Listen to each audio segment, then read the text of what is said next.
We're now a step away from the semifinals, but that step will be taken today. Welcome, ladies and gentlemen, to BGIS 2023, where I'm going to be your hosting, Castor Necro, once again. And John, alongside with me on the panel, is going to be my good friend, iSuper Johnny. Johnny, today that step will be taken towards the semifinals, and today we'll finally be able to find out which will be those top 32 teams that will be duking it out inside the semifinals. Exactly. We already had the 16 names that moved towards the semifinals from round 4, and now the losers bracket. We confirmed 8 names already, and now the final 8 will be confirmed as well. I can't wait for the action to begin. It's going to be super exciting. It's going to be starting soon enough. Speaking about the action, even yesterday, quite a lot of interesting things unfolded. Some of the teams that we expected to perform, they were not really able to perform. Hyderabad Hydras is one of those big names out there. They were not able to perform at all, but will they be able to establish a comeback today? Once again, that's a big question mark. Yesterday, we have seen quite a lot of these insane performances where teams were able to bounce back using those position cards and the finish cards. Yeah. But I hope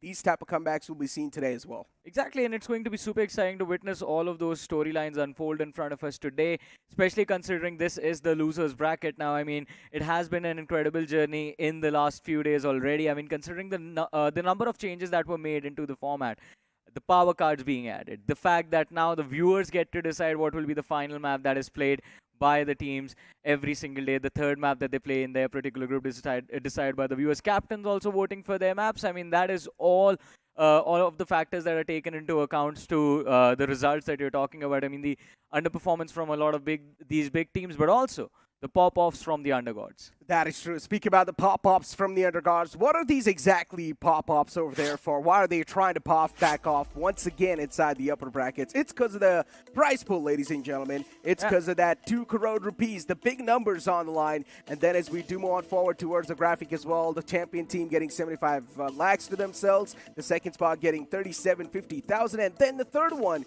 getting 25 lakhs to all of themselves. Yeah, I mean, it is going to be quite incredible to see how, in fact, first of all, which 16 teams make it to the grand finals, and second of all, which team walks away with the title, the champions of BGIS 2023, and also 75 lakhs in the bag. And of course, then we have those individual prizes: MVP of BGIS, the Rising Star, MVP of the finals, the best IGL. 4 players in a team, 4 individual awards. You can make a team out of that. You indeed can, but once again, you'll need to individually perform so nicely, so highly doubt there's going to be like one single team just taking all those prize pools, right? There's also a possibility one single man can walk away with multiple. There's a chance, yeah. There's definitely a chance. Imagine the IGL is able to perform pretty nicely. Yeah. He also gets the MVP, then he also gets the MVP of the finale. There's so many chances that can be occurring in the future lines, ladies and gentlemen. But one thing is for sure, there's some high stakes available over here. I mean, exactly. A lot of money on the line. 2 crore in terms of prize pool is not a small amount. You can't scoff about this, but it is going to be exciting because now, again, as we witnessed with what our journey has been from grind till now, we have seen a lot of these undergod teams get better and better with every single day. And those improvements has resulted in a lot of the teams that were very well known in the BGMI scene already taking an exit from this BGIS. So there is a possibility by the time we make it to the finals from the semifinals, the tournament might just be stacked or finished off by the undergods themselves. That is true. But ladies and gentlemen, as we move on forward towards the format explainer, now we're currently inside the lower brackets. And then after the lower brackets, as I mentioned, semifinals will be there where 32 teams will be the one to duke it out inside this BGIS 2023. And then from the semifinals, only top 16 teams have a chance to move towards the grand finals. It is, of course, going to be a grand finals, and that's why its name is Grand Finals. Exactly, a LAN event happening in Mumbai. You guys can get all the information about this on Craft and India Esports' social handles, so make sure you're following them everywhere. I mean, the details are going to be disclosed very soon, but as we were talking about it, I mean, it has been a long journey, Necron. Grind feels ages ago. Exactly. I mean, at this point in time, Grind, I do not even remember how exactly things went, but there's only a couple of teams who had some incredible performances that I'm able to remember. Okay, inside the Grind, these teams were able to perform quite nicely, but as we do have the graphic in front of us, ladies and gentlemen, as I mentioned, from round 3, 16 teams moved on forward towards the loser brackets, or moved downwards towards the loser brackets, and then the remaining 48 teams from the round 4 are over here too. In total, there's 64 teams inside over here, but then from 64, only 16 teams have a chance to move inside the semifinals. As you mentioned, from the previous groups, we were able to find out which were those top teams, and now over here, we'll be able to find out which are those remaining top 8 teams. Exactly. Technically, right now, it's just 8 from 32. 8 slots left, 32 teams playing their matches, and again, a lot of these teams, a lot of comebacks are still possible. I mean, if you're sitting on that single-digit number, then things might get a little bit tricky for you to make it to the other side. But if you have decent number of points, I mean, even if you are somewhere close to that 20-point marker, you still have a possibility of making it through.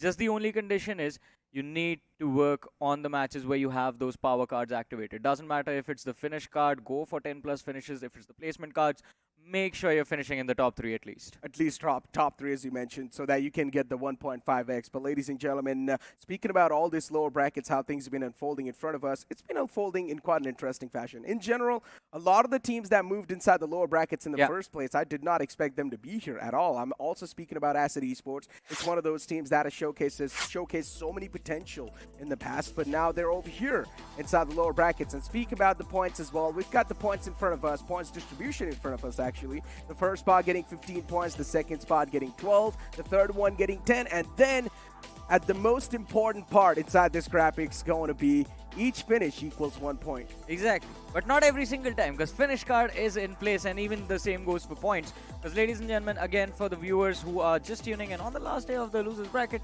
we'll get you up to speed. Don't worry about it. So finish cards, there are power cards with the teams. Every single time you use a finish card, the number of finishes you have, the points get multiplied times 2. For position cards, it is multiplied by 1.5. And again, another thing that has happened in the losers bracket, we talked about this a few moments ago, is the fact that the schedule is not fixed. The captains get to pick the first 2 games they're going to play. Every single captain from every single team votes for the maps that they want to play in the first few matches. And for match number 3, it's the viewers who are voting. Any map can be played, ladies and gentlemen, be it Erangel, be it Miramar, be it Sanog, be it Weekendy.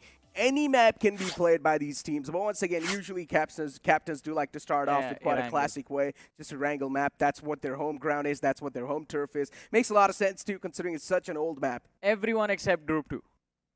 Everyone except Group 2. Group 2 was like the most interesting group because they were the one group that by themselves actually opted to play Weekendy. Yesterday we did see the viewers sort of coming into action and bringing the Weekendy back for the last map, but it was super exciting to witness that as well. Yeah, a little bit of flavor change as well. Just feels too good because so far the meta was just like Erangel, Miramar, but then that Weekendy came into play. It just felt like a breath of fresh air. But now, as we do know, ladies and gentlemen, once again, these will be the 2 groups to duke it out. Yesterday we saw them play their first 3 games, and now we're going to see them play their remaining 3 games. So let's move on forward and take a look at the matchup. It's going to be Group D to kick things off for Missy Esports, Acid Esports, Team X Spark, Spy Esports are a couple of these teams that have been able to perform quite nicely. But then speak about the surprises, you will also be able to point out Kerala Esports and Claw Esports. These guys have been performing phenomenally well. Yeah, Kerala Esports, I mean, yesterday's Miramar was a little bit off for them. I mean, they were taking very awkward fights, especially against the players of BR Titans. I believe it was like a very awkward situation. They went into a 3-1. Both the teams went into a 3-1 fight that did not work out for anyone. But, I mean, we're going to start off on Erangel, and Erangel did work out quite nicely for them. If I remember correctly, this is the same group that played that No Repnoy Erangel situation yesterday. Yeah, it did. But as we do have the map poll in front of us, and yeah, as I mentioned, usually the captains like to start off quite in a classic way. They like to start off in the old way, and we have the Erangel to kick things off, ladies and gentlemen. There was only one team that went for Miramar to start off. It's going to be the team of Kerala Esports, and right now, Kerala Esports is, I think, on the 3rd spot in the overall standings. They're looking pretty good over there, too. But as I mentioned, Johnny, it's easy to crack in, but it's tough to maintain. And speak about maintaining things, now it's time for us to find out who is going to be the one to utilize the finish card and the position card. So yesterday, Spy, BR Titans, ORB, Kerala Esports, and D-Sync have already used up their finish cards. The other teams are still left. And in this game, we start off with Rivalry Esports utilizing their finish card right off the bat. In game number 1 itself, they're going to be followed by Infamous Hackers. INS is going to join them. Who else, Necro? What do you think? It's quite interesting. INS Missy Esports as well is actually going to go for that finish card. So this is going to get intense. And speaking about Blood Rose too, even they have went for this finish card. Johnny, trust me, this is going to get a little bit too intense inside this game, considering Blood Rose Esports is supposed to be one of the most aggressive teams in the lobby. So far, they've been playing quite safe, but now it's time for them to unleash the true beast. Blood Rose has been quite consistent. You have to give them that. I mean, they have been quite phenomenal with the results yesterday, and I think today it will be about the step up. Can you protect yourself? But let's see how this game is going to go. X-Park on the other side, they've opted for that position card in this game along with the players from Hub Esports. It's going to be quite interesting to see how this match actually plays out for them. Yeah, exactly. I mean, we've got the top 4 in front of us, at least after the day one, which was for these teams. And Acid Esports, Enigma Gaming, Hub Esports, and Claw Esports are the team that are currently over here in the overall standings. Kerala Esports is actually all the way on the 6th spot. I think so after the last game, these guys got propelled down over there. But then Hub Esports, yeah, I remember the map of Vikendi. Yeah. Hub Esports was on an absolute domination spree. So from the first page, it is just one team who has decided to use their finish card. From the second page, though, we have Blood Rose, Missy, Rivalry, and the players from INS. Yeah. So it will be quite important for these teams to actually step things up in this game. And INS, I mean, they've been struggling for finishes so far. Yesterday's 3 matches, just 4 points secured.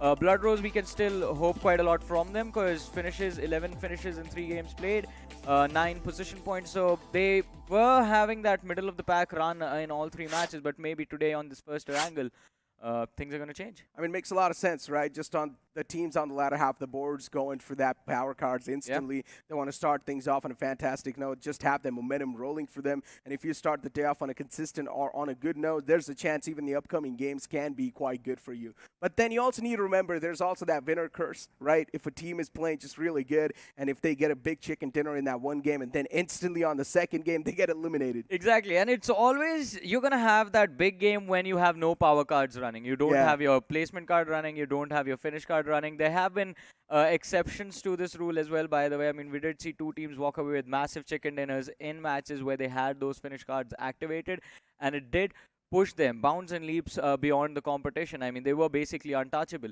But at this point, for this group in particular, the competition is still very close. Even on the first page of the leaderboard, we noticed teams quite close to each other in terms of the total points. And even if you compare the finish point to the placement point comparison, that is also very close. I mean, it's a balanced approach from everyone. Once again, there's a reason why we call day 2 as the day of comebacks, right? After day 1, usually the overall standings are always quite fragile, quite sensitive. But here we go, ladies and gentlemen. The first wrangle for the last day of the loser bracket begins right now, as the plane flat path's going to be starting all the way from military base towards Stalber. Now, this plane flat path is quite decent. It's not too bad for the teams. They can extend towards a drop location they want to, unless if they want to go all the way towards Georgiapol, then it can be a tough extent. Georgiapol, I would say, is a much easier position to deal with. The problem will be Gatka, actually, because to drop towards Gatka, you're going to have to drop close to Pochinki or that pancake drop just south of Pochinki, close to the military bridge. And both those positions can be heavily contested. If you want to head towards Georgiapol, you will have to go for that northern Georgia drop. And the way to do that is drop on that highway that connects Severny to Yasnaya Poliana. You'll find a few vehicles there, and then use those vehicles to move through northern Georgia to either the containers or the Georgiapol city. But let's see, I mean, a lot of teams, as we mentioned, 5 teams walking in to this game with those finish card means we can expect at least one of those 5 to go for a drop clash. That is true. I mean, we've got Team X Park all the way inside the military base, then the players of Infamous Hackers on the right side going towards Nova Repnoy. Now, just to let you guys know, once again, Infamous Hackers, they have decided to use their finish card inside this game, so things are going to be quite spiced up from them. But I just want to find out now how the future lines is going to look like for these teams, right, Johnny? Considering Infamous Hackers is one of those teams that hasn't really found success in any stage that we've witnessed them on screens, and I just want them to sort of have a little bit of good time once again. Well, I mean, they still have a possibility of making it through to the next stages. I mean, I think they're doing better than Blood Rose Esports, at least.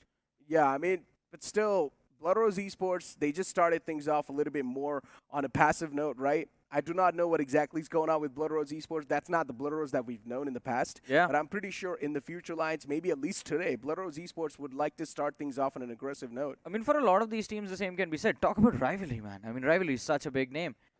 We haven't really seen them quite a lot from. What is happening, Necro? 2 drop clashes, 4 sets of players running out in the open. Daljit, was he just trying to punch Hero to his death? Okay, all of that is fine, but Hero, oh man, he had some moves. He was dodging those vehicles quite nicely, but eventually he gets dealt with by Max Kosh because he had his hands on the shotgun. Not fair, man. Yeah, it's a little bit unfortunate, but hey, it is what it is. Spy Esports is one of those teams that has been struggling too. Those 2 gentlemen decided to settle it with their fists. And then this guy, Max Cash, shows up with a shotgun. Let them fight it out. It would have been a 50-50 odd, though, boxing right? match, Necro. It would have been fun to witness as a viewer, but I'm pretty sure as a teammate, it's quite tough to witness. Just see, there's a chance. If your teammate goes down, then you shoot him.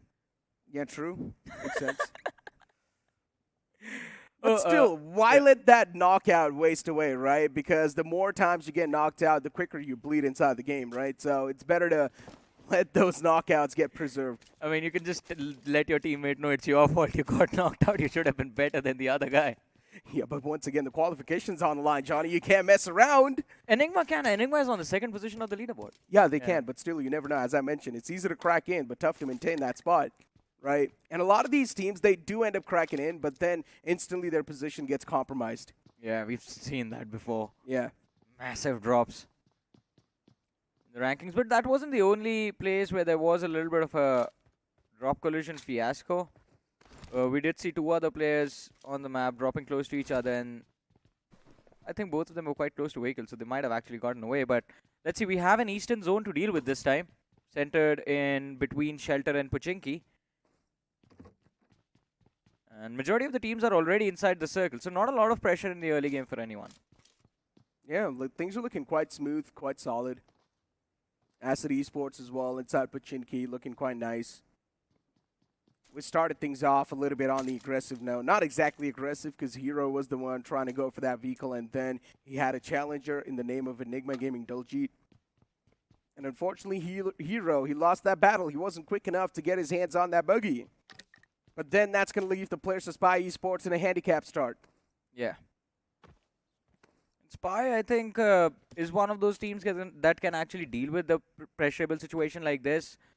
Especially in this game, they're starting all the way from Gatka. They won't really have that much trouble entering into the second zone, at least, because if it is a eastern shift, Acid Esports will abandon Pochinki, and then you can slowly take control of the city, find some healing utilities to sustain that early second stage, third stage blue zone damage, and then move slowly and steadily towards the circle. Play for survival from there on out. But let's see how the strat is going to look like from the side of Spy. So far, we were focused on Acid Esports. They were completely isolated in the city of Pochinki. It is all theirs for the taking. Now, although we have moved towards the players of Hub. And Hub is off to a very interesting start. They're starting from the northernmost point of the map, the city of Severny. The game of Vikendi, they had quite a fantastic one, but once again, that sort of propelled them in the top three. They're looking pretty good in the overall standings, but just having that one good performance and then propelling yourself on the first spot or on the top four is not going to cut it. You need to be consistent throughout the entire day. And that's where a lot of the problem lies. A lot of the team, they just have one good game and then they just get complacent a little bit inside the lobby, and that's where they end up screwing. When we saw even Acid do that in the first game yesterday, the map of Erangel, we saw that rotation that came out from their side did not really work out for them. And Claw, actually, the team on our screens right now, took a massive advantage because of that. And speak of Claw Esports, none of us saw this coming. Yeah. I personally did not even expect Claw Esports to be here in the loser brackets. I thought Claw Esports could be eliminated in the early rounds itself. Oh, I thought things are looking like. I thought you were going to say they would be in the semifinals already. Yeah, no, just imagine this journey, right, Johnny? They were invited in the grind. Yep. Then they get eliminated from the grind. Then they come back once again from the in-game qualifiers. And then they barely keep on qualifying throughout the rounds. And now they're over here inside the losers bracket, and they're doing a phenomenal job. Yeah, I mean, see, the fact that you've pointed out the entire journey like that means that they realized what were the mistakes that were made during the grind, and they've worked upon those mistakes, improved themselves, and they've shown up with a new spirit.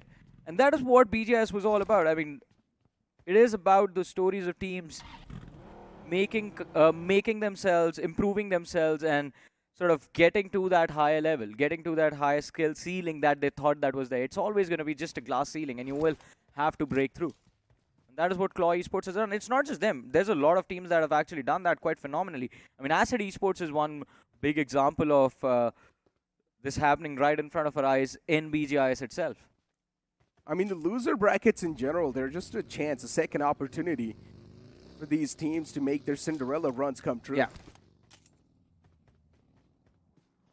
We always hope for one of these teams to win the trophy in the end, right? Yeah, of course. An undergod team just making history, he wouldn't like that. The teams that are on the losing end. That always feels good, right? Yeah. It's just like life. Imagine you're someone who's faced a lot of poverty, and then in the future you get rich. That's when you know the real value of money. But at this point, I think Law is going to be asking themselves the value of high ground, because we just saw IGL sitting in prison in the main buildings, and his position is surrounded by a team like all 4 players, 4-man split, and they've just surrounded that one man. And if his teammates don't show up and find the first opening in this fight against Rivalry, Claw is going to be done for. Phoenix, he's in stealth mode at this point. He's trying to close in on the individuals, but I think Asta is positioned from this. He can actually TPP through the gap, through the windows, and spot out the opposition. But he's distracted by Devil, actually. Doesn't really focus on Phoenix that much, and it's going to make him pay. As usual, once again, things start off with Rivalry in a disadvantage. Rivalry, whenever we see this team in a fight, they always just have a disadvantage. I do not know what's going on wrong with this team, but all the time, if they do have a fighting chance, they still somehow manage to screw things up for themselves. And right now, another man just could be found out. Yush, he barely prones back in the nick of time, but still his position's compromised, so Phoenix is not going to let him go. He's going to have him locked in the sights, and even from the back lines, there's another man closing in. And soon enough, Yush, he might just be eliminated. But Devil, he gets strike down, I guess. He's knocked out, but not out of the game just yet. Devil still going to keep on crawling for the safety. Claw Esports Zerif slowly and steadily closing on up against the foes. On their faces, pulls out the DBS, and that's it. One single pump, and Yash goes down, but Devil also gets confirmed. Now the damage is being dealt equally from both the sides, but now Fraggy as well gets taken down. Rivalry Esports down to just this one last guy alive. He needs to pull off an insane clutch. It's just 3 players from the side of Claw who have actually managed to pull this off, and all of this began with Phoenix taking down his counterpart from the side of Rivalry. Now is Asta up against Phoenix. UMP spray, hipfire, perfect, and he secures the knock as well. It's a 1v2 now. He has a lot of utility to work with. He does, but this is what we said, right? It's easy to crack inside the top 3 or the top 4. It's tough to maintain that, and Claw Esports, they've already screwed things up inside this fight. They're down to just these 2 players alive, and then another man gets taken down. Asta is doing a great job, and the entirety of Claw, they get wiped out. I told you. Claw Esports, they mess things up so massively inside the first fight of the day, and this is where there's a chance their position can be taken away as well from the top 4. And taken by just one man himself, a 1v4 clutch from Asta, last man left standing from the side of Rivalry, and his team just failed to deal with the pressure. In the end, it was him who started taking the players of Claw off. He was the one who started things off with the first knock secured on Devil, and then he just wiped the floor with what was left from the opposition. But now look at this. It looks like the players from the side of ORB are under heavy fire by Kerala Esports, and this is not looking good for the side of Kerala Esports. Yeah, all the top teams, they're getting picked off like it's nothing, like it's not even an issue. But then a little bit of return fire comes into play. Lynch is way too low, and even Lynch gets eaten alive. Kerala Esports, they come out on top in this fight. ORB Esports, I do not even exactly know, Johnny, what's going on with this team. They've only got 1 point in the overall standing so far. Yeah, but I don't know what happened in this fight. I mean, so Kerala pushed on ORB. ORB found the opening. Kerala got a trade, and then the players of ORB just vanished. Okay, all of that is fine, but when did Desync Esports get eliminated? Wait, what? Where did Desync Esports get eliminated? Oh, they did, right next to Mansion, above Shelter. And who took them out?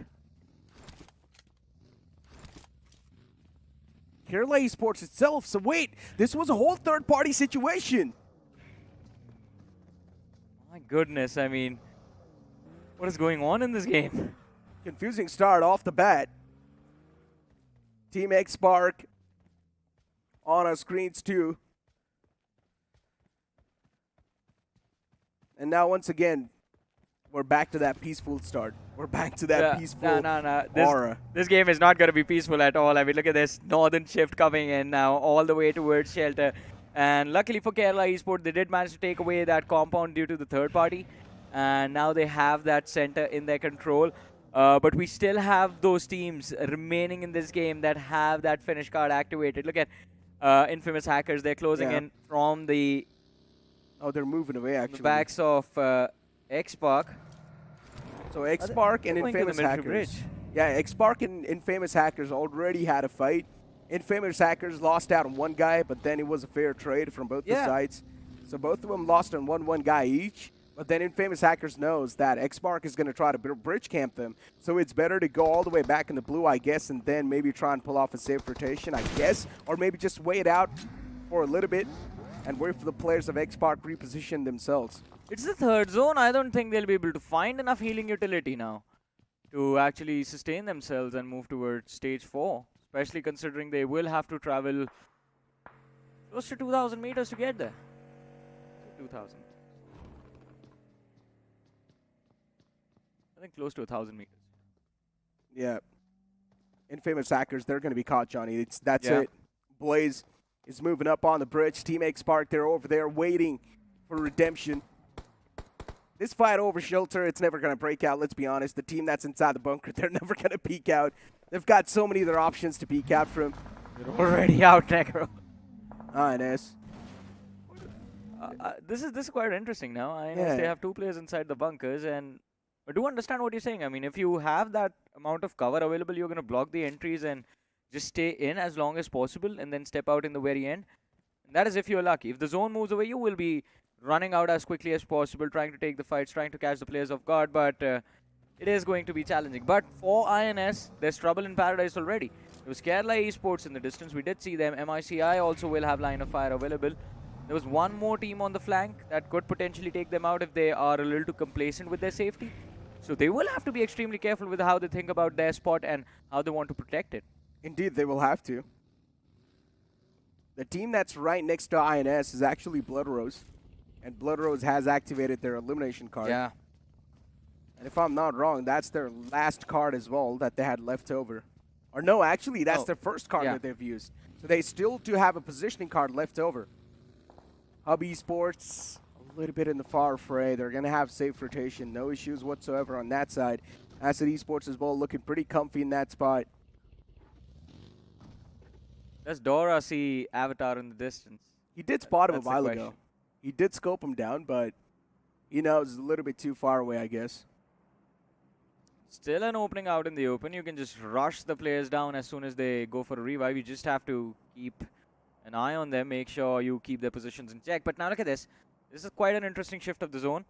I mean, Enigma, Kerala, INS, Blood Rose, they find themselves in pretty advantageous spot, and there is an opportunity for all 4 of these teams sitting on that eastern edge to actually gatekeep the rest of the competition. But we do see Enigma already moving towards the center of the circle, and the patience that was displayed from Infamous Hackers a few moments ago, it has actually paid off. No, it's not. One guy's knocked out to the blue zone. I mean, it was bound to happen if 2 guys make it through. Yeah, but unfortunately, I guess they did not really have enough meds. I'm not sure what's going on wrong with those guys, and even that guy gets confirmed by the blue zone. Blaze 2 gets knocked out, Johnny, by blue. So Infamous Hackers, a big blunder even from their side. Not being able to make it inside the zone definitely is going to sting them a lot in the future stages. Already their run wasn't looking too good. And after this type of a play, they're going to go down in the overall rankings even more. Enigma Gaming in front of us. A team that likes to play on the positions, and once again, they're trying to pull something similar off. I like the split that they're having. Max Kosh all the way in the front lines, and then the rest 3 players a little bit far away, but Max Kosh needs to keep his position anonymous. Yeah, he needs to stay it, and we'll talk about staying it, and now we have BR Titans colliding against the players of Blood Rose. Finish card activated on Blood Rose, and it looks like it's going to be a clean-up fight. They get all of them. Okay, that was one of the most quickest fights that I've seen so far. Yeah. That's for sure. Things escalated so quick. And Blood Rose Esports, they just came out on top within a flash. BR Titans eliminated from the game. But at least one good news for the players of Blood Rose is now that they've got so much cover to play around with, which are these vehicles that they can use. They were brought to them. They didn't have to do anything in order to get these vehicles now. They can be utilized. I mean, definitely, as you mentioned, it is going to put them in an advantageous spot. But also, I mean, they've lost one of the... What? Oh, so many fights just breaking out at the same time. Acid Esports 2 losing out of 2 players. This one single guy from Rivalry's been pulling off miracles, but eventually that fairy tale has been put to an end by Duo OP from the side of Acid Esports. Another solo guy in this solo wooden shack. Yeah. It doesn't matter though. The player, Asta from the side of Rivalry, secured 6 points for his team before he went out, +1 for placement. That's a 7-point game that just one man was able to pull. That is such a clutch game coming in from Asta in this match. I have to say, I mean, massive props to that man. Incredible. And I think so Rivalry also used a card, right? Yeah. In this game. So that's going to give them a little bit more advantage in the overall standings, I guess. But we'll be able to find that out in the future lines. Team X-Spark in front of us. Still just scouting things out, looking around them, playing for that informational game. Once you've got all the dots, all you need to do is connect them.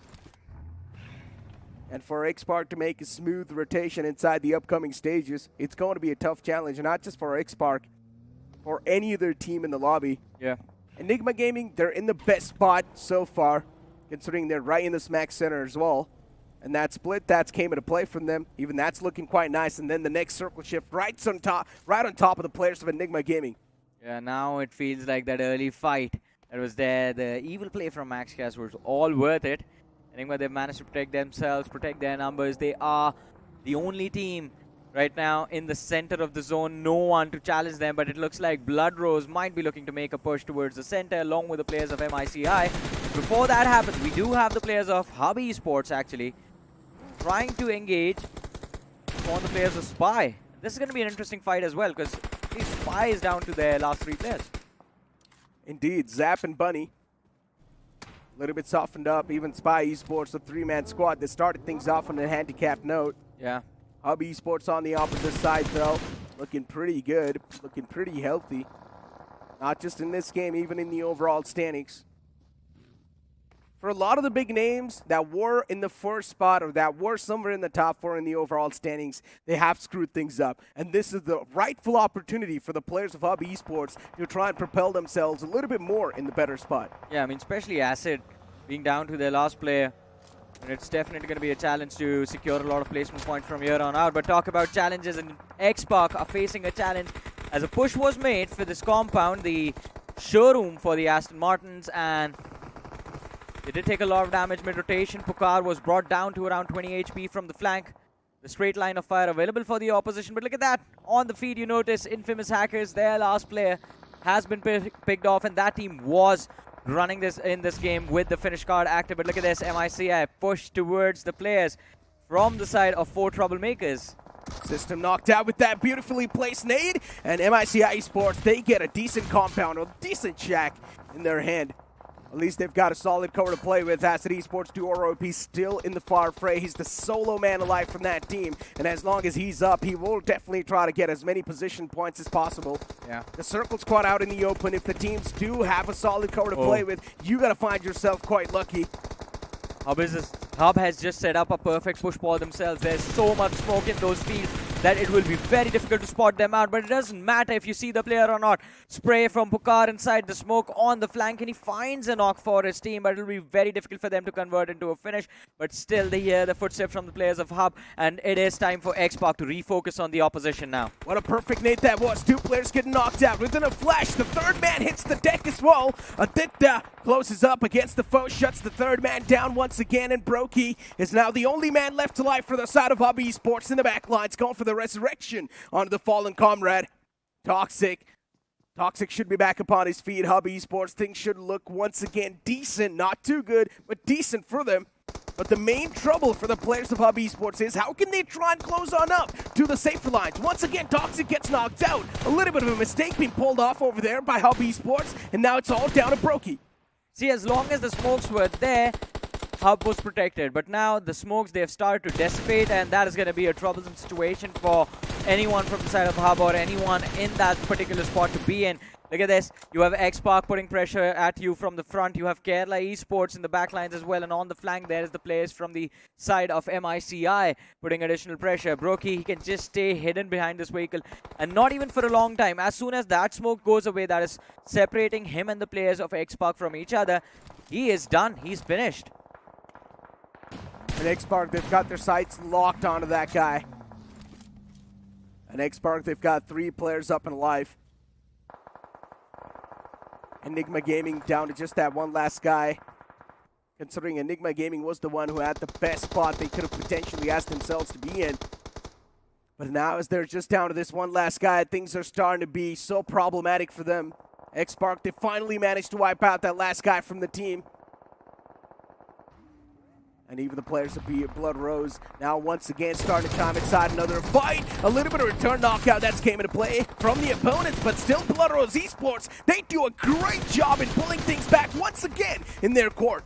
Amen. Finish card activated, and they realize how big and how badly they need this game to make a comeback in the overall ranking. Right now, they were sitting on that 9th position, but this game is going to change everything. And Blood Rose, they are not looking to stop anytime soon. But look at this. X-Park now find a line of fire against the players of MICI. And MICI, as we talked about them, they have a lot of vehicles to work with, but still, they are outside the circles. They will be forced to move out from behind that cover. And as soon as they do that, that will be the opening that X-Park needs. Oh, that nade was so close. Lucky 2 Noob, a little bit softened up, and then the final nade tossed in, and it just engulfs the entire enemy team within itself. INS Esports out from the game, down and dusted with 0 finish points. And now top 6 teams alive, ladies and gentlemen. Blood Rose Esports, these guys are on an absolute domination. They've already managed to rack up 10 elimination points. That means 20 in total. Yeah, and they have all 4 players left. They are the only team who have managed to protect their numbers so far, but now it feels like a mistake has been made. But still, it is the lads from the side of Kerala Esports who do manage to deter some pressure away from the players of Blood Rose. We see X-Park, the players are falling left, right, and center, and the team is going to get wiped out. Max Cash from the side of Enigma Gaming. The last player, he's managed to make sure his team is going to be in the top 4. Can he secure that extra point, though? No! Oh, he reveals his position, and MICI knows exactly where that guy was. They shut him down instantly. Kunal 2 gets taken out. Rickson, that's a free elimination point wrapped up. MICI, Sanchit still behind that buggy. MICI on the verge of getting eliminated from the game completely. Kerala Esports 2 now slowly and steadily looking forward to chime inside the action once again. And Kerala Esports, after this game, they should find themselves in quite a decent spot in the overall standings. But MICI just now prone down. They want to play this one as safe as possible. They want to go for picks. They also have that finish card activated in this match. I believe MICI, both MICI and Blood Rose, they've done pretty well for themselves. Let's see Sanchit and Surya. Just a little bit of a ridge separating them from the players of Blood Rose. In the meanwhile, Kerala Esports, they're just trying to protect their position. Not really reveal anything to the opposition. Blood Rose, they've set up that wall of smoke between them and MICI. The top 3 teams, Necro, pick a winner. Blood Rose. I'm going to go with Kerala Esports. If Kerala Esports do manage to win this game, or even if they finish out in the 2nd spot, yeah, they will be in the top 4. Same goes for Blood Rose, I think. Yeah, there's a chance. Blood Rose, they've already managed to wrap up 11 elimination points. Yeah. That is how much? 22 points. 22 points. And MICI as well, actually, in a similar situation. MICI has 9 eliminations in this match. That is 18 points. That is crazy. I mean, usually we say each finish equals 1 point, but over here, if you use the elimination card, each finish is equal to 2 points. And for now, MICI, they had no other option than to peek out and try and make it inside the zone, and that's where they screw up massively. The players of Blood Rose Esports, they found out the position of Kerala Esports, know exactly where the players are positioned to, and now it's going to be an artificial artillery strike. This is going to be a nice one. It is going to be a nice ending indeed, but I think Blood Rose Esports, they're committing too much utility for these fights, and they might just run out of those nades pretty soon. But Surya extremely low from the side of MICI, on the verge of getting eliminated. But Kerala Esport now, Vicky knocked out, 2 players still left standing. Mausa also goes down. Blood Rose, the victory is clearly theirs. Yeah. As soon as I say that, Rickson falls, and now it's just Viper and Pasha remaining. Oh, that return knockout was quite nice. This big 3-pointer too from Kerala Esports. It was looking a little bit too close for comfort, but eventually the entirety of Kerala, they come collapsing down, and now it's all down to Surya. Surya wanted to flip things around, but no, unfortunately failed, because he was the only man, and he was also caught out in the open, exposed. MICI Esports finished things on the second spot, but Blood Rose Esports, what a hell of a game that was. Yeah, I mean, from 11 plus 3, 14, 15 eliminations in this game, 30 points just from the finishes. And as we said, ladies and gentlemen, this is just going to propel them up in the rankings.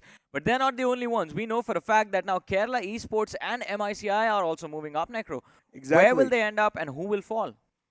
No clue, considering Kerala Esports, they were on the 6th spot in the overall standings when we started the day off. MICI Esports, they were not looking too hot, but they were still in decent spot. There could have been a chance to make a big comeback over there. Claw Esports getting picked off, not looking that great. Another team, which was Hub Esports, we had so many expectations from them. Even they got picked off. Acid Esports got taken out super early in this match. I mean, that is also something you never get to see every day. And this is why I always say, ladies and gentlemen, it's easy to crack inside the top 4, but it's always tough to maintain that top 4 spot. And right now, the top 4 will definitely be changed. Yeah, it will definitely change, but we'll have to see how much does it change. Do we get to see a new top 4 entirely, or will it just be like a similar situation like the rest of the groups where the team in the first position just managed to hold on to that spot, and it's just the third and the second and the fourth that are new every time? I think so. The first spot, there's a chance it can be taken away. You never know, because once again, all the top 4 teams, they were just struggling so much. Yeah, there were only 1 or 2 teams who were able to sort of keep themselves in a decent groove throughout the entire game. But still, even for them, the struggles were seen completely. But ladies and gentlemen, for now, it's time for us to toss to a short break. You guys don't go anywhere. We'll be right back.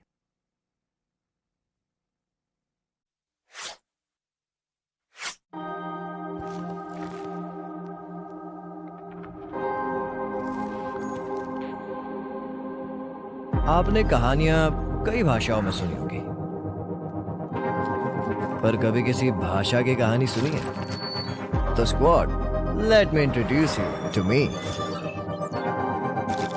एक language जो लाखों लोग बोलते हैं, सुबह शाम बोलते हैं, दिन रात बोलते हैं। यहाँ फिर भी नो एंट्री का बोर्ड लगा है। स्ट्रेस नहीं रे बाबा, स्ट्रेस नहीं। अपन प्ले में है, पर प्ले में नहीं। क्या शाने लोग समझे कि नहीं? लिटरेचर आउट, ड्रामा आउट, फिर है क्या इस भाषा में? Sit back, zoom in and watch out. इस भाषा में एक्शन है, इस भाषा में बूम बाम है, गूज बम्स है, धूम धाम है। वो क्या मांगोगे न्यू वर्जन मिलेगा, ग्रामर को पट से हेडशॉट मिलेगा, मेटाफोर हमेशा आउट ऑफ साइट मिलेगा, फन मांगोगे सीधा बैन मिलेगा। स्ट्रेंजर्स को फ्रेंड्स और फ्रेंड्स को भाई बनाने वाली भाषा मैं ही हूँ, जो हर टाइप के, हर जगह के, हर एटीट्यूड के लोगों में शांति तो लाती है, पर सबसे ज्यादा युद्ध भूमि बोले तो बैटल ग्राउंड्स पे बोली जाती है। क्या समझे? वेला वेला चिकन लेला। इंडिया में चाहे कितनी ही जुबान, इंडिया के दिलों पे राज करती है आपकी बनाई हुई बोली, BGMI की बोली, इंडिया की बोली। सर, सीन सेट है, एक सॉफ्ट रिहर्सल कर लें क्या? Yes, let's go. सर, तो सीन में आप थोड़ी सी सैड हो, हीरोइन आपके पास दौड़ी चली आती है, और जैसे ही वो आती है आप कहते यार लीडर को पहले फिनिश करो ना यार। और ये आप कौन से डायलॉग्स बोल रहे हो? बैटल ग्राउंड्स चल, दिखाता हूँ तेरे को। आ रहा हूँ मैं BGMI की दुनिया में अपने स्क्वाड के साथ। Get ready to play pure.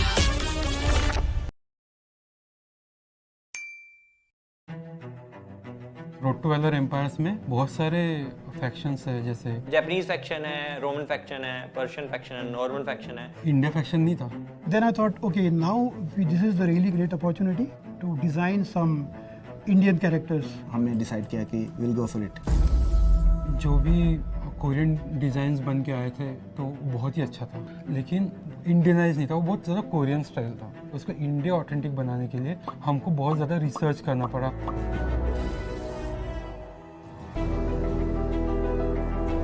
모두 어메이징 했었어요. Indian faction? 제가 어렸을 때부터 좀 보고 자라왔던 한국 게이머들의 열정이 저는 인도에서도 똑같이 보이는 것 같은데.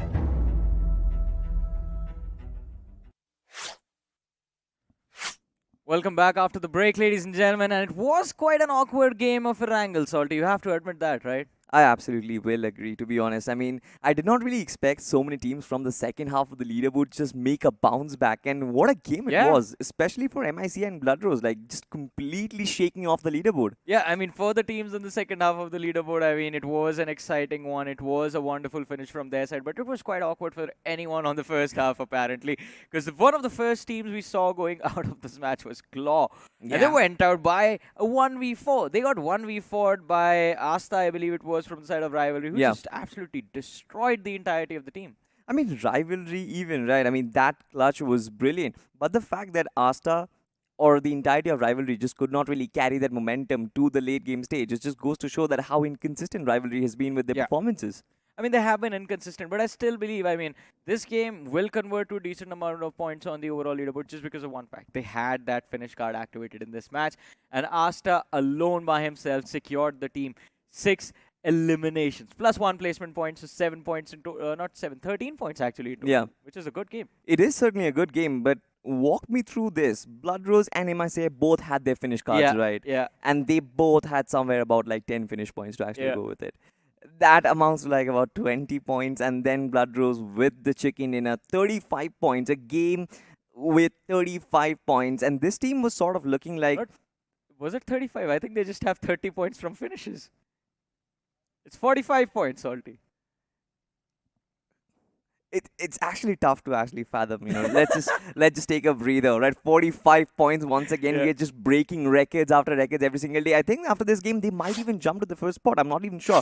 They were down by about 16 points up to the 4th spot, right? They were, I still remember Blood Rose Esports had like 20 points to actually work with, and the team in the 4th spot, if I'm not mistaken, had 36 points, 16-point difference, and then a 45-point jump. That is massive.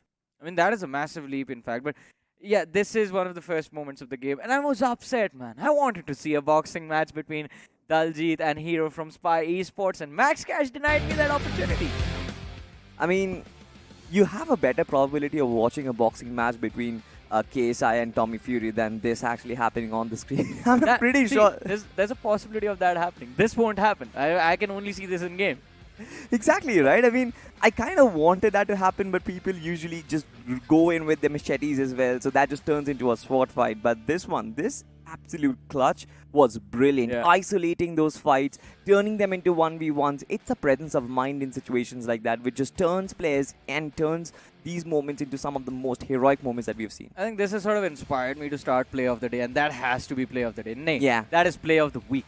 All right. I mean, it was just absolutely incredible with how he did it as well. Because Asta's position was the worst out of every single player from the side of Rivalry. He was in the worst spot. He was the first man from his team to get spotted out. And yeah, we understand there's a lot of action happening on in the highlights right now, and we'll come back to all of these fights. But Asta, his fight was very impressive because he was the first man to be spotted out by Phoenix. Phoenix got distracted by Phoenix from the side of Rivalry, so he took him out.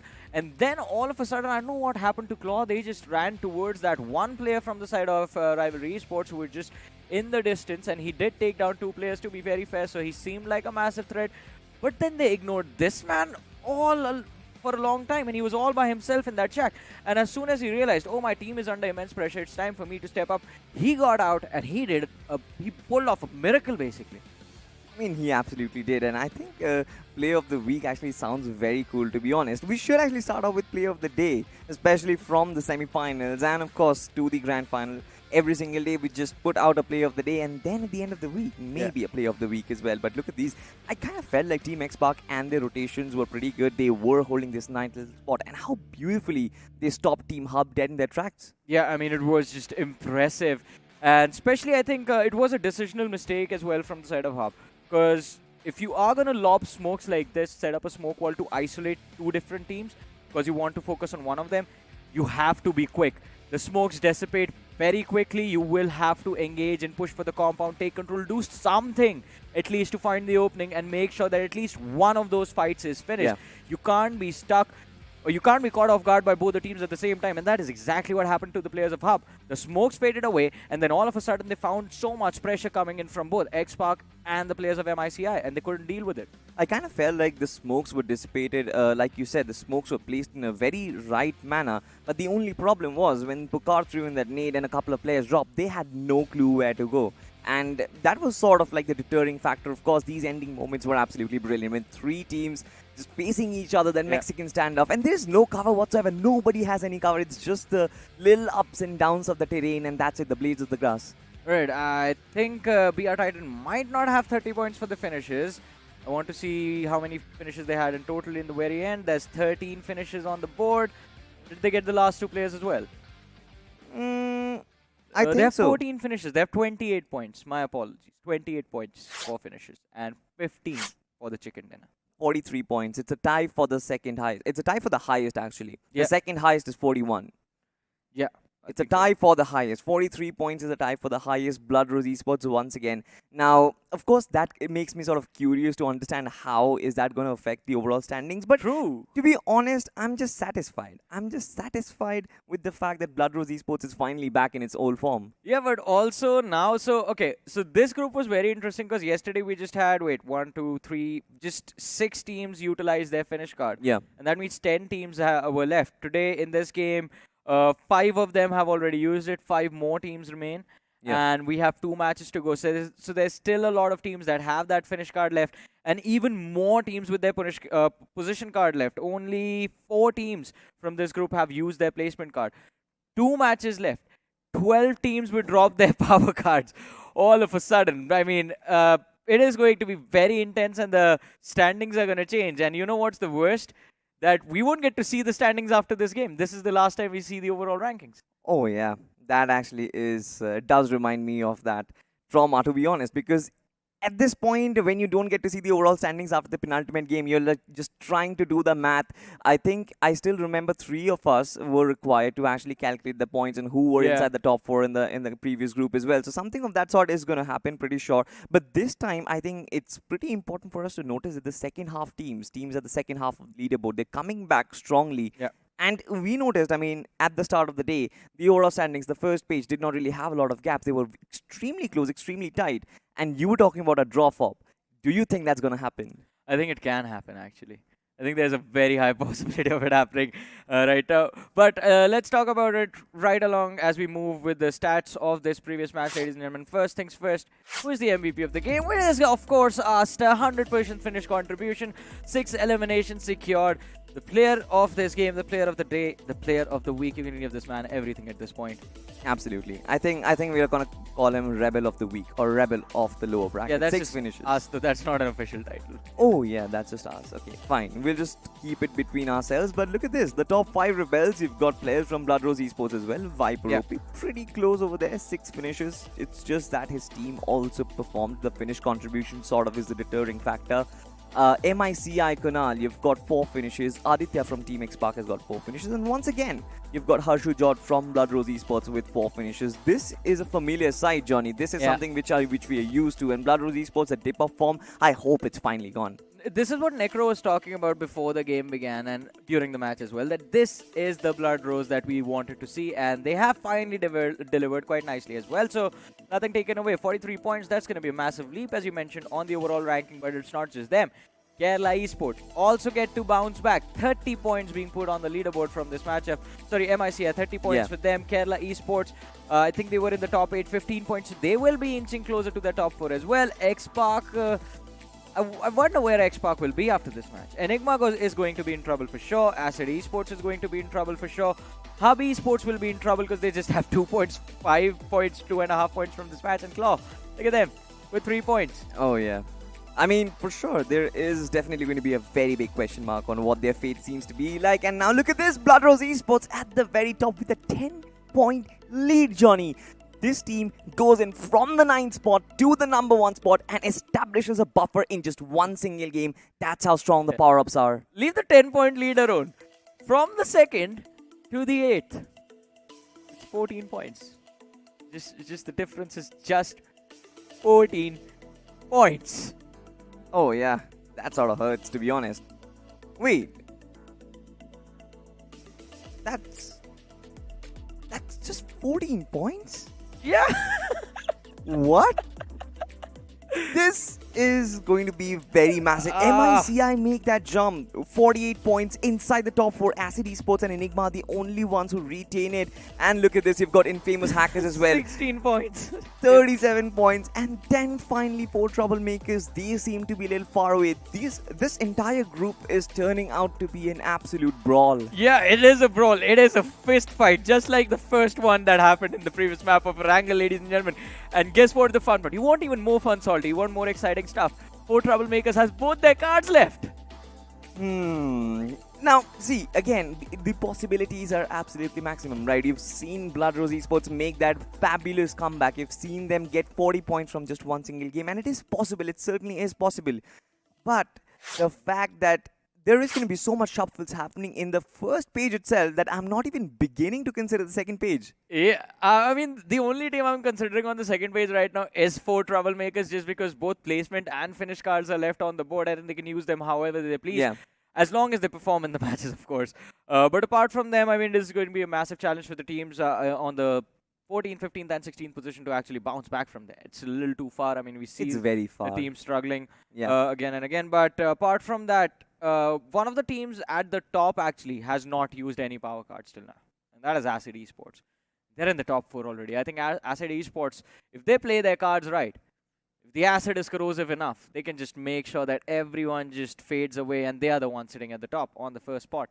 Speaking of Acid Esports, do you know what map is going to be played next? I think it's going to be Miramar once again. And Acid Esports, they are pretty good on this particular map. Might as well actually go with the finish card in this one and then play with the position card from the map which is being picked up by the audience. Yeah, I mean, they can actually pull this off. I mean, in a perfect spot to be the leaders of this particular lobby at the end of the day. And who would not want to go into the semifinals with that sort of a momentum? I mean, a lot can change in the last 2 games. We do have, once again, ladies and gentlemen, the 16 teams on the board. Salty, your prediction for this match? See, my heart wants to go with Blood Rose Esports, but then I kind of feel like it's Acid Esports all along the way. I kind of love both the teams, but it has to be Acid Esports, Johnny. But what about you?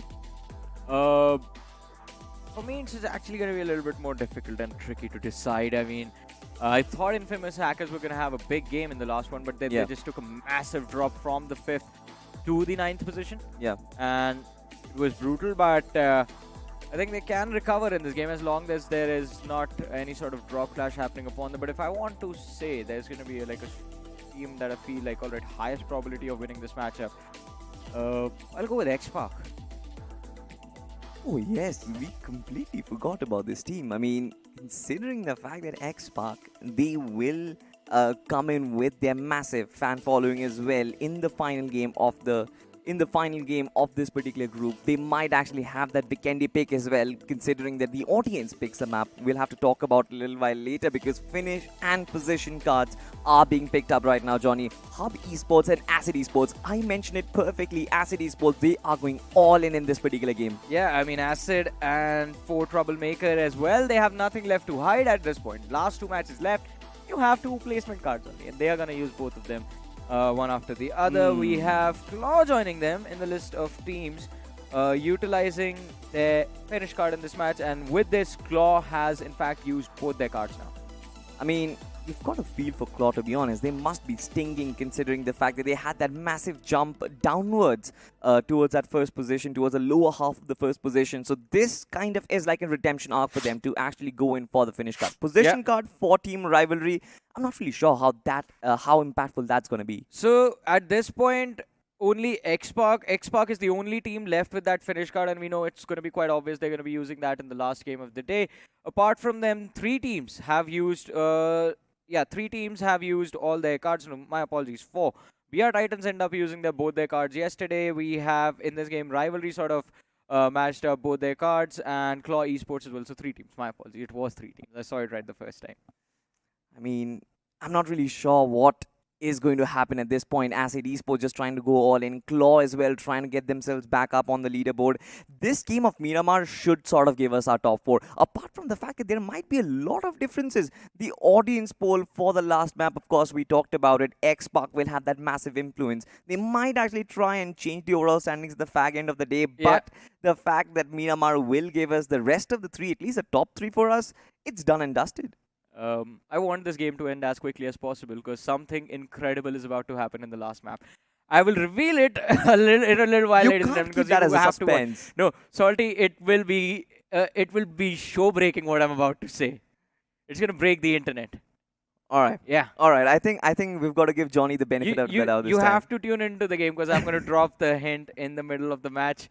You're gonna drop keep dropping hint. Okay. It has something to do with power cards. All right. Yeah. And Okay, this wait. group in particular. Wait, let me guess. Is there any team who is not looking to use some of their power cards? Is that something what is I happening? don't think so. I think so. Power cards are an added advantage that you have to use. Who does not want to power up and go Super Saiyan? Yeah, right? of course. And it's a free Super Saiyan transformation that you get to use. So now it's going to be quite interesting what is going to happen in the next match. But ladies and gentlemen, before that, we have to push through Miramar. And in Miramar, of course, I mean, it is going to be an exciting journey. We have a lot of teams dropping their last finish card right now, and well, a few of them using that placement card in action. In fact, just one of them. It was just Rivalry. And Rivalry know for a fact, I mean, the leap that was there from the previous game wasn't really something they were hoping for. They wanted something even better. Yeah. But this is their opportunity to actually pull it off. This is their opportunity for sure. Like, I mean, we talked about the inconsistency. We talked about the fact that there's been like glimpses of good performances. It's just that they have to sort of keep them up for a while.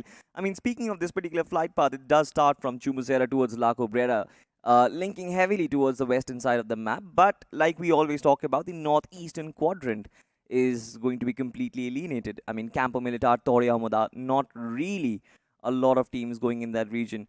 Los Leones might be heavily occupied, Johnny. I mean, we do have that entire swarm of players trying to go in that direction. Yeah. I'm not really sure how many teams will be housed in that city. If I remember correctly, yesterday MICA was left alone in Los Leones. Yeah. And it was quite lucky for them because at the end of the day, I mean, it was a zone that they sort of were able to work with because of it.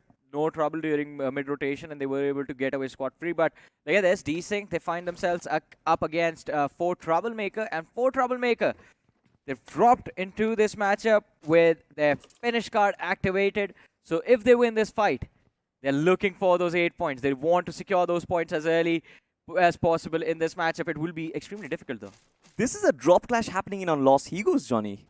I mean, I did not really expect, especially for 4 Troublemakers who have their finish card activated, trying to go in aggressive early.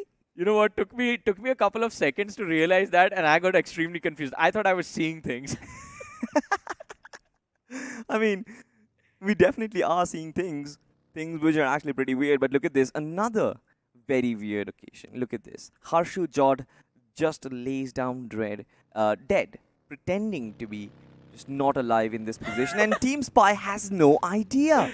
When you see a pair, you try and lie down and you stop your breathing. You try and stop your heartbeat so that the pair assumes that you are dead. That is exactly what Blood Rose and their strategy is in this one.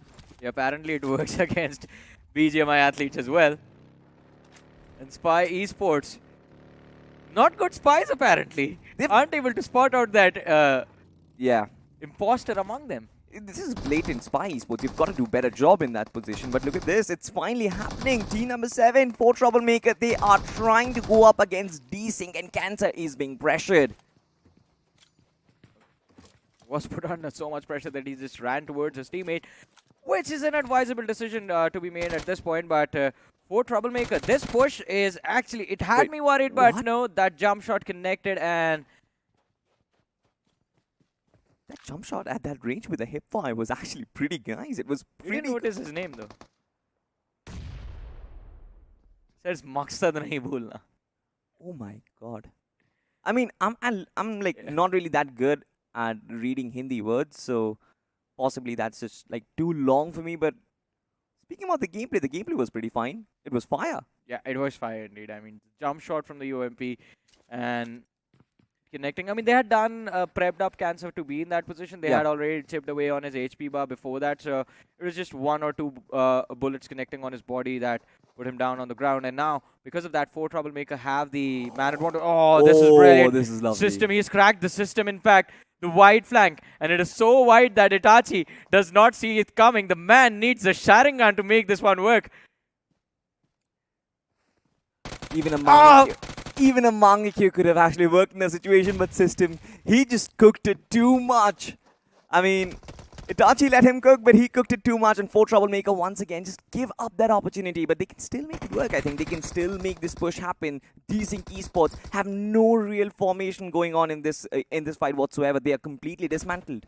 You know, I said Sharingan and Itachi, as you mentioned. I mean, you gave him the idea to activate the Mangekyo. Yeah. He just did it and just ran behind that wall right in the nick of time. But now look at this. 4 Troublemakers. This is just an absolutely flawless setup. They even had Narseen in the backlines to keep an eye on the road as well. And he had the line of fire on Itachi, but he did not take a single shot because he wanted to protect his position. Now they have found an opening on Itachi. Desync is down to their last 2 players, but still the informational advantage is in the hands of 4 Troublemakers, and they have isolated these fights in a brilliant fashion. If they can dodge the utility that is about to be lobbed upon them, they will walk away with this fight without losing a single player.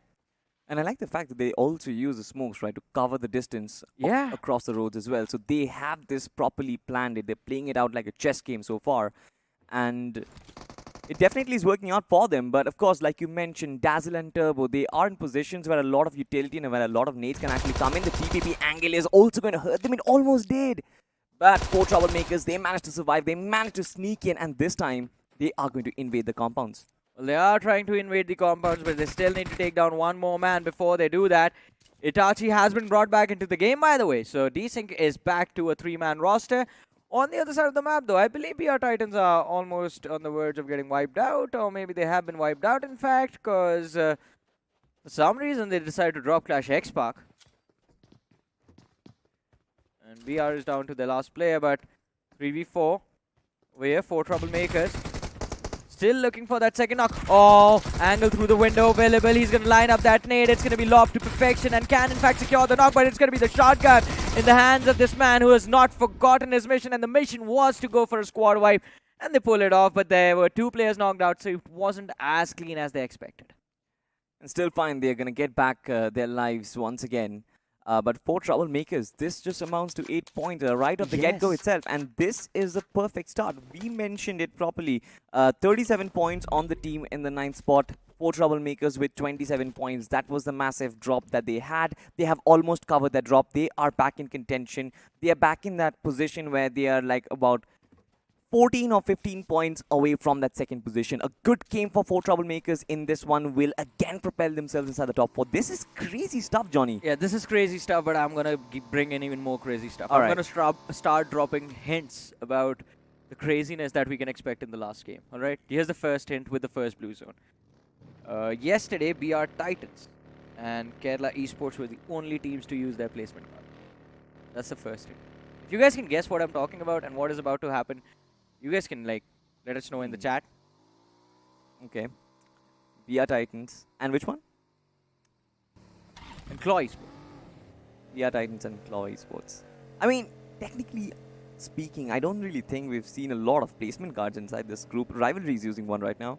Let's find out how well they can do it. They certainly are in that power grid situation. Have Team X-Pac very close by. But Team X-Pac already were involved in a particular fight. It was against Team BR Titans.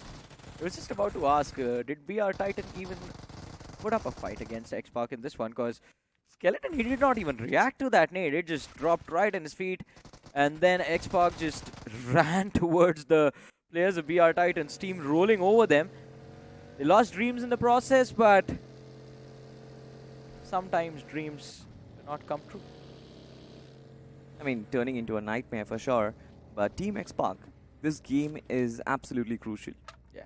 Very, very crucial for Team X-Pac to make a comeback from this point on, because they need that 20-30 pointer of a game to try and propel themselves back up top. They've been struggling, to be honest. They've been struggling to put up the big numbers. For sure, they are making inside the 5th and the 6th circle. They're trying to sort of put up a fight, but every single time there is one or the other team who just takes them down. It's been like the pit stops that they make aren't really perfect.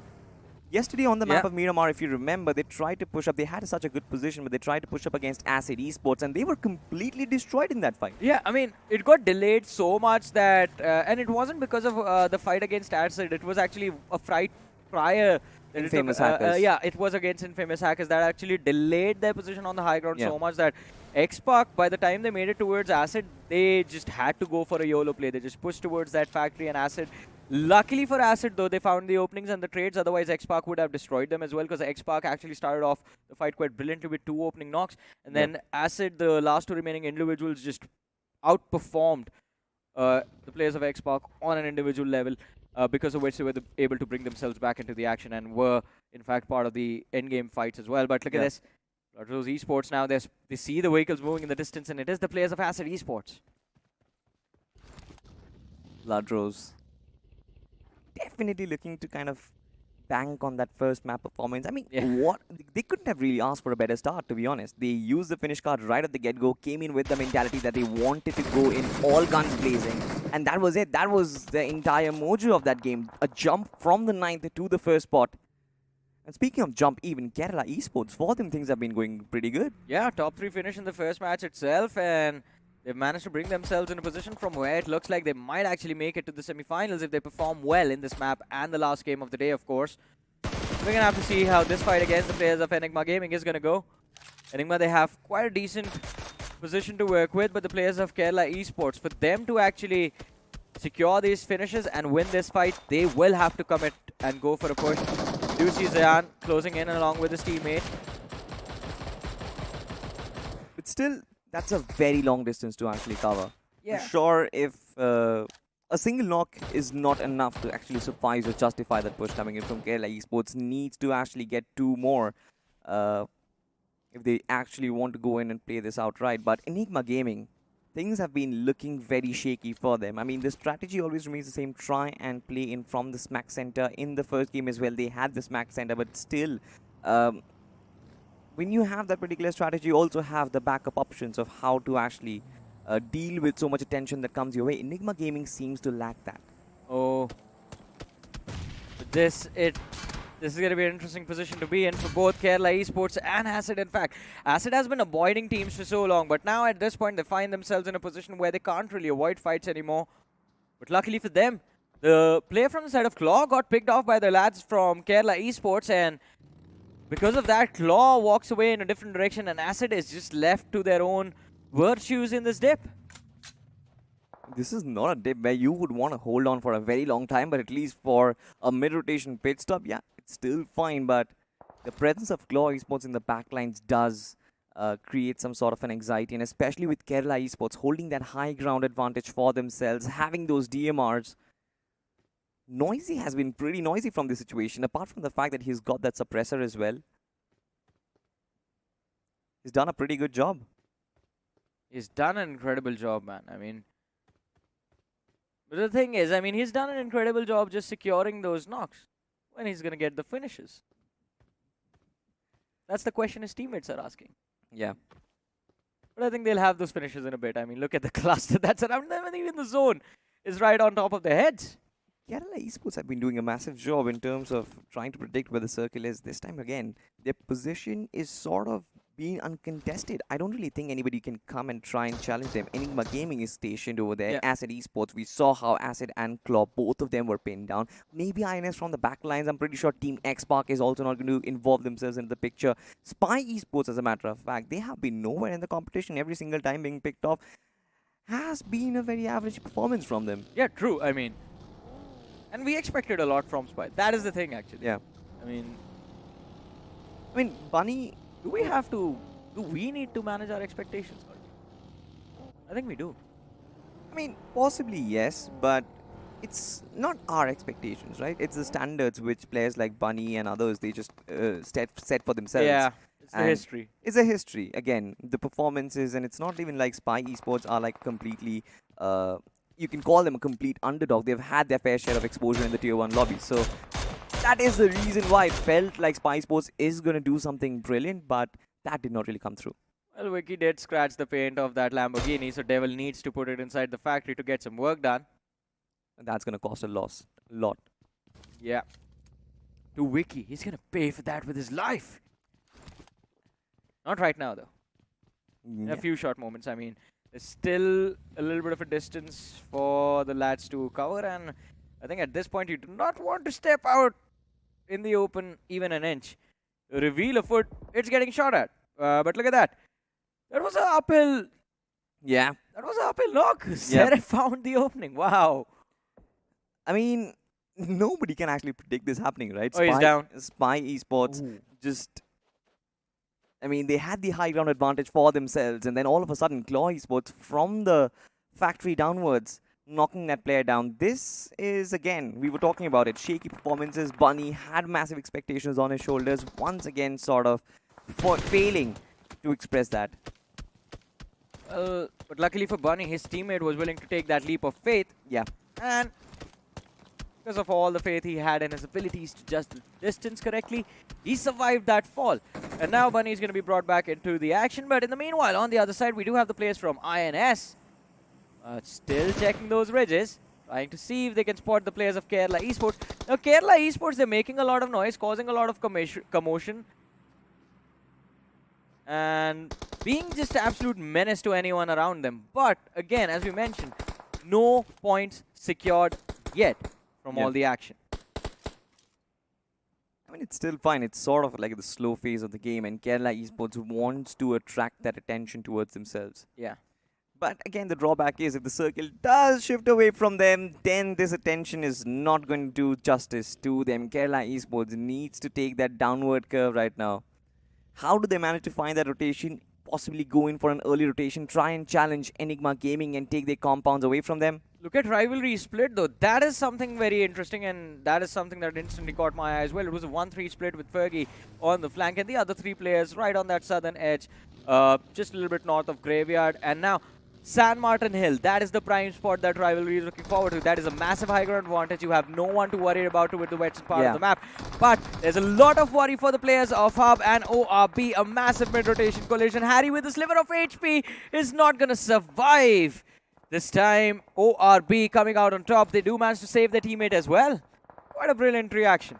Again, a gang war between ORB as well as Hub Esports. And ORB just managed to find themselves on the positive end of the trade. But look at this in the backlines. Team Claw, they actually suffer the brunt of Team X-Spark from the distance. Pukar knocking Phoenix down. Aditya confirming him. Team Claw, they have been picked apart. Now, this was a very important game for them. They have the finish card running. They know, as a matter of fact, that they have to make that jump back into inside of the top 4 because they've been inside. They've been inside the top 4 forever. And now if they slip down, that just hurts the most. And the story goes, like the two players from Claw Esports have been taken down already. Just massive, massive props to Team X-Spark as well. Look at this. They are even charging down upon Blood Rose as well, Johnny. Yeah, Blood Rose under heavy fire, and it's ORB as well, who's quite close to them. They can lob a lot of smokes. There are a few boulders that can be used as cover as well to inch ever so close to the players of Blood Rose and try and secure those finish points. ORB extremely careful with how they want to approach these fights. They have a decent position inside of the circle for now. But it won't always be theirs. They are about to be contested. I mean, there's a massive cluster moving in on their direction. You see INS in the back lines. The player from MICI is going to be there as well. X-Spark in the back.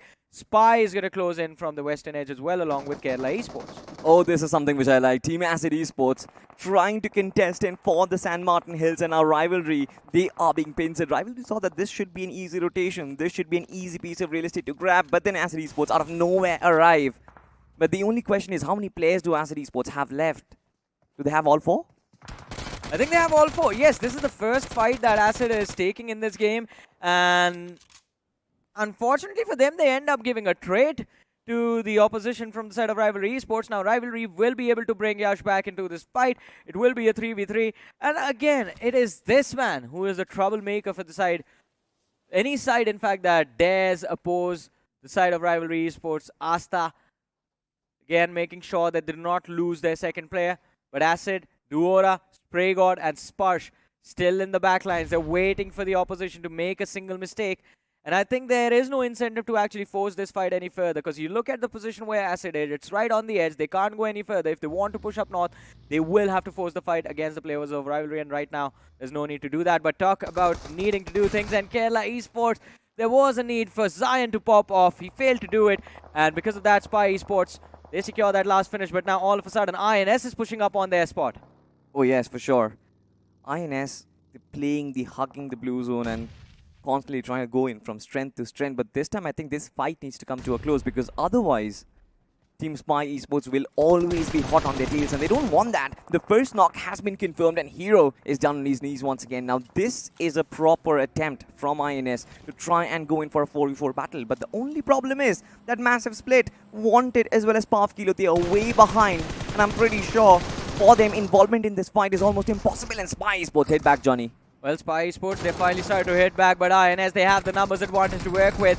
And look at this, they are not looking to stop, not looking to slow down. Now it's Wanted pushing forward. And with that jump shot, make sure that the Spies, well, they won't have their disguise to work with in this match. Sent back to the lobby, just 3 finishes on the board. And if I'm not wrong, actually, INS was responsible for picking off the players of Kerala Esports as well a few moments ago. Yeah, they were. INS Esports looking very solid, but they've lost a player in the process, and now even Wanted is feeling the brunt of the blue zone as well, being electrocuted over there. Team number 7, 4 Troublemakers, once again just mid-rotation being taken off, picked up by Enigma Gaming. But this is not good news. What is this rotation strategy from 4 Troublemakers? One guy coming in from the left-hand side, 2 people rotating from the right-hand side. They are going to get picked off if they rotate like this. I mean, it has to be the entire team moving together from the same position, a position that you know for a fact is not going to be in the line of fire for one of these teams. Otherwise, you just press that boost button and go as quickly as possible. Talk about moving quickly, and it seems like Acid Esports have pretty quickly moved to face off against their rivals in the form of Rivalry. Oh, that Molotov is right on top of Sparsh, and Sparsh is going to get knocked out. Spray God was down as well. Just the last player from the side of Acid left. That just leaves one player. And Rivalry, of course, the entirety of the team will try and chime in. This is easy stuff for them. Shouldn't even be a very difficult finish off, but look at this, right? Acid Esports, this is one of the reasons why I said this fight was so important to be taken down, and I don't really understand why Perry got pushed up all by himself in that initial fight. The decision making was horrible according to me, because they had the opportunity of trying to team up, but we'll stop that conversation for now though, because Enigma Gaming has chimed into the picture. Yeah, and the danger man from the Cyber Rivalry has been the first one to be picked off. Waste took down Asta. Daljit in the backlines has lost a chunk of his ASP, but he's still willing to take the fight against Phoenix. Finally, Daljit goes down. Max Cash is looking to make the push. Now, Phoenix is going to be dropped, and Rivalry is down to their last player. But from the backlines, it's going to be MICI Mudit who ruins the plans of Rivalry Esports and picks off that final individual. Enigma Gaming, they in turn make sure that Rivalry's revenge is secured, and MICI is sent back to the lobby. But now, ladies and gentlemen, we're down to the top 5 teams of this match. Enigma Gaming still in a brilliant spot, and it looks like they have the opportunity to secure this win. Maybe. Even Blood Rose, as a matter of fact, is still surviving, still trying to retain that 10-point lead over Acid Esports. Yeah. Again, Acid Esports, they had the opportunity of climbing back to the number 1 spot, had the opportunity of just securing it with the finish card. But disastrous decision making. As we speak of the circle moving towards north, it's just Infamous Hackers up there. There's nobody else who is inside the circle, and now they are going to be the dominatrix. Well, let's see how dominating can they be in this position, but Pasha from the side of Blood Rose is going to be picked off. Rixon as well, before you blink. He's gone. X-Spark, 3 players left in this matchup. Infamous Hackers as well, that high ground advantage from Enigma Gaming. That is the only thing that can cause them a lot of trouble, but Infamous Hackers themselves have a hill to work with. Warbi, last man left on the board, and he spotted out. Easy finish for Aditya. Oh, he misses the spray, but his teammate in the backline is there to cover him up. I mean, Team X-Spark, this should have been, this just kind of sums up the entire luck and the entire fate inside of this lobby so far. They are doing good, they have 10 finishes on board, but every single time they see an opposition out in the open, they just get hit back. That was a third-party incident once again. But you mentioned both Enigma Gaming and Infamous Hackers having hill control for themselves. It seems like they are not happy with sharing anything between them. Yeah. They want to be the king of the hill, and Infamous Hackers just charging in from the left-hand side. I'm not really sure if this is a good idea, Johnny. I mean, they want to isolate the fight, pick off Enigma Gaming first, and then we'll deal with the players of Team Xpark. But as you mentioned, not the ideal situation you would want for yourself. You want to make sure that your back is cleared before you go for an uphill battle. And since Infamous Hackers got a little too distracted by the players of Enigma Gaming, look at what has happened. Xbox has closed in the distance against the players of IH. This nade looks good. Blaze gets out from the damage radius, is behind that rock, and Sarang, oh, just a sliver of HP, not an advisable run for the lad. Leaves Pukar and Aditya, the last two players left, to lift the burden of securing this win for their team. Blaze had a massive job in this position to try and deny Xpark in their backlines. It seems like he has done the job. Sarang has been notorious with his praise, with his utility usage as well, and he could have been a very big thorn in Infamous Hackers and their path to success. And just like you mentioned, clear your packs before you charge the front lines. That is exactly what they are doing. In fact, Enigma Gaming and Infamous Hackers are actually coming together, tag teaming to take Team Xpark out of the picture. And this has just worked out wonderfully for both these two teams. I guess after Xpark is done, we will get to see no intruders, and it will be an absolute 4v4 between these two squads. But the utility exchange from Enigma Gaming and Infamous Hackers, I mean, I believe a couple of individuals from the side of Enigma Gaming are out of those nades and Molotovs as well, just a few of them left. So it will be extremely difficult for Enigma to be the ones engaging to the action. But look at Blaze, he has called for backup now. No Chance has showed up. Pukar still hiding behind the buggy. And Infamous Hackers, they're looking for information right now, where this last player from Xpark is. The interesting part, Johnny, is the circle is in the no man's land right now. Infamous Hackers trying to crawl a little bit behind just goes to show that they are playing for the placement. They are prioritizing the circle. And Enigma Gaming, they've actually pushed up. Now, this puts them in a very advantageous spot because they have the high ground advantage. And Infamous Hackers, they have been left to deal with Pukar as well as the low ground disadvantage. Pukar, of course, inviting a lot of shots from the retaliation of Team Infamous Hackers, but that nade was brilliant. But how long are they going to hold on? This 2-2 split, I'm not really a big fan of it. I don't think it's going to work out for them too well, in fact. But Pukar, in the meanwhile, has been a brilliant distraction, and Enigma Gaming, you need to utilize this opportunity to secure, or in fact, try to put some pressure on the players of Infamous Hackers, and that is exactly what they do. They find the opening, but Pukar, being a spoil sport, does spoil the sport for a waste, in fact, as he picks him off. 3v3 between Enigma and Infamous Hackers, the final fight of this map of Miramar. The final fight, of course, you've got a proper 3v3 happening. Thug as well as always being knocked out, but another player just hitting the deck. It's Daljit who actually hit the ground, and look at the terrain. Infamous Hackers have so much control. Yeah, Infamous Hackers have all the control, and I think this chicken dinner is pretty much theirs, because Max Cash made the mistake of going for a revive, trying to attempt a revive on the open position of Oasis, and because of that, Infinity OP is the last man left from the side of Enigma Gaming, and he has nothing to work with, just the cover of this tree. You see those shots connecting on the ground around him, the tree as well. So much pressure from No Chance and Blaze, and plus, even the flank is being controlled by the players of Infamous Hackers, but as soon as they try to go for a push, Infinity OP, he finds the opening. But again, there was a second man there as the backup option, and he just ends the game. Infamous Hackers, they walk away with a chicken dinner and they have decent finishes on the board. They had one before they collided against Xpark, then they picked off Xpark. I think they will have 6 or 7 eliminations in this game. Yeah. But guess what? Their finish card, they used it in the previous match. I mean, this is what happens, right? I mean, this is unfortunate, to be honest. But Enigma Gaming, in that particular fight, had so much advantage to actually work with the high ground stuff, and Infamous Hackers being distracted by Pukar. It just did not really time it to perfection. And at the end, I just noticed that Infinity OP had like just 6 bullets in his chamber on the Scarlet, so he couldn't have done anything anyway. Yeah, could not have done anything, could not have done quite a lot to bring his team back into the position. But Enigma, in the end, I think they just made a lot of blunders for that fight. And it could have actually gone either way. But guess what? I was talking about surprises awaiting us on the other side right after this game. So 11 teams are left with their placement card. What? Yeah. 11? Going into the last game. 11. All 11 placement cards coming. And guess how many finish cards? 4. 1. One finish card is going to be used in the next game. Just one team left with their finish card. 11 placement cards awaiting us, ladies and gentlemen. But all of that is going to happen on the other side of this very short break, so don't go anywhere.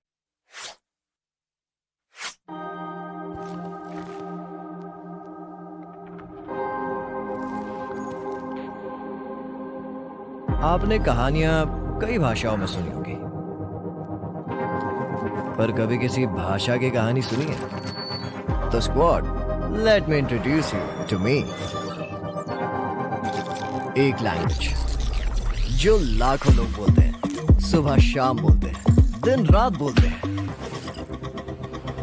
यहाँ फिर भी no entry का board लगा है। Stress नहीं रे बाबा, stress नहीं। अपन play में है, पर प्ले में नहीं। क्या शाने लोग समझे कि नहीं? लिटरेचर आउट, ड्रामा आउट, फिर है क्या इस भाषा में? Sit back, zoom in and watch out. इस भाषा में एक्शन है, इस भाषा में बूम बाम है, गूज बम्स है, धूम धाम है।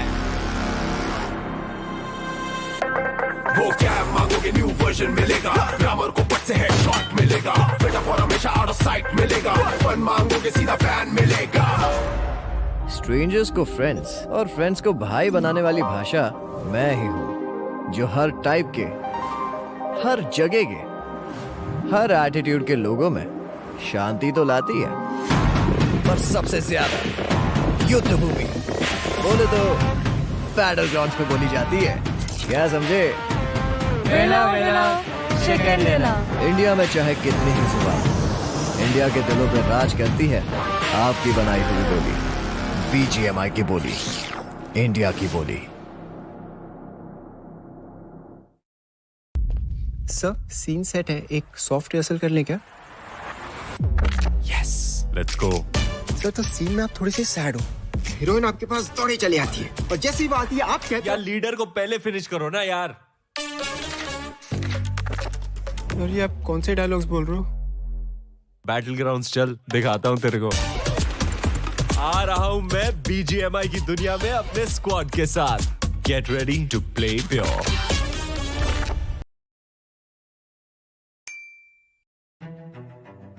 रोड टू वेलर एम्पायर्स में बहुत सारे फैक्शंस है, जैसे जापानीज फैक्शन है, रोमन फैक्शन है, पर्शियन फैक्शन है, नॉर्मन फैक्शन है। इंडिया फैक्शन नहीं था। Then I thought, okay, now this is the really great opportunity to design some Indian characters. हमने डिसाइड किया कि we'll go for it. जो भी कोरियन डिज़ाइंस बन के आए थे तो बहुत ही अच्छा था, लेकिन इंडियनाइज नहीं था, वो बहुत ज़्यादा कोरियन स्टाइल था। उसको इंडिया ऑथेंटिक बनाने के लिए हमको बहुत ज़्यादा रिसर्च करना पड़ा।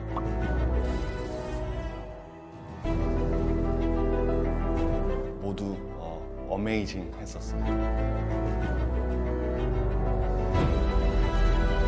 인디언 팩션?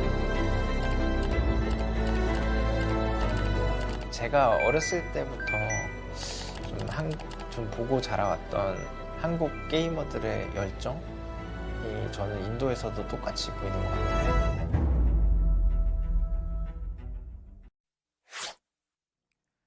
Welcome back, ladies and gentlemen, to the lower brackets of the BGIS 2023. And once again, we are back. We, as in the Beardless Bros. What's up?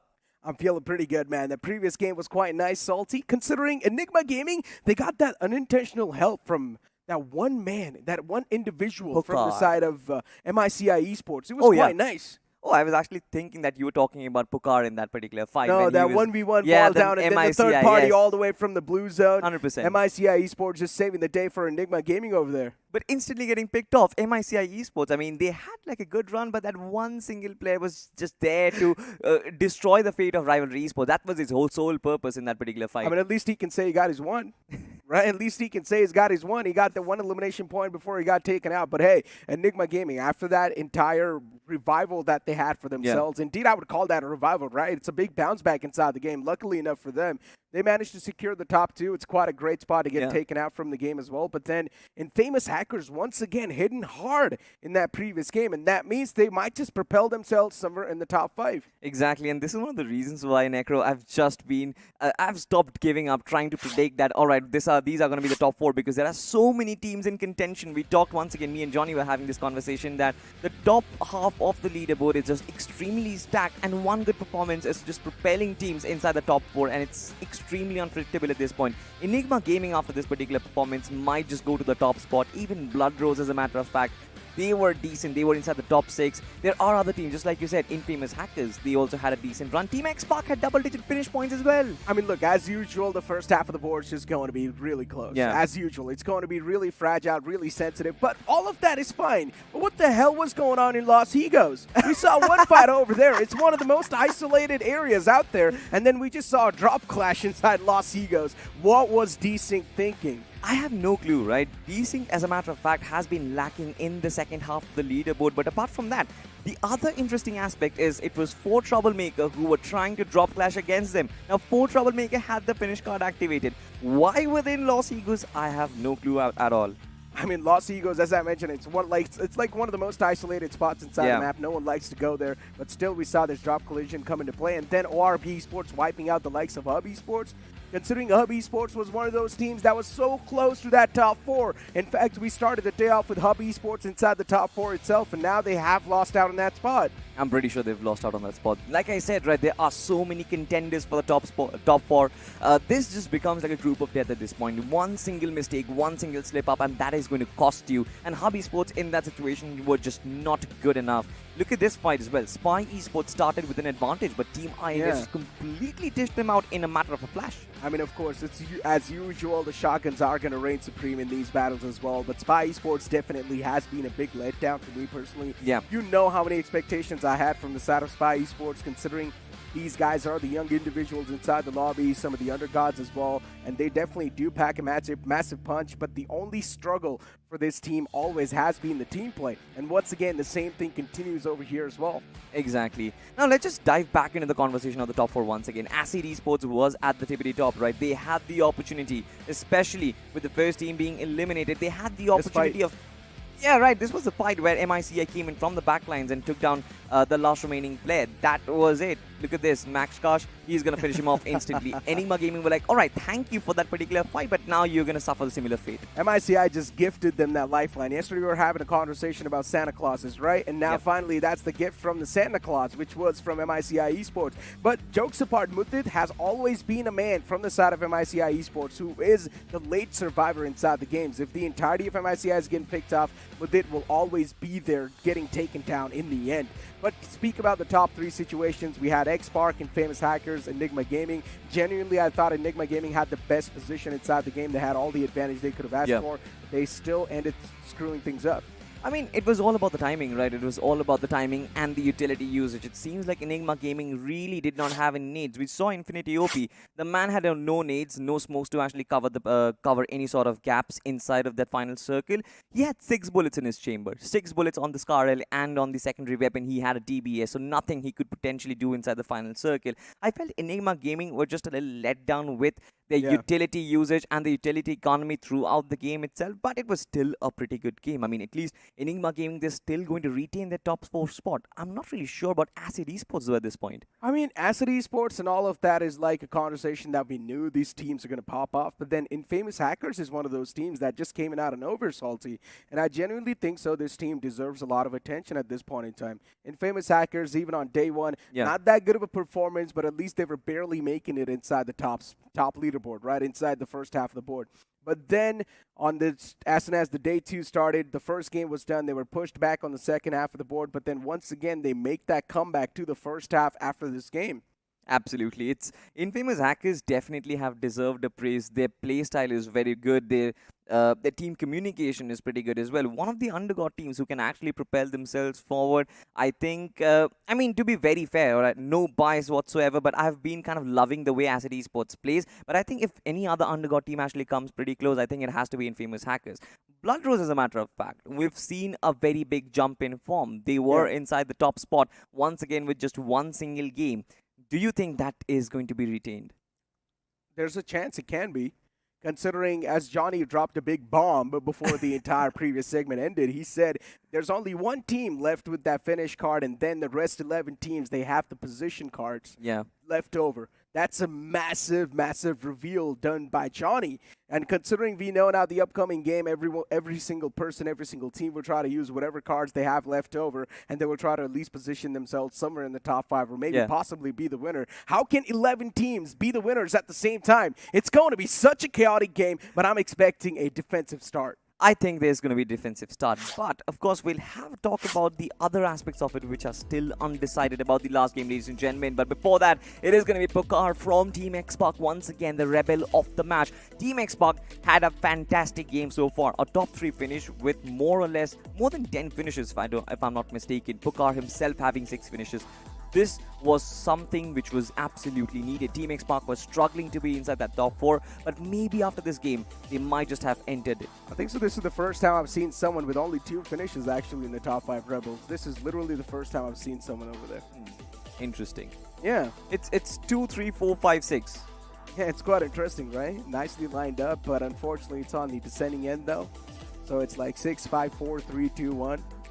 But the 1 is not over there. I'm pretty sure if there were top 6, then the 1 would have been seen. But you know what? It's time for us to take a look at the match scoreboard, which is the point standings of the previous game. And Xpark, as usual, they're going to be the rulers, even though they did not win up that previous game, but still they had a lot of finish points. Exactly. I mean, look at that. Team Xpark, 13 finish points. They had no power-ups going on.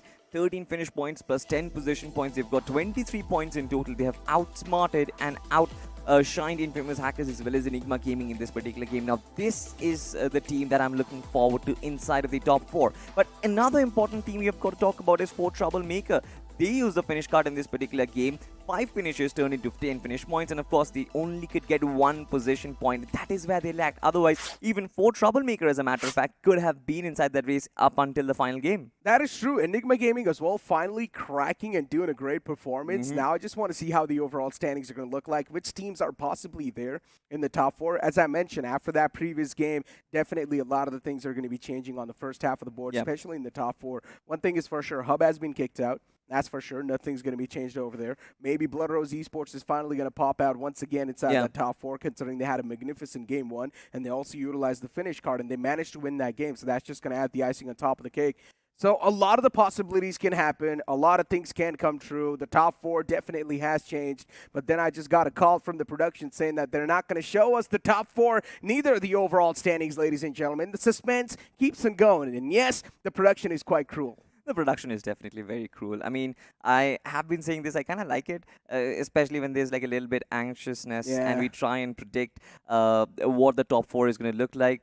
And there's one team, especially, that needs a little bit of a special mention, and that is Claw Esports. I mean, their performance yesterday was absolutely brilliant. Today, they have been dismantled by the other teams. A massive drop from possibly somewhere in the top 4 to like the very last end of the first page. I'm not even sure if they are in the first page right now. Exactly. That's actually a really good point that you brought up. Claw Esports, a massive talking point over here. They have seen a lot of ups and downs, Johnny said, and because of that, maybe finally Claw Esports have realized how to play inside these type of lobbies. They've finally adapted. But no, instead, that's not the case. Claw Esports, once again, losing out in their games. This is definitely a big point of concern. I just want to see how the future lines are going to look like. Now, Kerala Esports is one of those teams. They ended things on a decent note in the Wrangle game, but then in the Miramar, once again, things were sort of downhill for them. So I just want to see how Kerala Esports can make their way back up in that top 4, or at least in the first half of the board, as we're going to have the map poll in front of us, and these are the maps that will be chosen by the audience. Miramar is grayed out, so that map was not up for selection. Wow. But I guess we're going to kick things off with a Wrangle.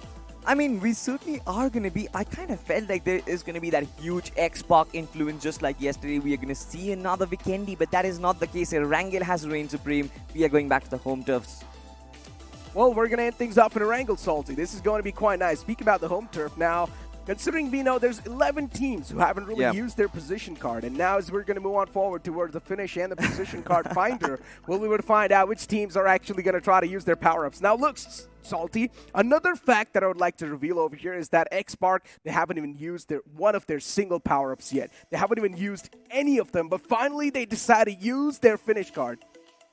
I mean, potentially they possibly thought that they were going to use their finish and the position card in the last game together, but that's not allowed, ladies and gentlemen. Position card has been used up by MICI Asset Esports. Spy Esports, as a matter of fact, as well. You mentioned there are going to be 11 teams. Let's just see if there are actually going to be 11 teams inside. There's a little bit of separation between Spy Esports and Asset Esports. Oh, they're just weird. And then we're going to have another 4 Troublemakers is over there as well. Now, look, 11 teams have to go for the position card. If there's a little bit even short from 11 teams, that means they just give up at this point. They just do not care about even picking these position cards. But there should be 11 teams who are going to go for that position card. But this is such a mastermind from Team Xpark, to be honest, to just retain that finish card and the position card. I mean, the position card could have possibly used before, but the fact that they've sort of retained their finish card and still have got that good position inside the overall standings, this is going to help them propel inside it once again. But not even using any of your power cards is a little bit weird for me, considering it's a free advantage. It's not like it's costing you any type of money. All you need to do is just pick it up inside the game. Maybe they should have at least tried to use that position card in the past, but now they went with the finish card. One thing is for sure, Xpark will try to go ham in this upcoming game. And yes, a lot of the teams are just going for that position card. As I mentioned, there's only 11 teams who've got that position card left over, and all of those 11 teams will go ahead and use that. How can 11 teams position themselves somewhere in the top 5? That means a lot of the defensive gameplay will be seen over here. Of course, right? I mean, see, at this point, the position card has sort of been utilized in a way where they try and be inside the top 3, right? That is where you get the max amount of benefit. 15, 12, and 10 multiplied by 1.5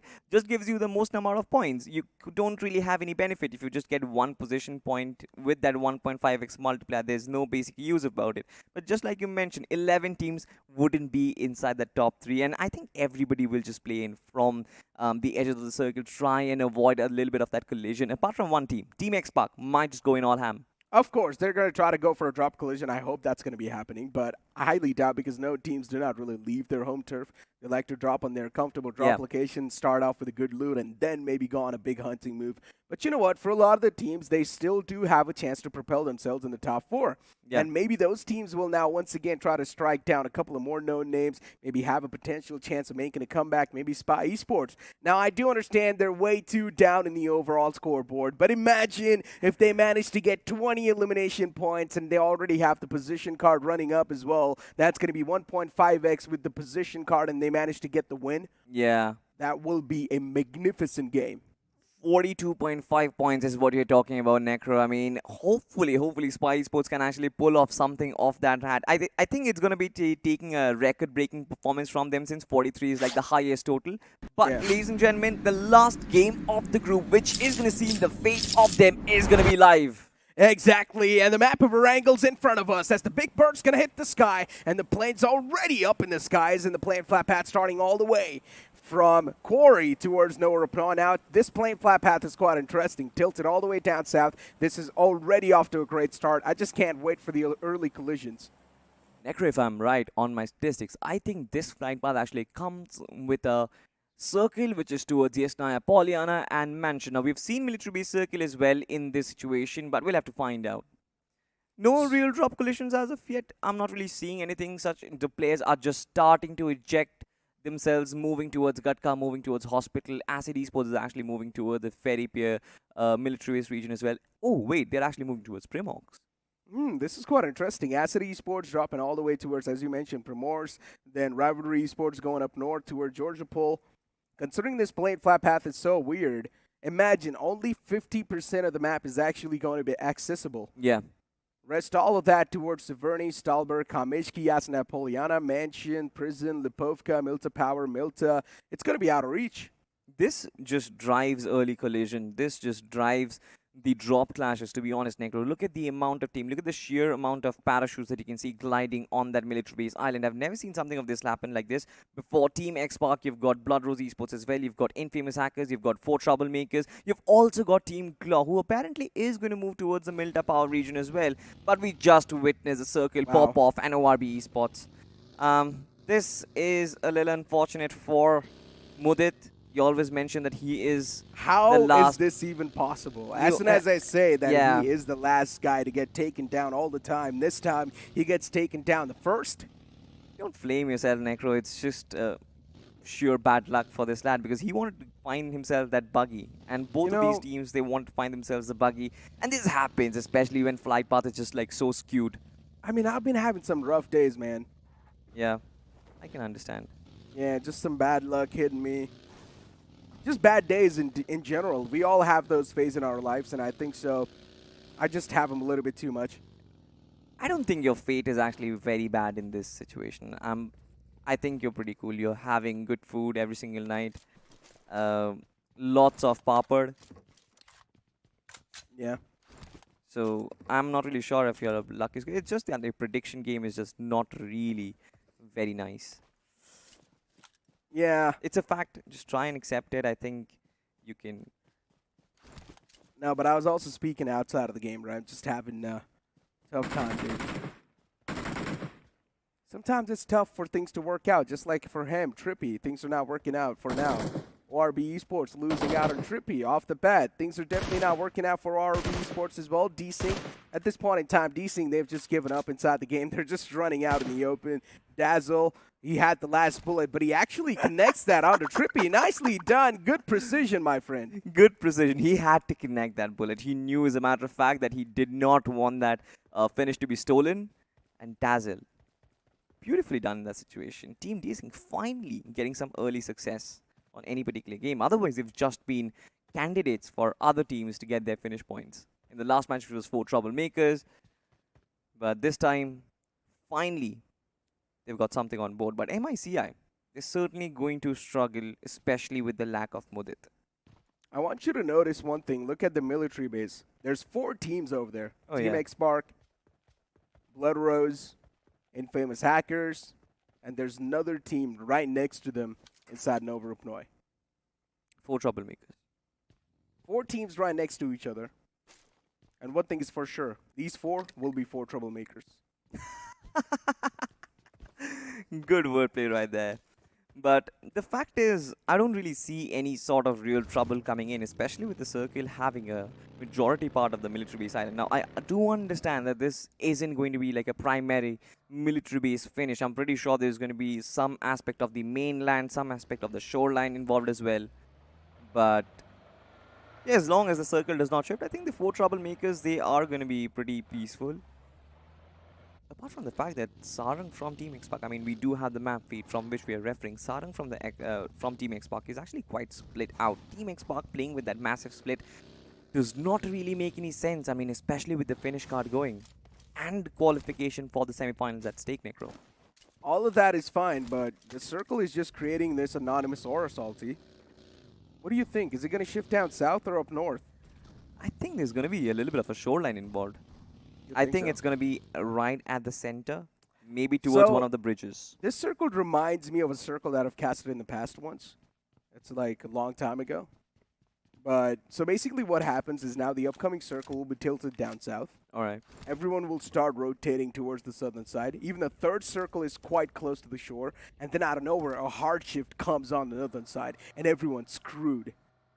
I think I know which map you're talking about. I think I know the circle which you are actually talking about. And all of a sudden, when you described it, I could actually see that happen in front of my eyes. So basically, when I was casting that circle, I genuinely thought the teams up north were done for. Yeah. Because they were a little bit too late to rotate inside the circle. But then out of nowhere, the BGMI gods are like, hey, here you go. We're gracing you guys with the circle shift right on top of you. And then they just rise up from the ashes. Might actually happen, you know. But the general trend has been so far that the teams inside of the military base, they kind of sense the fact that a northern shift might be coming in. Considering the fact that you've got like 60% coverage of the northern part. I like what Infamous Hackers are doing. 2-2 split. 2 players on the other side of the bridge, 2 players on this side of the bridge. Nicely done. Infamous Hackers just holding on to their horses in this one. No chance 24. He had the opportunity of spraying down 4 troublemakers, at least getting the last remaining player, or the last player in that particular trail of convoy. But he decides to not pull his trigger. This is proper trigger discipline. Oh my God. This is bad news. He's got a feast in front of him. But he's got no just support. Needs the right spoon. He's got no support. And from the back lines, it's Blood Rose Esports as well. And they have visibility. How did they miss on him? How did they not know? There's one guy from Infamous Hackers right in front of them, standing still. Finally, they spot him out. And now Change is getting shot at in the back. Trying to move out in the open. Blood Rose Esports going for constant pressure. And eventually, Chance gets knocked out. And now Blood Rose Esports, these guys are going to be desperate to get their hands on that fallen elimination. That's why you saw them a little bit in the state of discomfort. Blood Rose Esports, they want to close up on that spot. They know there's so many elimination points rackable in the front lines. This is such a comedy of errors, to be honest. Infamous Hackers having no idea. In fact, 4 Troublemakers having no idea where Infamous Hackers were, and then Infamous Hackers having no idea where Blood Rose Esports were. And Blood Rose Esports, of course, have got that massive uphill advantage, and they're using it to perfection. But for how long is the question? Of course, Infamous Hackers have been shooed away. Even 4 Troublemakers are moving out of the equation as well. Not really sure if Blood Rose Esports should do that, but look at this. BR Titans, they've got the M249 and they are opening fire. Oh my god, it's a grand chase and Acid Esports. These guys are getting spoiled for now. Paragon as well falls down. BR Titans on the verge of winning this entire fight. It's a 1v1 scenario or a 1v2. Acid Esports in a big advantage inside this one. Duo OP closes on up to that position. God plays. This man, I do not even know what he's doing. He was just AFK over there. I have no clue what just happened. Acid Esports just finally managed to survive this gang war. And this was a mid-rotation clash. God plays just took a nap. It seems like it. You know, sometimes... Or possibly he just gave up. He knew that an entire cavalry is running towards him. 1v2 is possible to pull off. We've seen a lot of the 1v2 clutches in the past. I think so. It's about using a lot of your energy, right? So even humans have a battery percentage, and maybe he was running on 1%. And he used just all of his battery in those 2 eliminations that he found, and then he just died out of nowhere. But then his battery must run out pretty quickly. Yeah. Needs to have a battery which is big enough for wiping off the entirety of a squad. Just 2 players, not really a very good deal, to be honest. But Acid Esports, at least the good thing about them is that they still managed to survive. They've got the placement card running, if I'm not mistaken. They indeed do. But how did that fight happen? I mean, there was no need for that particular brawl fest to just happen in the middle of nowhere. 2 vehicles collide and then Acid Esports just going in with the rest of the squad. BR Titans had an M249 to actually work with, but still could not do enough damage. I mean, Salty, ask yourself this question. In general, the lower brackets have been so random. Oh, yes, for sure. So I think so that should just answer your question that you asked. At this point in time, expect the unexpected. Yeah. And right now, for example, a team in the front line is getting peppered down. It's the players of ORB Esports. And the man finally just shuts the door, does not really want to be on the top anymore, on top of the roof. Instead, wants to stay inside the apartments, feel a little bit more safe, more cozy, comfy. And speak about feeling comfy, Blood Rose Esports, these guys are like the predators inside the lobby, looking out for the praise. Still on the military island. But yeah, I mean, you were talking about expecting the unexpected. Look at this. I'm already looking at something like that. Beasting, surviving beyond the first stage. Once again. Of the map of Wrangle. Yeah, once again, in Erangel, ORB Esports and Desing, they collide. Even in the first Erangel, these 2 teams collide. And now, once again, ORB Esports and Desing, they collide in the early phase. And I think so ORB Esports, these guys are going to get pretty much all the elimination points wrapped up quite easily without any issues. Another nade comes into play. It finds a perfect knockout. Even Dazzle's down way too low. The players of Desync do not even have any type of meds. And there we go. Lynch through the smoke finds that perfect connection. And ORB Esports out of nowhere, these guys are over here to make a comeback.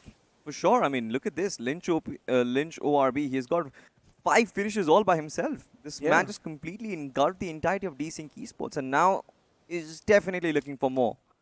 ORB Esports, they do have that good spot inside the circle, but I'm a little concerned about the teams in the military base island because they're still yet to rotate. You've got a massive split coming in from Infamous Hackers, which is still working on. Blood Rose Esports as well.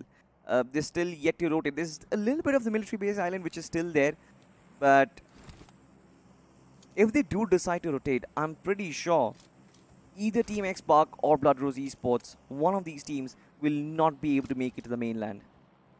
Hub Esports making it down south all the way from north.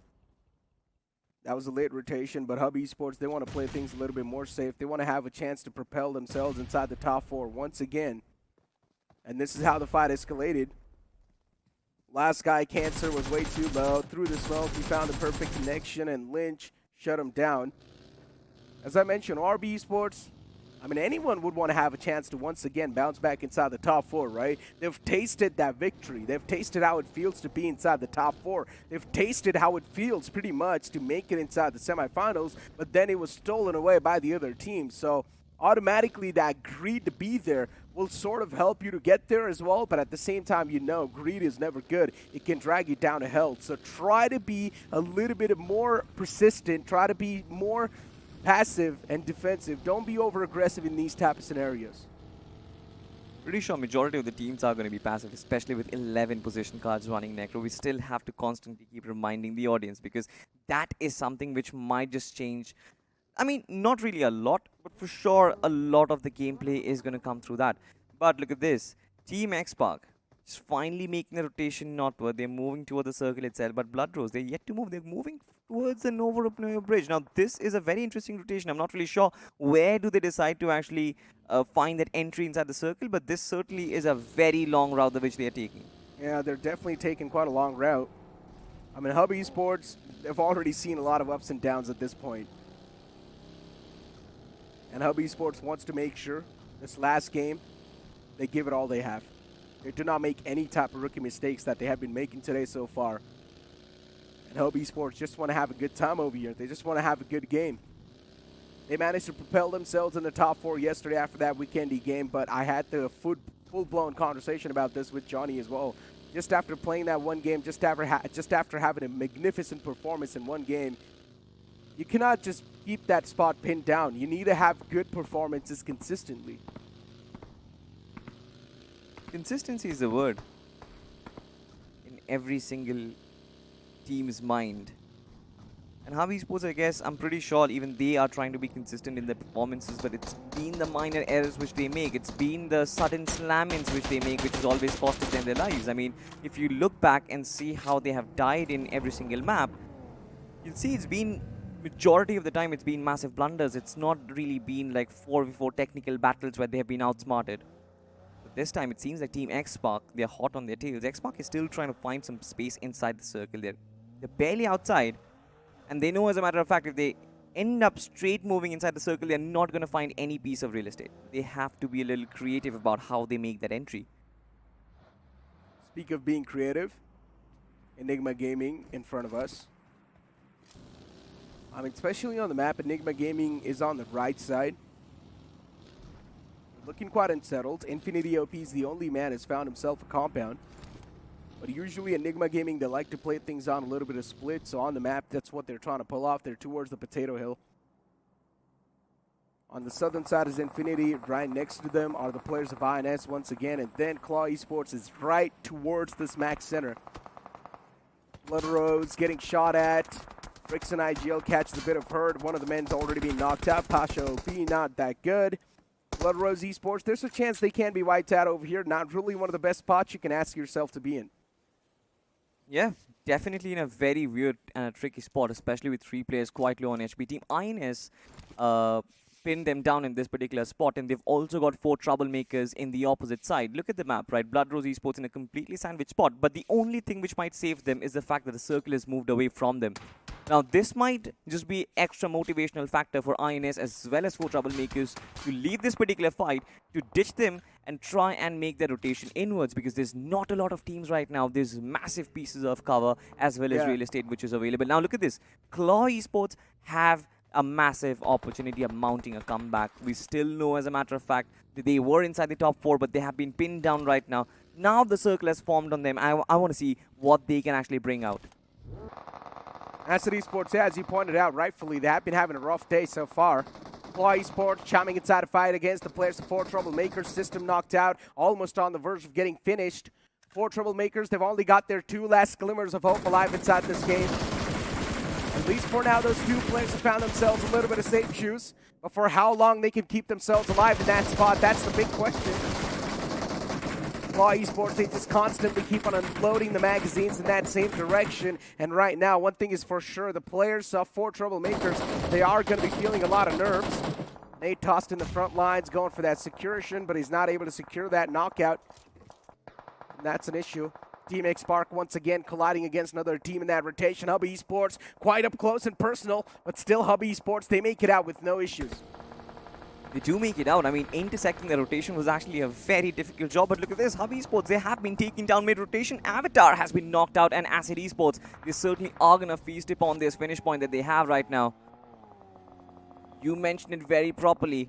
Claw Esports, they certainly were in a very good spot up against 4 Troublemakers. Now, I want to see how that fight actually proceeds, because 4 Troublemakers, they had system knocked out. 2 of the players were in the sniper towers. Blood Rose in the back lines might just be a third-party situation. That was a very interesting fight, because whoever wins that particular battle, I think, is going to dominate for the rest of the competition or the rest of the game so far. Spy Esports once again starting to lose out on the players. Oh. Avatar getting confirmed from the game. Acid Esports, they just find a piece of candy rolling on the floor. And now over here on the map, INS. Not really in a good spot. Rivalry Esports as well, starting to get picked off.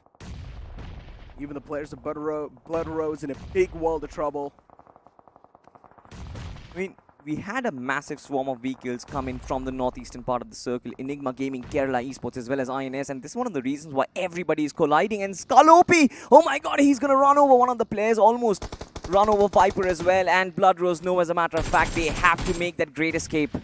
Blood Rose Esports, a big blunder from them inside this game, and ORB Esports out of nowhere. These guys are going to be looking forward to rise up from the ashes. INS Esports right underneath the players of ORB. There's a chance ORB can actually come out on top in this fight, but then even Enigma Gaming, they want to chime inside this fight. Once again, a little bit of third-party situation going on over here. Enigma Gaming, they just keep on driving around with their buggies and their vehicles. INS Esports, one last man alive, Pafkulo, and even he gets eliminated with that beautifully placed nade. Enigma Gaming in a world of trouble for now. He gets swallowed in that particular fight, but Enigma Gaming are not in a very good position themselves. It's ORB and their domination. And look at this man, Lynch ORB with 9 finishes. What is he on? Lynch is just feeling himself single-handedly. He's just carrying his team on the back right now. He's definitely got some big biceps. ORB Esports, 3 players. Slowly and steadily they are moving in. Enigma Gaming, Infinity OP trying to crawl back to safety. Enigma Gaming definitely do realize the fact that they screwed up massively while they decided to take that fight. And now they're definitely facing a little bit of brunt of that. INS Esports, I had a decent amount of expectations from this team, but one thing is for sure, they're not going to be the semifinalists. They certainly are not going to be. And look at this, Enigma Gaming. They're under heavy fire from 2 teams, ORB from one side, Kerala Esports from one side as well. And this is amount of pressure which is extremely hard to handle. And Enigma Gaming, they are going to bow out because of it. There's still that one player who is still surviving. I don't think he's going to survive for long. Infinity OP just using the smokes. And this in itself was a very bad decision, especially when you see so many swarms of vehicles trying to approach the northeastern part of the circle. You know that there is not a lot of cover to work with.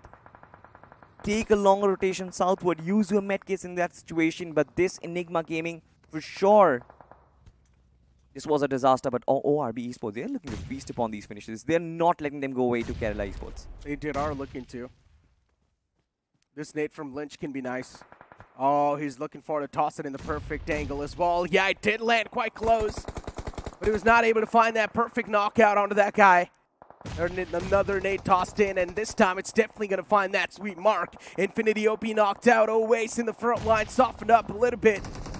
And Oace already now starting to break a lot of sweat. And once again, Lynch, he puts an end to its fairy tale. And Lynch has finally managed to get 11 elimination points, Salty. Is it the highest in the BGI so far? I pretty much think that Lynch ORB with 11 finishes right now has sort of broken personal records. ORB Esports are looking fabulous in this game. Definitely Lynch is the one who's getting all the finishes, but the rest of the 2 players, Skull as well as Black, they are looking unstoppable. Single-handedly, Lynch is just leaping forward with his team on the back, and now ORB Esports, the utility utilization from these guys is actually perfect. Kerala Esports, on the verge of getting picked off. Lynch once again will get another elimination on the board for himself. 12 points. Kerala Esports, the last two glimmers of hope alive inside the game, and that perfect sprint from Lynch too was not able to find that connection though through the smoke, and that's a bit of a problem, but it's completely fine. Lynch, he needs to be a little bit more careful in these type of moments. But I think they've done the job. They actually have done the job in pushing Kerala out of the circle, and look at that. Look at the radar. ORB Esports are already making their way inside. Might as well dominate. They have got the high ground advantage as well to actually work with, and Team X-Park has been completely pinned.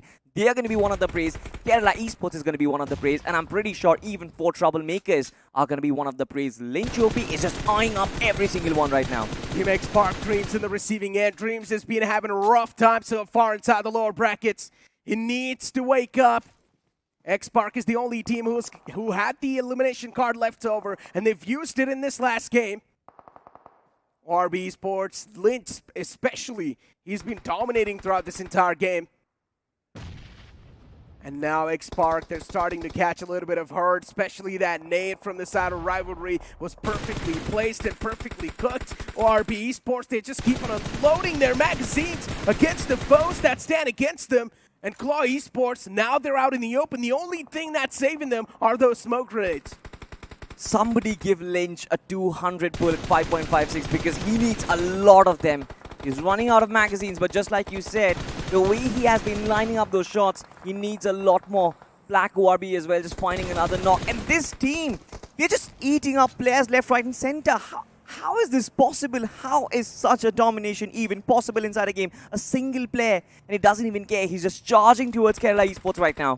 Add another one and make it 13, and now Black 2 is starting to line up the bodies. Kerala Esports lose out on another guy, but the perfectly placed Molotov. Now the floor's going to be lava. Even the last guy from Kerala Esports gets eliminated from the game.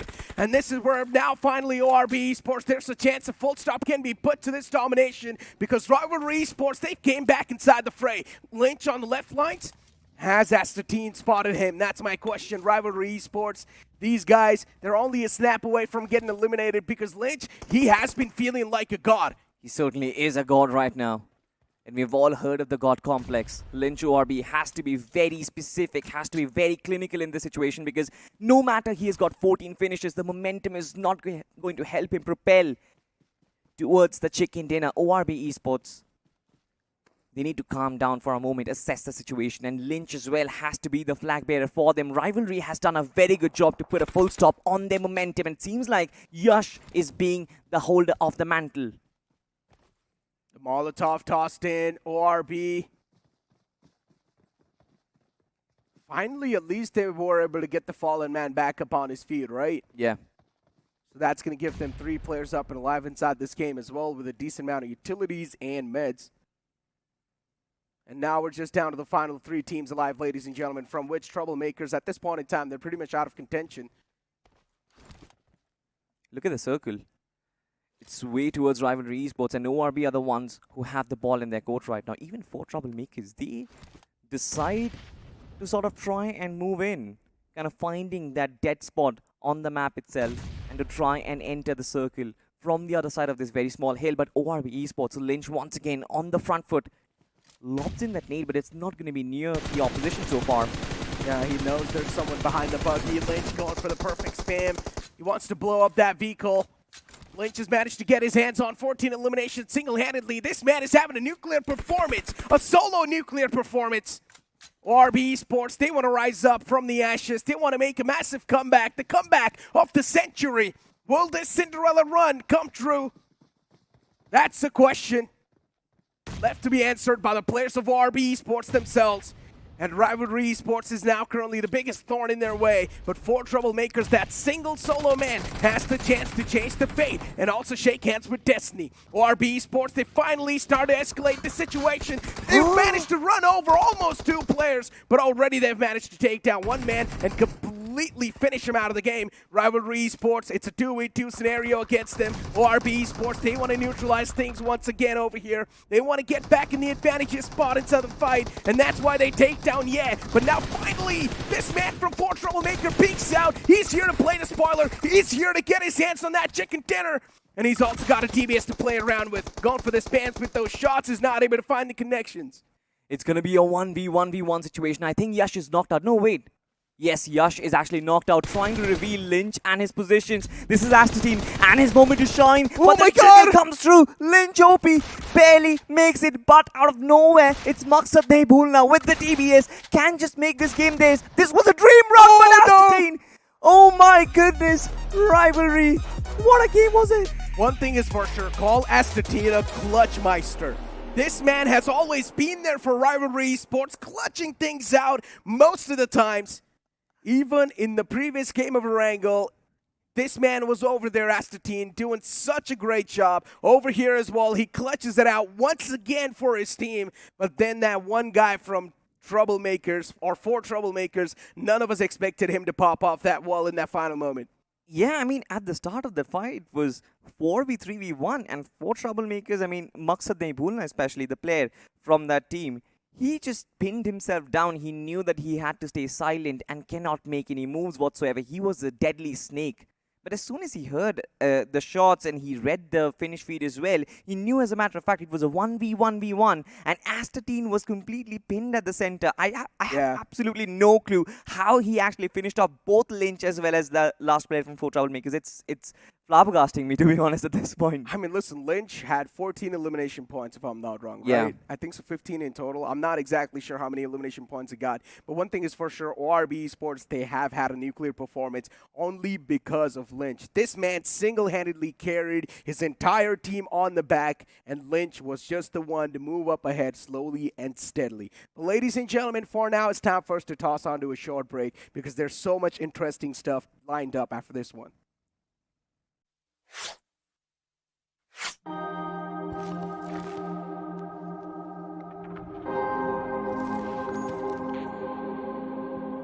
आपने कहानियां कई भाषाओं में सुनी होगी, पर कभी किसी भाषा की कहानी सुनी है? तो squad, let me introduce you to मी।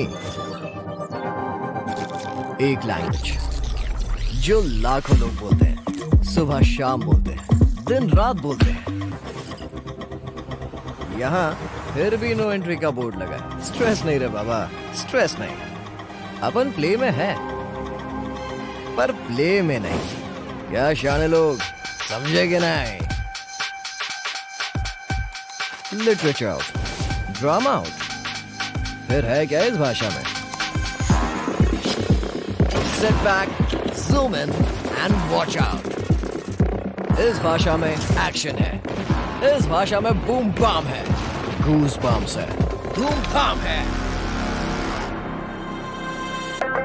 वो क्या मांगोगे न्यू वर्जन मिलेगा, ग्रामर को पट से हेडशॉट मिलेगा, मेटाफोर हमेशा आउट ऑफ साइट मिलेगा, फन मांगोगे सीधा बैन मिलेगा। स्ट्रेंजर्स को फ्रेंड्स और फ्रेंड्स को भाई बनाने वाली भाषा मैं ही हूँ, जो हर टाइप के, हर जगह के, हर एटीट्यूड के लोगों में शांति तो लाती है, पर सबसे ज्यादा युद्ध भूमि बोले तो बैटल ग्राउंड्स पे बोली जाती है। क्या समझे? वेला वेला चिकन लेला।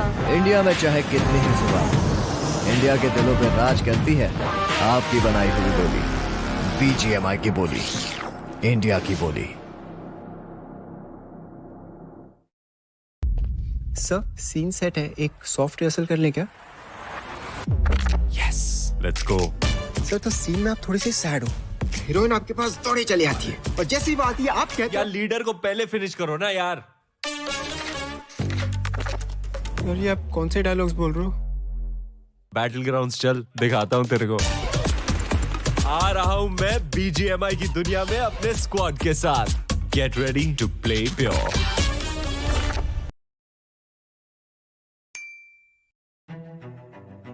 रोड टू वैलर एम्पायर्स में बहुत सारे फैक्शंस है, जैसे जापानीज फैक्शन है, रोमन फैक्शन है, पर्शियन फैक्शन है, नॉर्मन फैक्शन है। इंडिया फैक्शन नहीं था।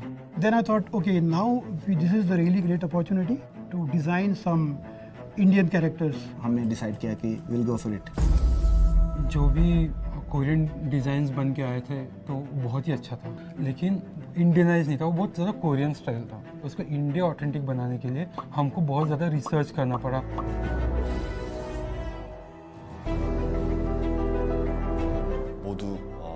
어메이징 했었어요. Indian faction? 제가 어렸을 때부터 좀 보고 자라왔던 한국 게이머들의 열정이 저는 인도에서도 똑같이 보이는 것 같아요.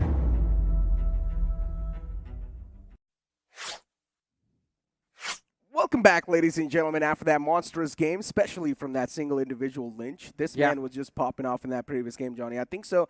He had 15 eliminations all by himself, and then there was another guy from ORB Esports, I think it was Black, who managed to get a decent amount of points once again. But still, Lynch just single-handedly carrying his team on the back. You made a mistake right there. You called him a man, an individual. He was a superman inside of that He was game. a god. He was a god from a different planet. I mean, and this was like an incredible outplay. I mean, you called this an individual pop-off, just absolutely flawless. But towards the very end is a little bit of hilarious moment as well. That individual 1v1 between Maqsad Nibulna and the player from Rivalry. But I have to say, Asta is the worst player to go up in those clutch moments against, man. He has just been flawless whenever he's been pushed in a corner. That's what I said, right? Call him the clutch meister because Astatine has been doing a great job all the time for this team, especially Rivalry Esports. Even the first game of Wrangle, if you remember, we were the one casting that. Astatine was over there alive. He clutched out a 1v4. Then later on, too, inside the shack, he managed to get a couple of more elimination points. What else can he ask from a single individual? But ladies and gentlemen, for now, let's move on forward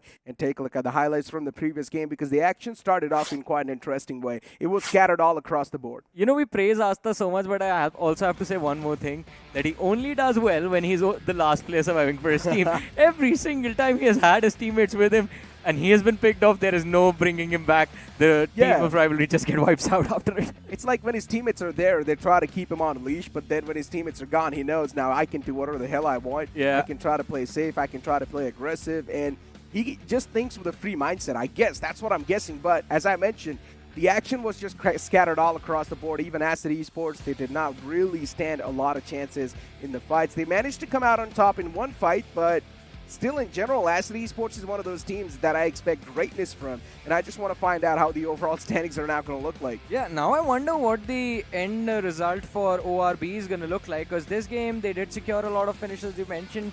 But they had that placement card in place. And they did secure the top 3 finish in this match. That means 15 points are headed their way for placement, and you add the finish points to that. I wonder will they have enough to break into the top 4? I think so. ORB, they only had like 4 or 5 points in total in the overall standings. And after this game, even if they do manage to get 40 points, still they're going to be pretty far away. So Lynch did decide to choose violence, but then he chose it a little bit too late. Yeah, he should have performed like this a little bit better in the previous game as well. And then had he played like this even one game yesterday, I think his team would have showed up today a little bit more motivated. But also we can't just blame him, right? It was just one player who did really well for himself in one game. What about the other 3 players? They also could have stepped up in the matches yesterday. I mean, it can be the same thing said about the other teams who have actually failed to make it at this point. But this was an individual brilliant moment of brilliance from Zerif. I mean, quite a brilliant clutch in that compound. Exactly was. And Zerif just reminds me of Claw Esports. And speaking about Claw Esports, once again, this team is not able to perform that well. On day one, they did quite a fantastic job, but then we had an entire discussion about this in the pregame segment as well, Johnny, saying that Claw Esports, they've went through a lot of ups and downs throughout this entire BGIS 2023. We thought that they've learned through their mistakes, but no, instead, Claw Esports, this day 2 was just filled with a lot of thorns. Yeah, it was filled with a lot of thorns, and not just for one squad, for everyone basically at this point, because again, I mean, the top 4 was extremely unstable, and with the kind of pop-ups that we have seen today, I expect a lot of teams from the top 4 who started in the top 4, in fact, to get kicked out by now. I mean, I don't even know. Whenever I see Lynch on my screen, I'm just forgetting what I want to say. This guy was just popping off on a whole nother level. Single-handedly just manhandling team like it's nothing. He was a man possessed, but in the end, Astatine just clutching things out once again for the side of Rivalry Esports. There's a chance Rivalry Esports as well can make a comeback. I think Rivalry actually can push through, especially with how Asta has played throughout the entire day. There's a very high possibility of them being in the top 4. And if this sort of doesn't work for Rivalry, I think this sort of has this run of theirs in the losers bracket has shown them exactly what they need to do in the future. I mean, Asta needs to be the man put in the center, and the team needs to make more players around it, because this man definitely is built different from everyone else. Individually, he's been playing quite phenomenal, but as you mentioned, when it comes to the team play, he's been lacking up a little bit, and he only performs when he's the only guy left alive. But then I also spoke about Mudit from the side of MICI. I say he's always the last man to get taken out from the game, but then as soon as I say that, he gets taken down instantly, the first one to get taken down in that game. But you can't be too harsh on him for that. I mean, as you mentioned, he's always the last guy surviving, and Mudit also makes sure that he does not just play for survival in the variant. He makes sure that before he goes down eventually, he gets a few finish points for his team. And that is something that we hardly ever see these surviving aspect players focus on, the players who are always the last individuals, the players who are left back by the rest of the team with the first aid kits, with the healing utility, like, all right, you stay back, you play for placement points, we'll try and get the finishes. We hardly ever see those players take up fights when they are pressed in a corner, when they see even a few isolated individuals in front of them. Mudit is not afraid of that. And MICI, they did start the day off in quite a decent spot as well. They did utilize both their cards today. So I'm actually quite hopeful in seeing them in the top 4 as well. But again, as we noticed, at the end of game 1, there was just 14 points. 14 points separating the team on the 2nd to the team on the 8th position. And I think it was 16 points separating the team on the 2nd from the team on the 9th position. After the second game, we saw again inconsistent performances. Teams on the first page of the leaderboard did not really do that well. Second page, again, for the second time of the day, bounced back up. But this game, it can change everything. I think a few big names might be outside the top 4. As I mentioned, in general, the top 4 or the top 8 was just way too fragile. Yeah. The first half of the board was way too sensitive. One single bad mistake, one single bad performance could actually compromise your position, and that has, I'm pretty sure, happened already inside the games too. But then let's speak about some of the known upsets already. But before we do that, we need to focus on the MVP of the previous game. Of course, it's going to be Lynch, and no one else is going to be taking that limelight away from this guy. 70% finish contribution as well for his team. He's not the rebel of the match. He's a rebel of BGMI at this point. I mean, 14 eliminations in a competitive lobby like this. I don't think I've ever heard that in my entire career. He's a man possessed, straight up. And then even Black was there from the side of ORB Esports with 5 elimination points. Rivalry is going to be there too. Yash with 6 eliminations. Astatine with 4. Acid Esports Duo OP with 3 elimination points. But now, as I mentioned, let's speak about the known upsets in this game. Or in this, not just in this game, in this group in general. Spy Esports. Spy Esports is there. I'm actually quite concerned about Team X-Park as well. I mean, they weren't doing that great. Today was quite important for them. They did utilize their finish card. That was the only thing left for them. They utilized that in this game, and they do get those 12 points on the board. 6th position, 18 in total. But is that enough to bring them in the top 4? That is going to be something I'll keep my eye on. Enigma Gaming, their day, I mean, the Miramar was pretty great, but Erangel, they took an early exit. And again, in this game as well, they took an early exit. 2.5 position points wrapped up. That's a lot. Imagine That's a lot? You just remove that point in between. It's 25. Yeah. Decimals can change everything. That is true. That is true. But you know what? Jokes apart. In general, upsets, surprises, it just keeps on going through as we keep on pushing through these days and pushing through these groups. But now it's time for us to find out how the top 4 is looking like for this group in the overall standings, ladies and gentlemen. Here we go. The overall standings in front of us. Team X-Park, they're ruling the chart with 86 points. Enigma Gaming with 72.5. Blood Rose Esports with 72. And MICI Esports with 65. All right, my apologies. I forgot about the miracle that Pukar pulled on the map of Miramar. It completely slipped my mind, but still, that and this performance on the map of Erangel did bring them on the first position. Enigma Gaming is there on the second, not too far behind. Blood Rose on the third with 72. And MICI is going to be so happy that they make it through on that 4th position, and they deserve it as well. Today, they played absolutely phenomenally, and especially, I mean, my man Mudit was just incredible with his survival instinct. Just because of that 2.5 right now, Enigma Gaming is on the 2nd spot. Imagine, I told you that's a lot of points. Just because of that 2.5. Right there. Wow. They're 72.5. They're on the 2nd spot. Imagine they could have been on the 3rd.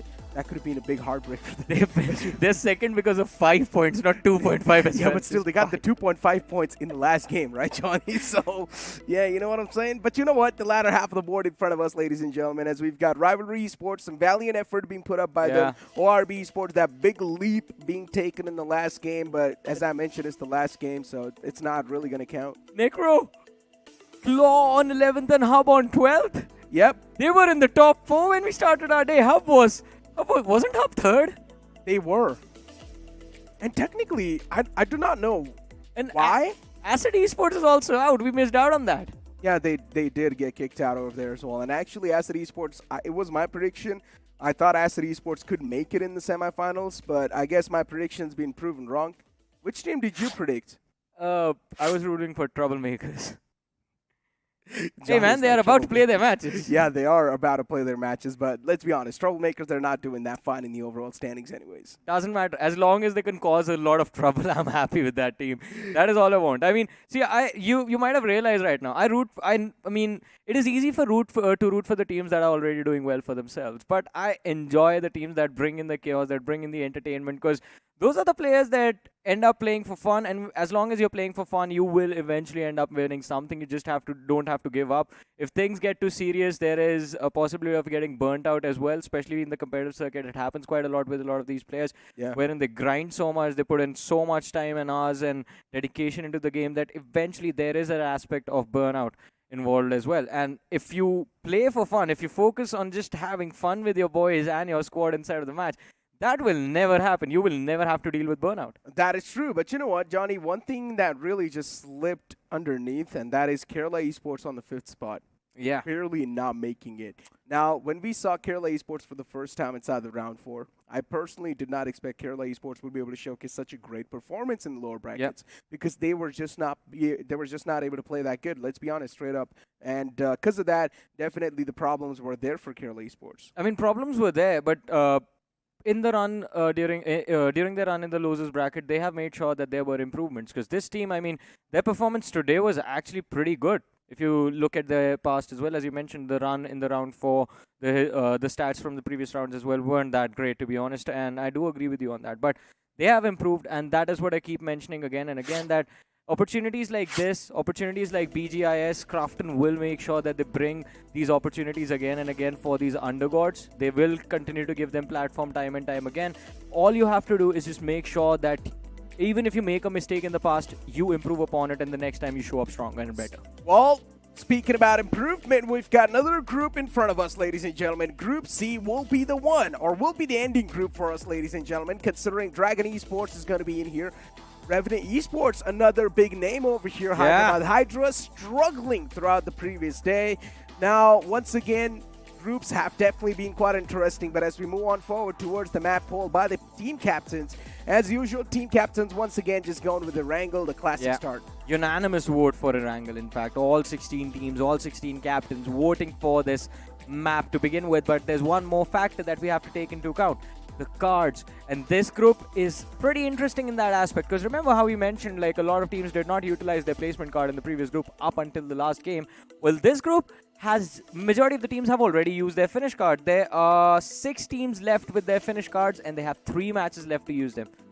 That is true. And, well, let's find out which teams have actually went for the finish card and the position cards. Hyderabad Hydras, off the bat, they're going to whip out that finish card. They know it's their time to go big, and this is the only chance they can have to go big because, once again, first game of the day, there won't be a lot of pressure anyways. A lot of things might just be in an unorthodox way. But considering it's the day 2, you can expect it a little bit more organized compared to yesterday. I mean, we expect it to be a little bit more organized, but let's see how things are going to go. I mean, as soon as these cards are getting involved, things get, they do tend to take a turn for the wild. And look at what has happened now. I mean, I just mentioned 6 teams were left with their finish card. 5 have been utilized. Just 1 team left with their finish card for the future rounds.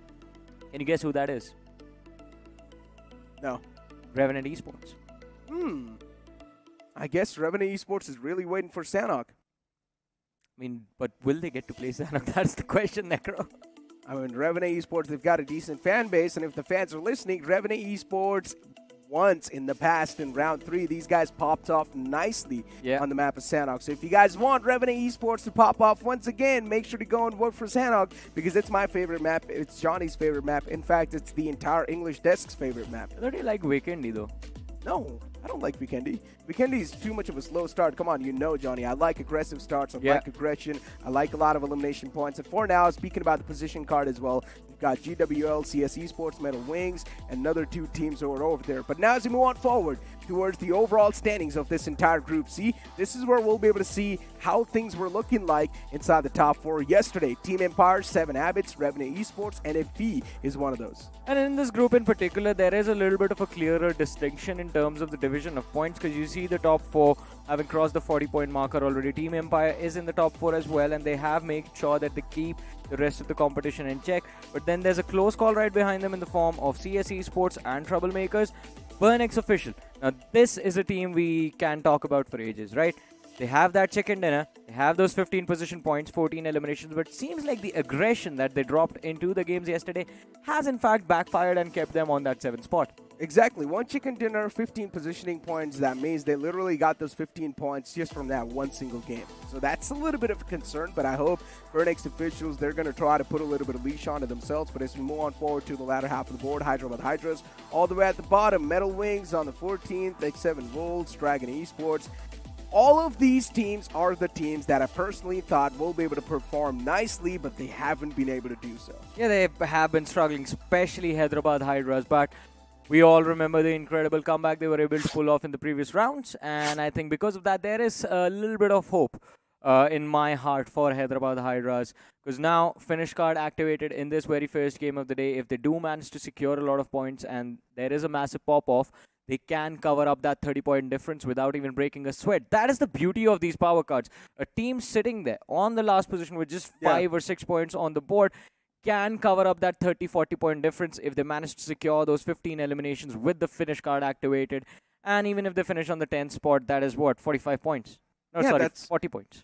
Yeah, no, that's still a decent amount of points anyways wrapped up, right? And this is why I always say the finish card is much more valuable compared to the positioning card, because positioning card just narrows down to one option, and that is for you to position in a good spot, and that is to only position at least in the top 2. Even if you position on the 3rd spot, 1.5x is not that much. Let's be honest. It's not a life-changing amount of points. Yeah, and that's 15 points.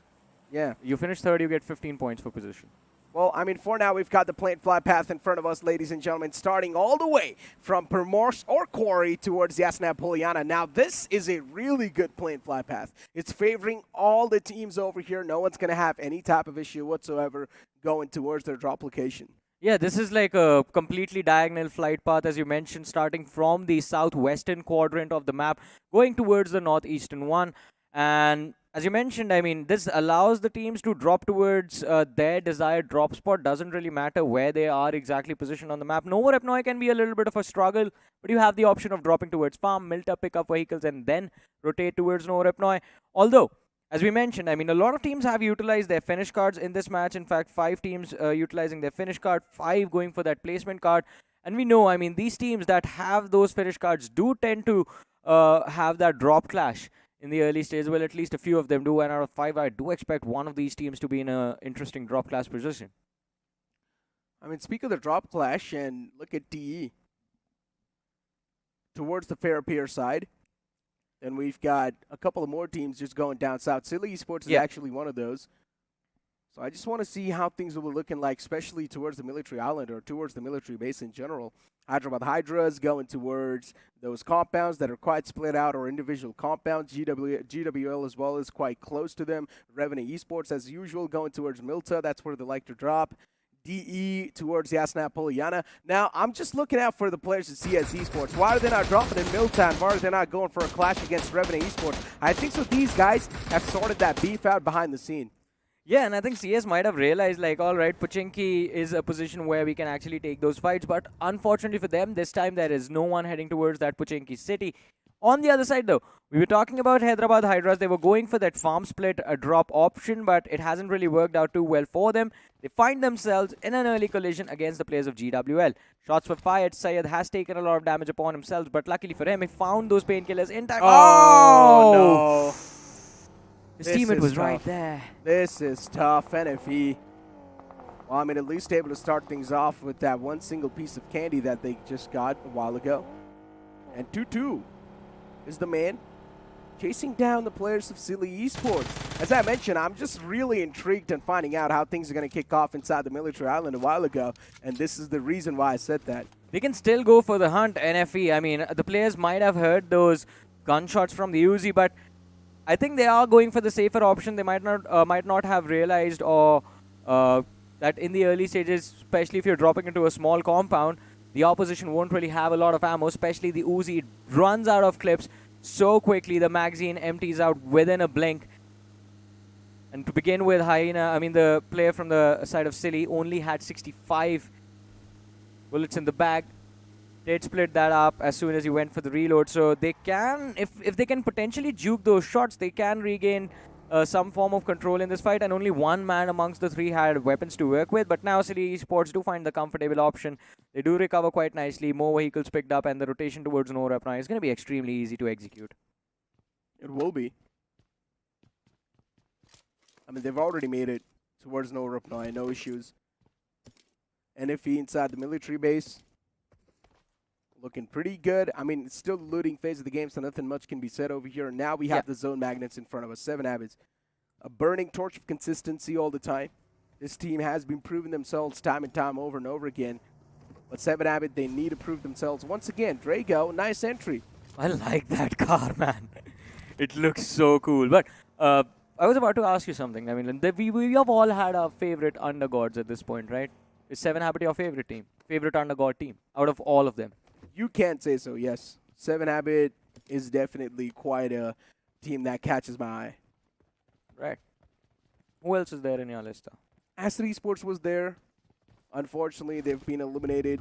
Now, we know their caliber. We know what they're capable of. But unfortunately, they were not able to perform when they desperately needed to. Yeah. It's just because they probably were feeling a lot of jitters. It's the last day, lower brackets, top 4. It's just too much to deal with. Yeah, but I say this about Acid, as you mentioned. I mean, we have seen their caliber. And from what we've witnessed, the team actually has the potential of becoming like one of the tier 1 teams in the future. I mean, the players are very skilled, and I mean, the kind of performance they were able to deliver, I understand not making it to the semifinals. It's going to be extremely, extremely heartbreaking for the players, but still, the future for Acid Esports and these 4 individuals that have performed in the BGIS so well, it looks bright to me. And now, I'm in search for a new undergod that can perform that well. And my eyes are going to be locked up on Team Empire.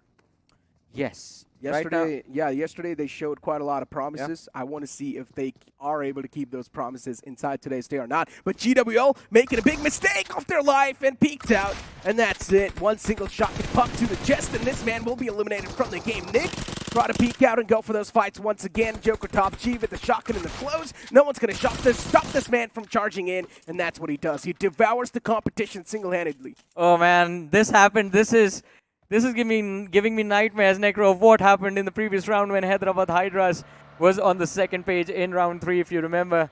They made that impressive comeback, that impressive leap, and this is exactly how it went down. Joker just going berserk on Erangel. It's happening again. The man is possessed. I mean, his name is Top G, right? Yeah. He's supposed to be the guy. The top gentleman. The top gentleman. That's what it stands for? Yes. And you know what? Gentlemen wear suits. You know who else wears suits? Who? John Wick. I mean, he is the top G, let's be honest. Yeah. Actually, like you would call him the top J. Joker also starts with a J. Yeah. Well, he's the top J as well. See? But you know what? Building conspiracy theories at this point. Imagine Joker 2 comes out with the top J title. Well, that's going to be phenomenal, but I don't think that's going to happen. At least, might happen if Hyderabad Hydras makes it through. Interesting. Yeah, might happen. Might happen. But you know what? Hyderabad Hydras, they're like a whole another box of pills that you're looking forward to open. Pandora's box, Necro. That's called Pandora's box. No, I'm speaking about box of pills. Pills. Yeah, pills. Why? But these pills are tough to swallow. Ah, all right. And for Hyderabad Hydras, their entire journey through the BGIS has been quite tough one. Yeah, my apologies. I should have let you finish your sentence first. Yeah. But yeah, I do agree with you. I mean, they're standing right now, seeing them on the 16th position, it is a tough pill to swallow. I mean, decorated players in the lineup. You know their firepower. And I keep saying this again and again because Ultron, Joker, they have a history. And it's a history filled with success. It's a legacy team. It's a legacy, yeah. Now it's time to look at new legacies being built, and we talked about this team, Empire, and the man who calls himself Empire as well. Yeah. I mean, they were phenomenal, Insane, Storm, Empire, Spidey. They have been consistent as well. Starting the day on the 4th position, I just hope they don't make blunders and lose out on their spot. Yeah, and then you look at CS Esports. This team has went through a lot of changes. I wouldn't even say improvement. I would just say changes. Yeah, they're headed in the wrong direction. Not particularly wrong, but I would just say it's a little bit too late to make any type of changes inside the gameplay now, considering they decided to make a change on the fly with their play style inside the lower brackets or even in the previous couple of rounds, and that really did take a big penalty on them, and that's why they're over here actually in the lower brackets in the first place. I mean, CS Esports' run sort of brings in another different question about the competitive scene of BGIS, and that is, I want to know your take on this as well. First of all, first question, Necro, which lobby do you think was tougher? The lobbies that were in grind or the lobbies right now in the losers bracket? Losers bracket, without a doubt. This is tougher? Yep. All right. I mean, then it makes sense. CS Esports underperforming a little bit because in the grind, let's not forget, finals, they finished in the 2nd position. And they had more matches to play. They faced tougher opponents back there with much more experience, much more developed firepower, and still they came out on top. And now it has just been a journey filled with a lot of struggles and recoveries as well, to be fair, from the side of CS Esports. They have managed to recover. They have crawled their way through all the way to the losers bracket, but now it's time to step up on your feet and start running towards the semifinals. It's also about the change in the mindset, right? As you keep on progressing through a stage. Yeah. Sometimes, even though the things are not tough, even you just make things tough in your own brain. True, very true. For example, speak about the final boss. We all think that the final boss is always going to be tough, but no, that's not the case. The final boss is actually quite easy to beat. But the boss before the final boss is actually the toughest. Yeah, but this is not the semifinals. This is the boss before the final boss before that. That is even more tougher, let's be honest. Not every single time, Necro. I don't know, dude. But you know what? Empire Esports right now, these guys are the boss in making. Yep. Hey, my boys from TMZ, troublemakers. Not causing a lot of trouble in this game, actually. Yeah. I mean, they're still playing on the edge, like always. Adil, oh no, he's been spoiled out by Burnex official in the middle of nowhere. Adil, there is no escape, lad. Just accept your fate. He's getting finished off there. Yeah, well, he's knocked out in the open. There's no way he's going to have a lifeline anymore. He's trying to crawl back behind his vehicle, but how can you? That's my question. Oh, great dodge. Nice moves. But eventually he gets finished off with the gun. He's like, yeah, you're going to dodge my wheels, but catch these bullets. That's very salty, man. That's a salty move. I mean, speaking of salty, Salt is chilling right now. He was lying on the floor a while ago, relaxing, just like troublemakers in their confidence. Whenever I look at troublemakers, I get reminded of goblins. Little goblins, right? Evil thoughts in their minds. Oh, yeah. but they're so greedy at the same time. They get greedy and at the wrong time. That's the only problem for troublemakers. Like, sometimes I understand the strategies to take things a little bit slow and just to gatekeep the edge every single time. But you have to understand, from stage 4 to stage 5 to stage 6, the pressure just builds up and up and up and up. And after a certain point, even though you are in compounds, you are surrounded by walls from every single direction, you can't really take fights. Because, you know, there are these things in buildings that are called windows.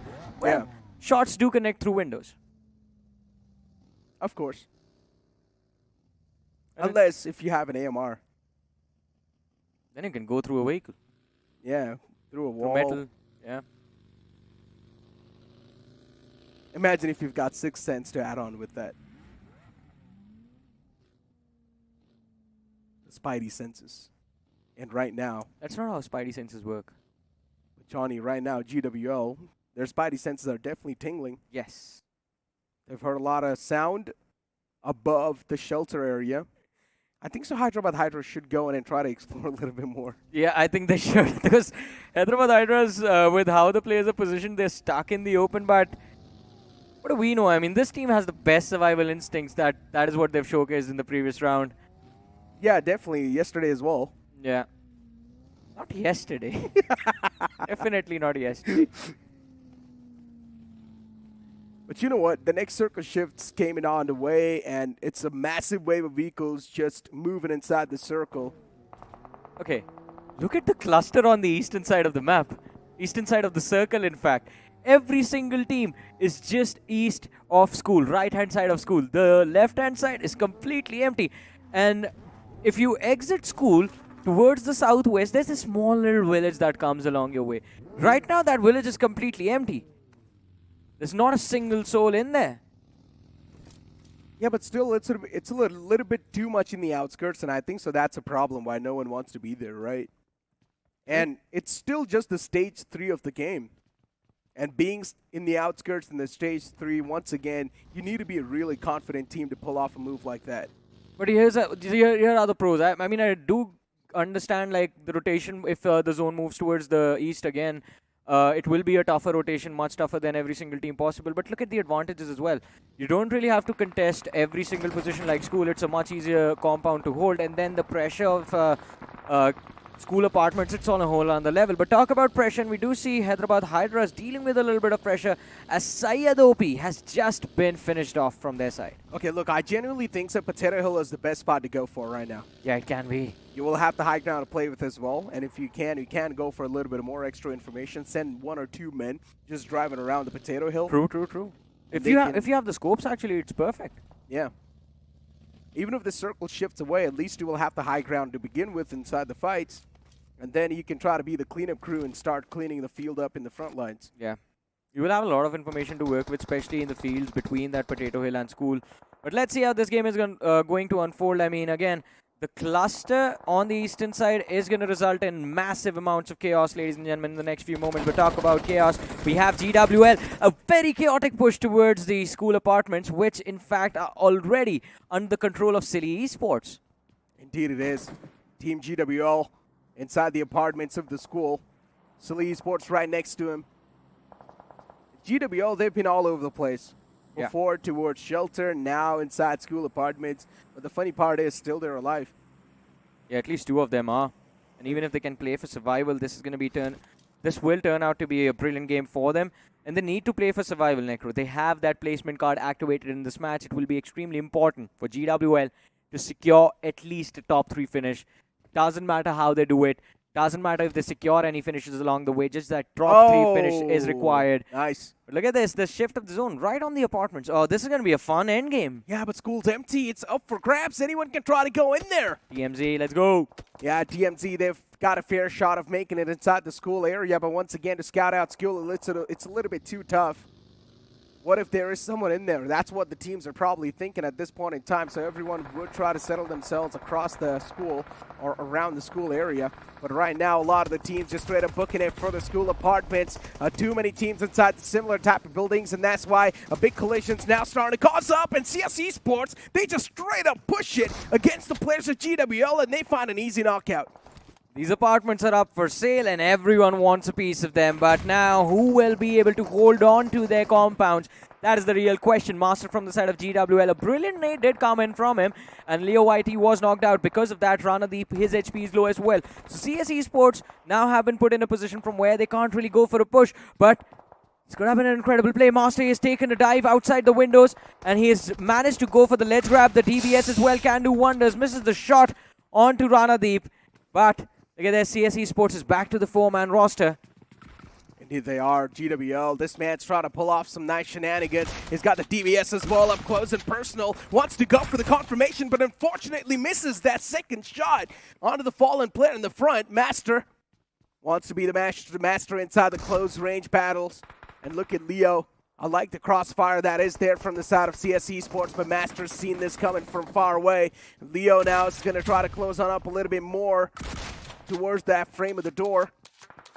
And Leo is Looking forward to tossing it inside this building. Master, this man is just so nice. He knows exactly where to move, how to dodge, but now he's down to just this sliver of HP. One single bullet, Master will be taken out of the game, and that perfect pre-fire from CS Esports to seal the deal. Why? Why did he run outside of that building? For a fact, there were a lot of teams watching the windows, the doors of the exit of the apartments, and that one mistake has just costed GWL a lot of points in this game. Placement card was activated, but they get 0. They still get 0 because they were eliminated. The first team to be wiped out in this match. But CS Esports, no time to think about what has just happened. They lost Sevi plays in the process of taking control of this apartment.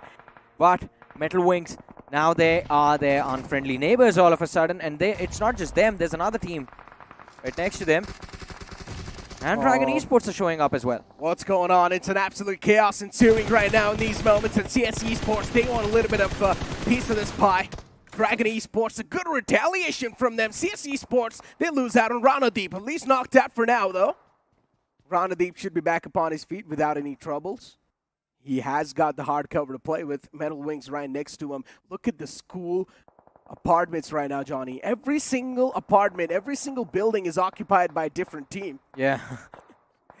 And this is absolutely phenomenal. I mean, the amount of control these teams have managed to maintain for so long is incredible. But CS Esports, from what was happening over there, it's quite clear with the amount of commotion that was in their surroundings. CS Esports, they did panic a little bit, but now there has been an opportunity for them to reset.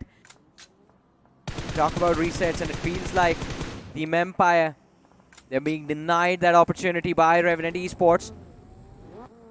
But Johnny, yeah, troublemakers, they took that leap of faith inside school. It worked out. Yeah. They're in a really good spot. But do you know which team is in a really good spot as well? Team that's right on top of the hill, right behind apartments. They're looking at a pretty nice spot so far. They're right next to the players of Team NFE. Let's see how this game is going to go for them, though. In the meanwhile, the Revenant Esports looking to wipe out players from Empire, and they succeed as well. A little bit of a slam in from his own teammate, but it is not going to matter. I mean, you have the opposition finished off. You have control of this hill as well. Revenant Esports in a very comfortable position, as long as they can make a straight line rotation towards the zone. On the other side, I mean, it's going to be an open slope that they will have to traverse. And it's going to be a massive challenge for them as well. An easy job for Revenant. Yeah. I mean, Team Empire, they bite the dust. Revenant Esports right now just moving around on that southern side. NFE still there too. Burnix, though. 3 players over here. Millind over there, knocked out as well. And them just waltzing on over on the other side of this wall, getting the resurrection back on the fallen players. 7 Abbots too, a little bit late to the party, but it's completely fine as long as they're alive over here. 3 players straight up just ramming their vehicles to this wall. At least they've got the outskirts of the school to play with, right? They can utilize this for a long time, and luckily enough for them, the sidelines are clear.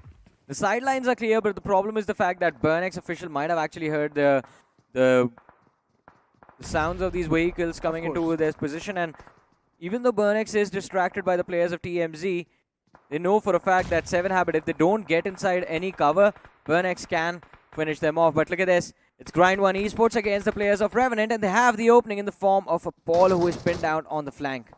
Oh, this is going to be an interesting one. Revenant Esports, they've got the high ground to play with inside the fight, but still, even the sideline's a big concern for them. Sensei tosses out that perfect smoke. Apollo is the comrade that he's got left alive inside the game so far. A 2v4 scenario. For the players of Revenant Esports to pull this one off will be a tough one, but still, it's not impossible considering they've got the high ground to play with. Grind 1 Esports is another one of those teams that can be the trophy lifter. But let's see if they do manage to sweep themselves through this entire tricky spot, then there's a chance they can win this game. Oh, but look at the shift of the zone. It's in the middle of absolutely nowhere. There's a little bit of this hill where Revenant Esports, Grind 1 and NFE were still present in the circle, but at this point that that position is going to be a trap. You are going to take so much fire from the teams up front. Plus the wall of school, I believe it's still just a smidge bit inside the circle, and that can provide a lot of cover to the teams actually inside the school building. Apollo had a lot of nades. I'm actually quite curious why he's not just spamming the utility on the players of Grind 1. Oh, this fight looking forward to escalate a little bit. 7 Esports, or 7 Habits, my bad. Now finally the players of Pernix wanting to chime inside the fight. They step out of the cover, and this is where Charon's going to be in his prime form. He managed to knock out 2 players, make it 3, single-handedly taking down 3 players of Pernix official, and now it's all down to Millent. 1 single mistake from the side of Pernix officials, and now because of that, they're down to just this 1 single guy. But even 7 Abbots, you got to give props to them. Charon especially. This man single-handedly just provided such a great cover for the rest of his teammates and also pulled off an insane clutch. Yeah, the 3 cages drop from Charan is a massive game changer. Now 7 Habit, they have the advantage. They can go for the and put a full stop in the journey of Burnex if they manage to pick off Millen, but TMZ, they have just escaped that school building. They're out in the open. It is going to be a massively big challenge for them to actually be able to survive. But Revenant Esports, Apollo is the last man left for his team. Grind 1 right up front. Will he be able to survive? Oh, Revenant Esports. One last glimmer of hope alive. This nade's tossed to perfection. Maybe it will find the connection, but no. Just a little bit shy. Just a little bit shy from that mark. Kava in the front lines. Apollo now. Even the wall of death is starting to move up. There's a chance Apollo might just be electrocuted to the death by this wall of death. He's at least got a decent amount of meds, though. He's going to go for that med strat. And he's just waiting for the opponent to move away from that spot. And yes, finally, now he's getting a little bit unknown. The surrounding awareness is now lacking from the opponents. And this is where the man from Revenant Esports can start to close on up a little bit.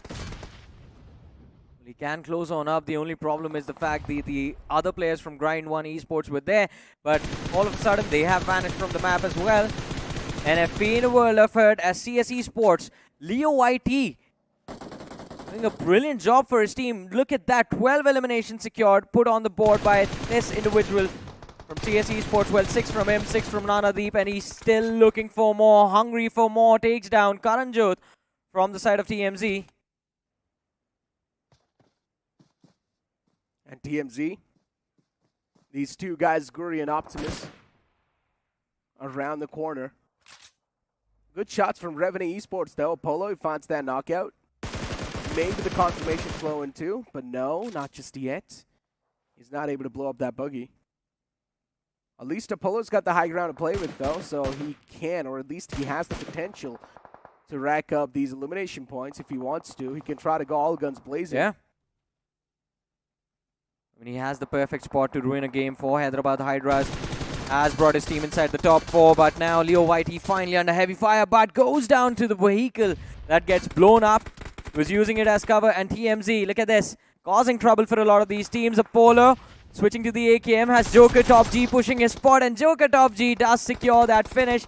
8 eliminations on the players of Hyderabad Hydras, and it seems like they're looking for the win. They're not satisfied yet, Necro. Oh, it's next to impossible to get the win, though, Johnny, because the players of Troublemakers, they're indeed going to overwhelm the players of Hyderabad Hydras. Nicely done to secure the deal and also to secure that game.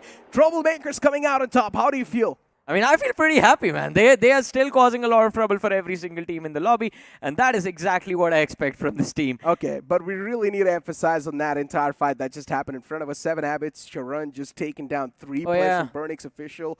Now, you need to understand the fact that you're peeking out on one single narrowed down angle. The man in the front, all he needs to do is just keep on spamming his DBS in that same direction, and all you guys are doing is peeking one by one, and that's why you're getting picked off like that. Plus, you don't even know whether he's prone, crouch, or standing straight up. I mean, Charan, we know for a fact he was standing straight up just because the observers do have that X-ray vision on them, but for the players of Burnix official, as I mentioned, I mean, no utility was lobbed. The nade from Milind actually came in a little too late, and his teammates just went up ahead without even any sort of backup. Charan was in the smoke. That was a perfect setup for him to execute that play.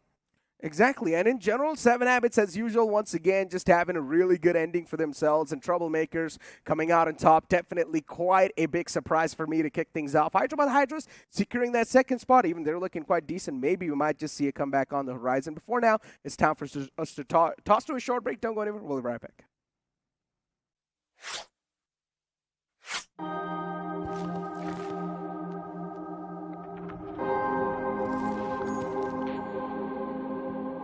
आपने कहानियां कई भाषाओं में सुनी होगी,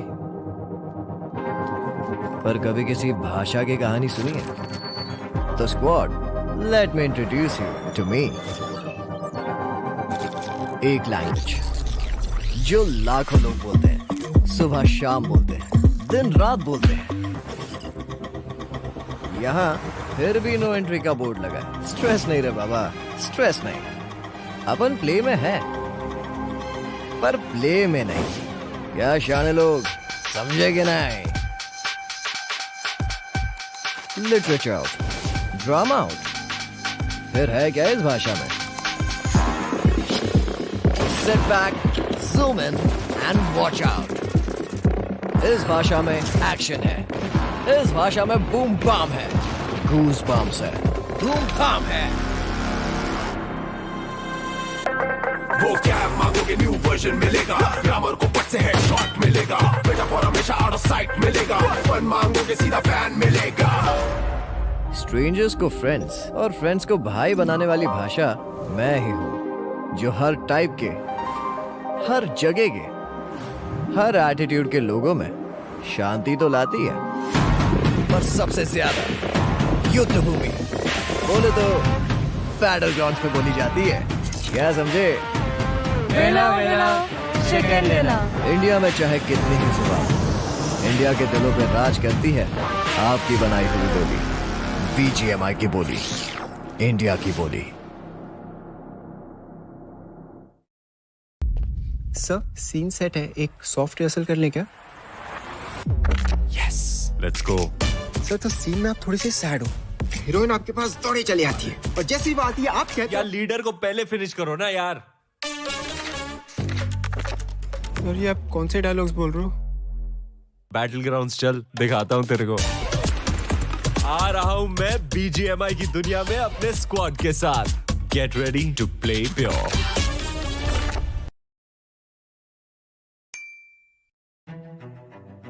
road to valor empires में बहुत सारे फैक्शंस है, जैसे जापानीज फैक्शन है, रोमन फैक्शन है, पर्शियन फैक्शन है, नॉर्मन फैक्शन है। इंडिया फैक्शन नहीं था। Then I thought, okay, now this is the really great opportunity to design some Indian characters. हमने डिसाइड किया कि we'll go for it. जो भी कोरियन डिज़ाइंस बन के आए थे तो बहुत ही अच्छा था, लेकिन इंडियनाइज नहीं था, वो बहुत ज़्यादा कोरियन स्टाइल था। उसको इंडिया ऑथेंटिक बनाने के लिए हमको बहुत ज़्यादा रिसर्च करना पड़ा।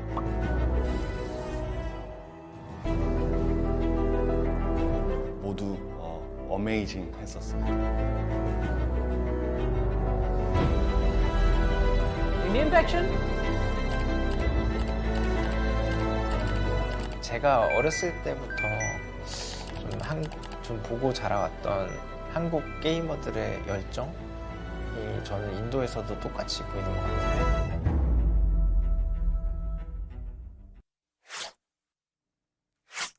Welcome back after the break, ladies and gentlemen. Quite an exciting game of Erangel to start things off for this particular Group C I'm talking about. But we're going to carry on with the excitement. Game number 2 all about to begin. This is Super Johnny joined with Salty right now on the panel. Salty, your thoughts on this game? Because first of all, I was absolutely in love with the circle shifts. I completely loved the circle shift as well. I mean, to be honest, that moment where 6 different school apartments were occupied by 6 different teams, that was, I think, completely mesmerizing, because you understand, you feel the tension in the air, every single compound being held, and that was, like, I knew as a matter of fact that the circle would shift away, there would be so many dead bodies with teams trying to rotate away from that position. I was actually waiting for that. But apart from that, I think the game went pretty smoothly, and Hyderabad Hydras, for them, it definitely was a climb, but not big enough.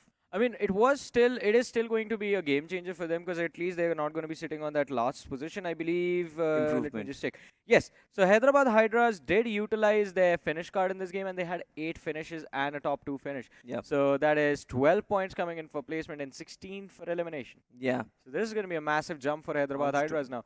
They have placement card remaining, but they will have to make sure that in the game, if they want to stand a chance to qualify, and I'm going to be honest about this, in the game that they use the placement card in, they have to win that match. Absolutely. But just give me on a scale of 10, how much do you think that how much chances does Hyderabad Hydras have to qualify? Because to be honest, in my opinion, it looks very bleak. Why? I'll just also tell you that because there are teams at the very top who are being very consistent. TMZ, Revenant, Esports, they are being extremely consistent. There are teams like Burning's Official who are constantly punching up. Do you think there's space? The chances of life existing in this universe were so slim that some people still believe it is just a coincidence that humanity exists and there's life on Earth. So, I mean, if that can happen, Hyderabad Hydras can make it through. Of course, but we'll have to actually find out what went on in this entire game so far. Of course, there has to be these initial kerfuffles. I mean, this has been the hallmark of BGIS. Every single time some players drop on the map, there has to be somebody just running around naked. Why did you say it like that? I mean, without any sort of armory and weapons. I mean, metaphorical words, Johnny, metaphorical words. Alright, my apologies. But yeah, I do agree with you on that. I mean, it is always going to be a chaotic situation on the angle, especially since the power cards have come into play. But talk about chaos, and there was no game as chaotic as this one so far in the losers bracket just because of how beautiful this zone was. I mean, it has been a while since the circle has taken us towards that school building, and this time we went there. And right when we thought we were going to have an apartment finish or maybe that hill slope finish, the zone just moves out in the open, which made the end game even more exciting because now you had these 7 or 6 teams just playing that hill slope, school apartment as well, and all of a sudden, snap of finger and most of them were gone. Exactly. And Team TMZ surprisingly actually managed to survive all of that commotion. You've got Burning's Official as well, who did try to hold on to their school main building hold. TMZ was there, Burning's Official was there, and 7 Habit was there as well. 7 Habit did get taken down early, which might actually look at this. This was brilliant. We didn't see it, but that was again. So what I was pointing out over there was Nex and 7 Habit. They're having their own thing, and TMZ is like, all right, go. They just take their vehicles and bounce. Get out of there as quickly as possible, get to that hill slope, where, by the way, NFE and Grind 1 had a massive advantage to work with. They were on that high ground. They could have actually scouted out and picked off a lot of players playing in those apartment buildings. But they were so passive in their run that they just tried to protect themselves, did not work out too well. In the end, they got sandwiched and they lost on a lot of points because of that. Esports with 12 finishes and a very decent finish might actually propel themselves to a very good spot. I think NFE and Revenant, who were at the very top spot, they barely had like a difference of 1 point. So I'm pretty sure Revenant Esports with this particular finish will be able to propel them. But I'm not really sure about where CS Esports stands currently. But this has been a very good comeback. We've seen this team struggle in the previous rounds. Now they are finally showing the true colors. I mean, it's a story of comeback. That has always been the case for Hyderabad Hydras, and it was an incredible performance in this game. But for CS Esports, I think CS Esports might just move up in the rankings because they were in the first page of the leaderboard. This game as well was a top 4, top 5 finish. They had a lot of eliminations on the board, especially with Ranadeep and Leo Whitey, how they play. Leo has actually been very consistent. He has been the only consistent player for CS Esports since the grind till now. Yeah. And I think Ranadeep has sort of stepped up as well. He's sort of matching in similar shoes as well, filling the very big shoes, because sharing 12 finishes between 2 different players, it's really a very commendable job, especially when the other 2 players really got taken down. But this sort of game sets us up. I'm not really sure about the card situation though. Enlighten me. How many finish cards and position cards are we yet to see in this? So we did see 5 finish cards in this game. Sorry, position cards in this game. 1 was used yesterday, so a total of 6 finish cards have been used. 10 teams still have that position card left. Position cards left on 10 teams. Although, as far as finish cards are considered, only 1 team has their finish card left, and that is Revenant Esports. Yeah. Well, we'll actually find that out which map they actually use it. But speaking of the rebel of the match, Apollo from Team Revenant Esports, 7 finishes on this man. We've talked about the fact that Apollo has been like the leading the pack of Wolves from Revenant Esports, and this time as well, it seems like he's just continuing his run of form. Yeah, named after a god and plays like an absolute god as well inside this match in particular. But still, I think things could have been a little bit better had they dealt with the players from Grind 1 Esports a little bit earlier. Maybe Sensei could have also been there, and Revenant Esports could have actually been on the final top 3 with 2 players instead of just 1. And I mean, Apollo, he got pushed by Joker Top G. He got the finish. CS Esports, we do see Ranadeep and Leo. We have talked about these individuals. Charan from 7 Habit. That 1v3 against Burnex official was absolutely flawless. And it is quite interesting seeing Troublemakers with 5 eliminations, because they weren't really a part of a lot of these action. And this is the result, ladies and gentlemen. Why it is important to secure finishes if you don't have your cards activated. Because look at where the chicken dinner winner of this game is. On the 4th spot in terms of total points. They're there with 20 points, and Hyderabad Hydras is all the way in the 1st with 16 finish points. They had 8 eliminations. The finish card was running. 16 finish points because of that. 12 position points. 28 is the total tally. Johnny, something which is very surprising is 4 teams in that 20-point marker. I mean, yeah, what were the rest of the teams doing? I mean, it doesn't even make sense. 7 Habit is still having 13 points at the 5th spot, which is also pretty commendable. But look at this, the overall standings, and I kind of felt like 7 Habit would lose their position, but no, they actually propelled themselves upwards. Even Revenant do that. Yeah, Revenant is in the perfect position with 69 points, sitting on the 1st of the leaderboard at the very top. 7 Habit on the 2nd with 58 points. CS Esports, look at the bounce back from this team. They are on the 3rd spot. NFE has taken a dip. Team Empire has taken a dip. They are outside the top 4 because of the shaky run in the previous game. Troublemakers, my goodness. Look at this, 58 on 7 Habit, 50 on Troublemakers. Yeah. And that is after which you find that massive dip from 50 to 39. It's still not massive, to be honest. 11 points, it's still doable. And even Hyderabad Hydras from like the last position to the 8th spot. Massive jump. Exactly. Now, they have managed to pull off a brilliant comeback because of that finish card in place. They've bounced, as you mentioned, from the 16 to the 8. But breaking into the top 4 can be a challenge now. Yep.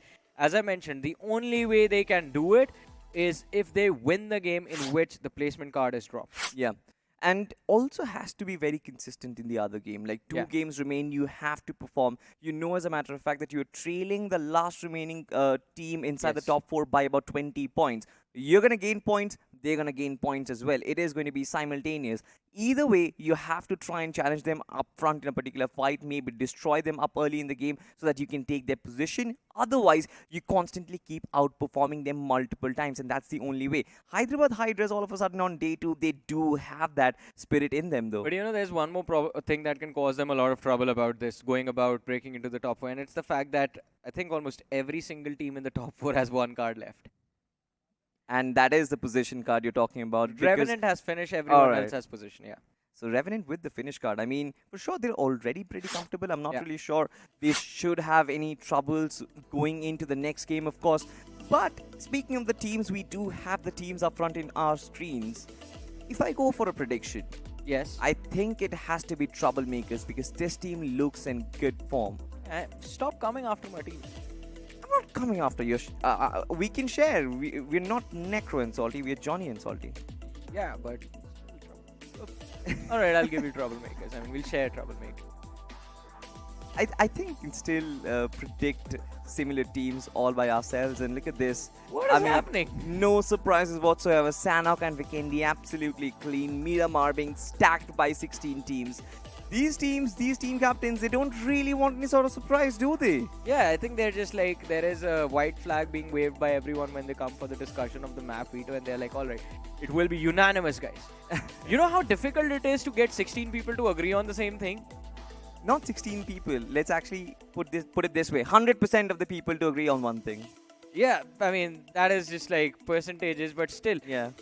I mean, this is just incredible. I mean, I guess the map choices gets a lot of things done. But let's see. I mean, we do have the cards being activated in this game, and we have just Revenant Esports. They are the only team with a finish card left, and they decided to use it in the second last game of not just today, but the lower bracket in general. Yeah. I'm just waiting for other teams to actually see how many position cards are we going to find on the map of Miramar. I mean, we've already got 5. We've got Grind 1 Esports, X7 Wolves, TMZ, NFE, as well as Team Empire. might as well see a couple of more as well, or maybe they're still saving it for the last game. The position card, in my opinion, Johnny, is not really something which is going to completely overturn the fate of your team or the fate of the overall standings. In my opinion, the position card is something which you can sort of use as a safety net. Yes, for sure, you are going to get about 3 or 4 extra points, but that's it. It's not going to completely change your fate. But we do know those 1 or 2 extra points do matter. I mean, unless you win the game, unless you are in the top 3, of course, because finishing on the third gets you 5 extra points, finishing on the second gets you 6 extra points, and finishing on the first gets you 7.5 extra points. 22.5 for the total tally. But with these cards being used, we have a lot of teams actually who have run out of power cards now. Revenant Esports is out. Troublemakers, they've utilized all their cards. Silly Esports, they got done in the previous game. Along with their Metal Wings got done in the previous match as well. A lot of teams. I mean, I'll keep mentioning these names as we see them inside of the game. But now not a lot remains on the board for the last game as well. I mean, it's going to be quite interesting to see how this particular match is going to be played. Because this game is going to be the deciding game for a lot of these teams. Their fate is going to be decided with this Miramar. Deciding game for even NFE Esports as well, because they use the position card in this one. They have dropped down significantly, especially after the performance on the Rangel. But hopefully on the deserty lands of Miramar, ladies and gentlemen, there is going to be some sort of an improvement. The flight is definitely hitting the skies and we are traveling. The flight path is very good. Trajectory starts off from Torre Ahumada and ends towards Valle del Mar, Johnny. Yeah, it's quite decent, in fact. I mean, we got a great flight path on Erangel, a great flight path on Miramar. It seems like the gods of BGMI are quite preferential to this particular group. They like the teams in this group, Pretty forgiving. But this particular group has been giving us a lot of early action as well, to be fair. Oh, yeah. I mean... Where's Burnex going? I think they're going towards a northeastern quadrant, somewhere towards Torre Ahumada or maybe Campo Militar. Very surprising, but to be honest, since the flight path is exactly starting from that region, it's doable. Yeah, they're doing it to Torre Ahumada. Yeah. Team No One's just south of it. And also you've got Team Empire as well. Team Empire is a very interesting conversation because they also dropped down very massively in that after that last game of Erangel. So their position is going to matter a lot considering they have that position card equipped as well. It will matter for sure. I mean, the difference is quite massive now. They started the day on the 4th position. Now I believe they're on the 6th or the 7th spot. 6th position is where Team Empire is. And there's a massive difference between the 5th and the 6th position itself. It is 11 points. So it will be very important for Empire to recover right now. But, oh my goodness, when you have a nice flight path, you head towards that urban circle. It seems like the center is between La Benedita and Los Leones, which is going to make for a very interesting middle game. But again, whenever a game begins, especially in these lobbies of the losers bracket, ladies and gentlemen, we're only watching for one thing. Are there any drop clashes? Because there have been quite a few in the previous stages. Every single match, it seems like teams go for those awkward situations in the early stages. And talk about awkwardness, look at Revenant. Where Sensei is... Well, Sensei is with his teammates. Fierce is all alone with the vehicle all the way towards La Benedita. And it seems like this was done just so Revenant can get early control of Los Leones. Yeah. The other 3 players, they will move in together. They don't care if they find a vehicle or not. They'll move out together, traverse together, protect each other, and then join Fierce in Los Leones. This is something only a team with a lot of experience can actually pull off. To be honest, Los Leones might not be their destination. It might actually be Impala as well, because Los Leones is a very massive city. You don't really need that early control. You still will have real estate later on as well. I just have a hunch that somebody or the other will go towards Impala or Puerto Paraso, considering that we still have the shoreline, the massive shoreline control. Can we see the map for a second? Because, I mean, there's something that's very weird right now, because I have a feeling Dragon Esports is trying to hunt for Road to Glory. Dragon Esports is on the southern highway just south of Valle del Mar, and Road to Glory dropped on that prison island. That is going to be very awkward for Road to Glory, because when you drop to prison, you never expect anyone to just try to gatekeep you from entering to the main island. Valle del Mar, Minas del Valle are usually empty. What do you mean? We just saw a drop clash at Los Higos in the first map of Miramar. That was like... Oh, yeah. Oh, yeah. Desync versus 4 Troublemaker. We just witnessed that at Los Higos, a drop collision in that island. I'm pretty sure at this point, teams will have to expect everything. Yeah, I mean, they just gave like a lot of different ideas to the teams in this group. But talk about ideas, and it feels like CS Esports, they have an idea of trying to pick off the players of TMZ, but no lines of fire available. Because of that, CS Esports, they fall back into their compound of Hacienda del Patron, the house of the boss. It's a very nice position to work from in the early stages of the game. They are right at the edge of the circle. They don't have to worry about it a lot. Plus, Hacienda, this house, rooftops, easy access, so you do have that height advantage as well if you're trying to scout your surroundings. The only problem is you have to stop a team from closing in towards this compound. Because once they get in, it's Paradise Resort all over again. What happens in Paradise Resort, it's a similar position. You push in, and as soon as a team that is pushing towards you gets way too close, as soon as they are towards those walls, you can't really stop them from entering inside the building. You will have to take fights hiding inside those rooms, and then it becomes a urban warfare situation again. 50-50 once again. Yeah. Team Troublemakers.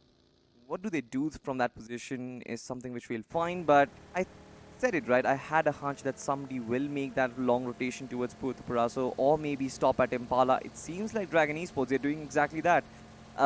Considering that we have so much shoreline control, considering we still have the water bodies intact in the first circle, this might be a very valuable rotation for Dragon Esports, because the flight path was also on the opposite end of the map. Yeah. And what is the power card situation for Dragon Esports as well? I'm not really sure. Do they have that position card available on them? They do, but not right now. They haven't activated it. I think they're saving it for the last game of the day. And I think it is wise to them as well, but still, they need to make sure that they have a massive game in this one, secure a lot of finishes, doesn't matter how they do it.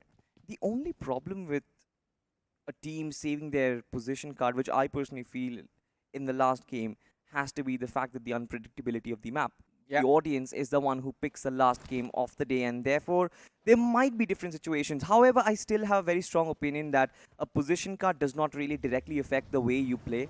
A finish card might change your playstyle, might make you feel a little more aggressive, but the position card does not necessarily have to change you to a more passive team. You just still play for the chicken dinner. Exactly. I mean, that is actually perfectly put, Salty. I mean, that was very nice way of explaining it. But you are in fact correct, because I mean, at the end of the day, what's the game goal of the game? Survive, right? Be the last team standing. And position card, I mean, you get the maximum value if you get the maximum points. So be the last team standing. Even in case for the finish card as well, I mean, when do you get the maximum number of eliminations? In the late stages, because late stages, you see those isolated players, you see teams out in the open, you see teams stuck in a position where it's very easy to finish them off. And if you can protect your numbers to the extreme late stages, the finishes will come towards you. You don't have to put in too much work, take too much risk to actually get those points. That's been the case for Revenant Esports as well, always managing to survive till the late game stage and having that massive zone control. Whee! This has been a very slow Miramar, Johnny. We still haven't hit one body to the deck. It's so quiet. Was a shot even fired in this game yet? Exactly, that's what I'm saying. Not a shot being fired. And everybody is in their own merry way. Beautiful sunny afternoon. Not really sure if it's beautiful though, considering that it's supposed to be very dry. You see those dried up trees as well. I mean, it's a desert. What do you expect? I mean, not a lot of rainfall on Miramar, Salty. Yeah. I mean, the only place you find water are the shorelines or the oasis. But, I mean, anyways, slow early game always means very chaotic late game and very awkward mid game. Especially when we are heading to an urban circle, maybe to a Los Leones finish. If we are finishing at Los Leones, Johnny, I'm going to be very happy. I mean, Los Leones, we have seen quite a few urban circles in the losers bracket, haven't we, on Miramar? Yeah, and it sort of brings in like a very chaotic aspect to it, and that is something which I like. I mean, the circle being out in the open, for sure there will be one team who shall have the advantage, right? There will be one team who might have the prime spot, and the rest others will actually feel the brunt of it. But in a urban warfare, it's all about those micro adjustments, micro decision makings that you make, because everybody has cover to work with. And that is where the tactical aspect of the game also comes into the picture. It's not just who actually rotates early will find themselves in the right spot. Yeah, but talk about tactics, and look at this NFE. I mean, this is how you get to the rooftops, ladies and gentlemen, of those compounds. I mean, climb the railing, then the door, and then, of to the rooftop. But NFE, as I was about to say, I mean, I wonder what their plans are going to be like, because they are the last team to head towards the city of Los Leones, but at least they are still in the safe zone. Burnex official on our screen, still taking damage from the blue, but it's just the first stage, so not a lot to worry about for them. Metal Wings as well. On the other side though, where is this zone going to go? It goes between La Benedita, Los Leones and Impala. Nobody is still yet to conquer Impala as of now, which is very surprising. I think Burnex official might actually take the Eastern Highway and reach over there, but I wonder what the playstyle will be for Burnex official. Are they still going to play the passive game? Because like I said, majority of the teams will try and acquire pieces of real estate from Los Leones, but since this circle shift is sort of deviating away from Los Leones, there might be teams who have alternate plans, who have the plan Bs ready as well. Talk about plan B, Grind 1 Esports. You're going to have plan B in the bag, because at this point qualification does look quite dire for them. We see the players moving in, inching closer to the circle, heading towards the southern hills of Los Leones. And from there, I think their strategy will be to try and reach into the city of Puerto Palacio, which should be abandoned by then, because up until a few moments ago, Dragon Esports had that city in their control. Puerto Palacio is almost like at the edge of the circle, so there's no way somebody will still go and try and find position. Maybe somebody might, because I can see another team rotating way down south.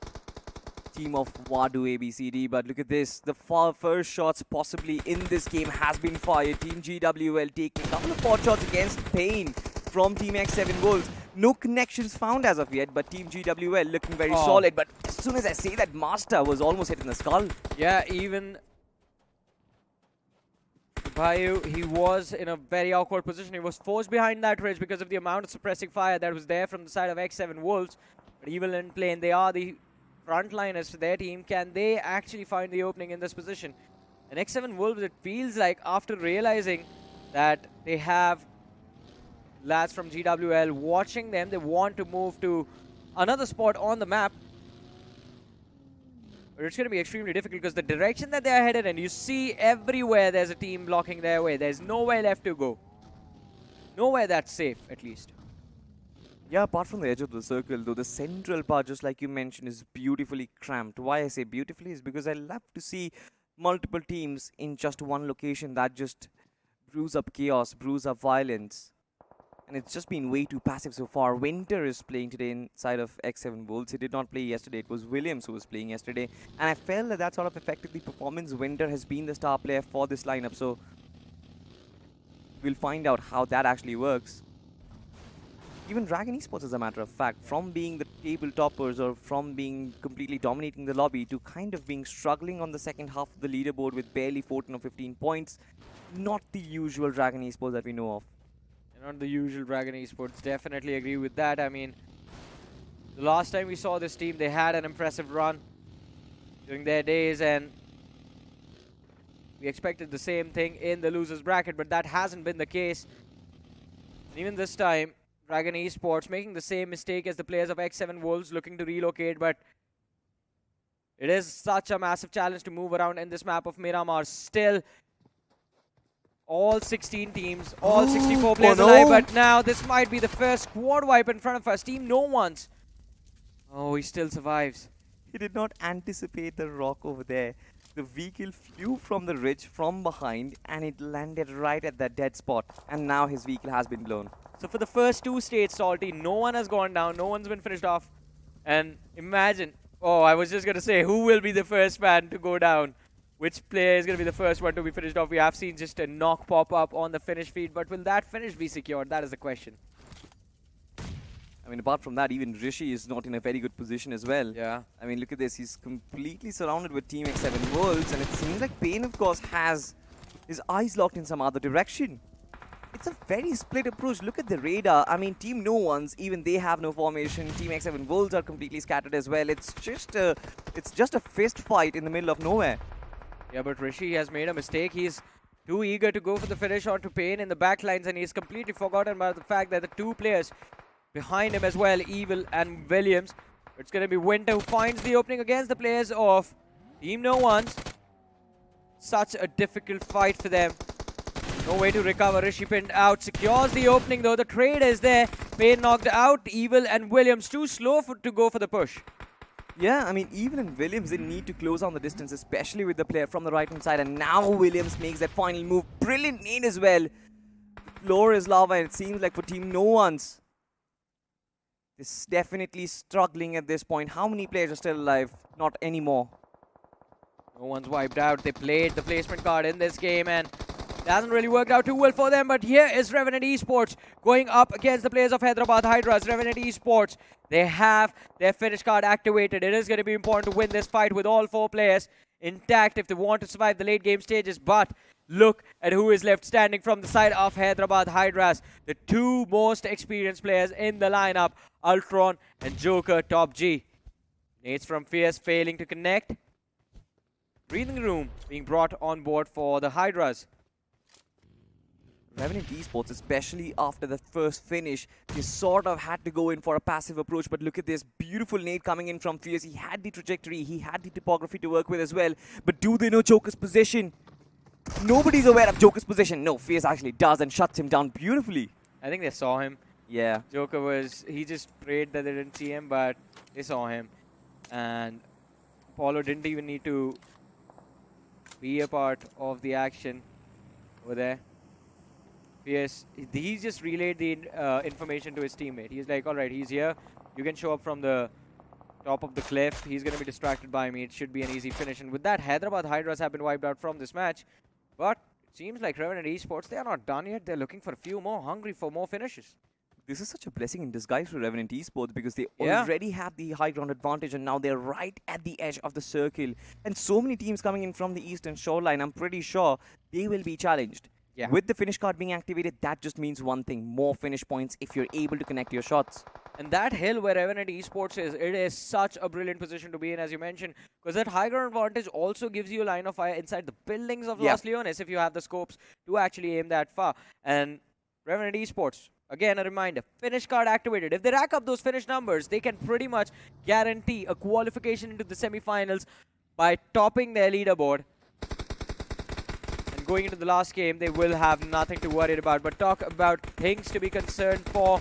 And I'm actually concerned about Dragon Esports. They're outside the circle and there is pressure being brought upon them by the team up front, which is the squad of CS. And of course, X7 Wolves from the rear as well. Look at this, Metal Wings, extremely close to completely a different team. Fights breaking out left, right and center. On the other side, you've got X7 Wolves just completely getting finished off by Dragon Esports. So many chaotic fights happening, and this is going to be the case because, like we said, the terrain is completely mixed. You've got a massive rotation, a massive wave of vehicles trying to come in, and there's not really a lot of entry points inside the circle. Yeah, not a lot of entry points available. It's going to be extremely difficult for individuals to actually make it through, but Wings against players of Grind 1. It's going to be interesting and intense fight, but 7 Habit, they tried to go for a push, a slam in on the compound, but before they could actually make it through, they started taking those shots. The attention was grabbed, and well, it's not just one team they tried to take on. They tried to take on both Metal Wings and Grind 1 at the same time, but it might have been a little bit more than 7 Habit to chew. They're down to their last player, Grind 1, still 2 men left alive. Manav has been quite a key player for this team. Grind 1 Esports in the past, and even now looking to convert this fight. Should be an easy job for him to finish off, but the nade, can dish out the damage, not a knock though. Drago still holding his ground, still holding his line of fire. Does have the DBS to work with as well. But we'll have to find out how can the other team orchestrate this push upon him, because they can't afford to lose any more players. Drago just trying to be a little more aggressive, trying to reposition himself amid the smoke, and this is such a good move, but I think they've heard footsteps right now. Yeah, Manav knows exactly. Oh no, they haven't. I think they expected him to actually run towards the window and try and play from there, but that wasn't the case. He's right next to the wall. And that is such a brilliant move from Drago. Again, running into the other room, but how long will this man stay alive?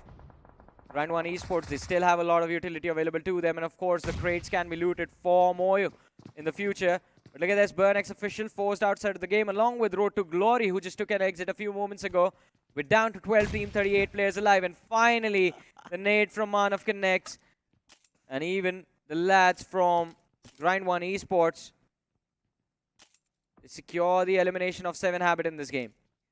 A very big blunder from this lineup once again. They had the second position secured for them, but I'm not really sure after this ambush this team will retain its position. There are going to be multiple claimers for that particular spot. But look at this, Silly Esports. Heine is the only one who has secured that spot for himself. But I guess if TMZ approach him early, there's going to be a lot of problems. No backup whatsoever. They're still way behind. For Heine to hold on to that spot, I think he needs some sort of trade potential going on over there. CS Esports, as a matter of fact, are the first ones to enter the circle. I mean, the positioning game from this team has been absolutely brilliant in this matchup, but it's going to be a little bit tricky to control the zones any further from here. Because look at where the circle went. I mean, it's in the middle of nowhere. CS Esports will have kind of a hill to work along with, but it will lack cover in stage 6, stage 7. GWL looking to take control of the hill a little bit early.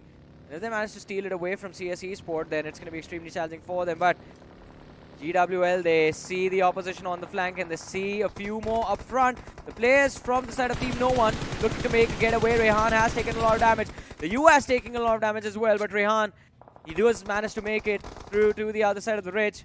Still alive, barely though. Nick does manage to secure the opening against the players of CS. Yeah, they actually do, but CS Esports, the split, I'm not really a big fan of. Ranadeep is on the other side, is towards the warehouses, of course, and now look at this, 2 players, Sevi plays as well as Para BTC. A potential crossfire can be set up, but with the placement of Team No Ones, I think that Para BTC and Sevi plays, majority of their impact will be neutralized. But as soon as I say that, 2 players, Ranadeep as well as Para BTC, they chime in with their shotguns, and now Team GWL, they're feeling the brunt of it, Johnny. Well, you almost said it correctly. As you said, majority of their impact was able to neutralize the opponent. And they brought it back to a 3v3. But still, I do agree with you on the fact that Ranadeep, that split, is extremely tricky to pull off. Multiple fights from this 2-1. And CS Esports, they're trying their level best, but they're completely unaware about that one-man Hercules who's sitting in the middle of these 2 teams, and he can be the game changer for either sides, in fact. Master knocked out, 2 players left from the side of GWL. But Shibuya going for the push. Is trying to gatekeep Ranadeep and does not want to allow him to cross the road. Not really an option at this point. A 1v3 for Shibuya against the players of CS Esports. Para and Sevi plays quite close. They're going to push from either sides of the rock. Ranadeep knocked out. He's going to be finished off as well. And extra points into the hands of GWL. Yeah, extra points, but that just goes to show, right? The nade! I think it just fell off from that particular ridge. Shubhayu just being so massively lucky in that situation, still holding on to his dear life, but at least with the death of Ranadeep, his position has been marked. CS Esports, the circle sort of ditched them right now. GWL did manage to find and leapfrog them. So Shubhayu is definitely in a good spot, but the numbers advantage, that is all that CS Esports will have to work with. Oh no! Sevi plays. He made it to the flank, and Shubhayu, as you mentioned, I mean, his position was actually quite good, but he just failed to notice. Yeah, I mean, the timing on it was absolutely disastrous. But look at this, NFE Esports. This is where they actually start to chime in. Now, this was the table toppers at the end of yesterday. We haven't really seen similar performance today as well, but I hope that from this point on, they will be able to breach forward inside of the circle. The first target, of course, has to be right next to them, Team Empires. Yeah, but they're focused everywhere in all the directions, and along with the players from Team Empires, they do want to take down the players of Metal Wings as well, who were quite exposed, to be fair, and they were making a run out in the open.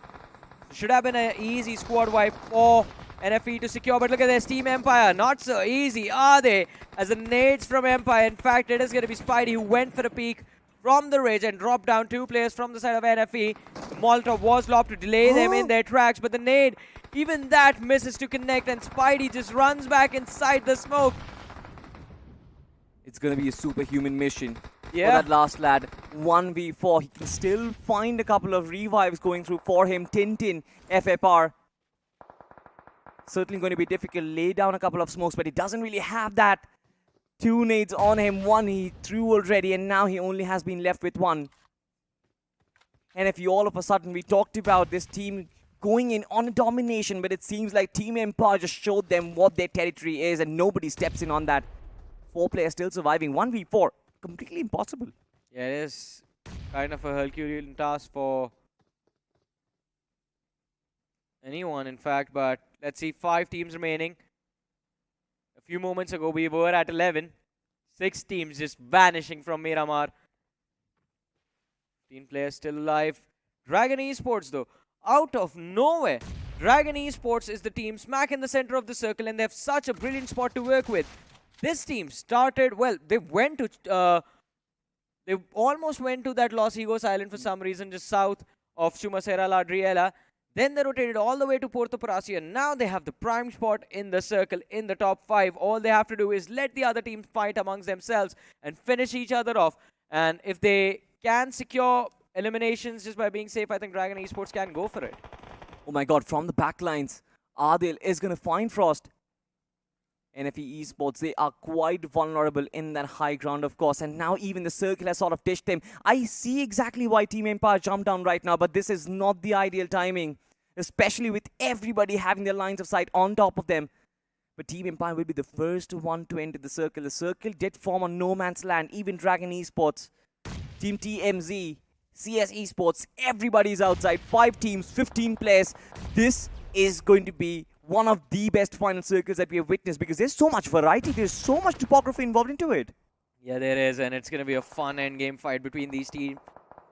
TMZ dropping down from this small little hill, I think, due to the fact that there was pressure put upon them by the players of CS, but now CS under heavy fire as Semi Plays tried to take an individual 1v1 against the players of Team Empire. He was focused on Empire, but he got knocked down by Insane. And because of that, now CS Esports down to their last surviving player. Team Empire, I think this is their chicken dinner. They're looking for the win. They're hungry for the chicken.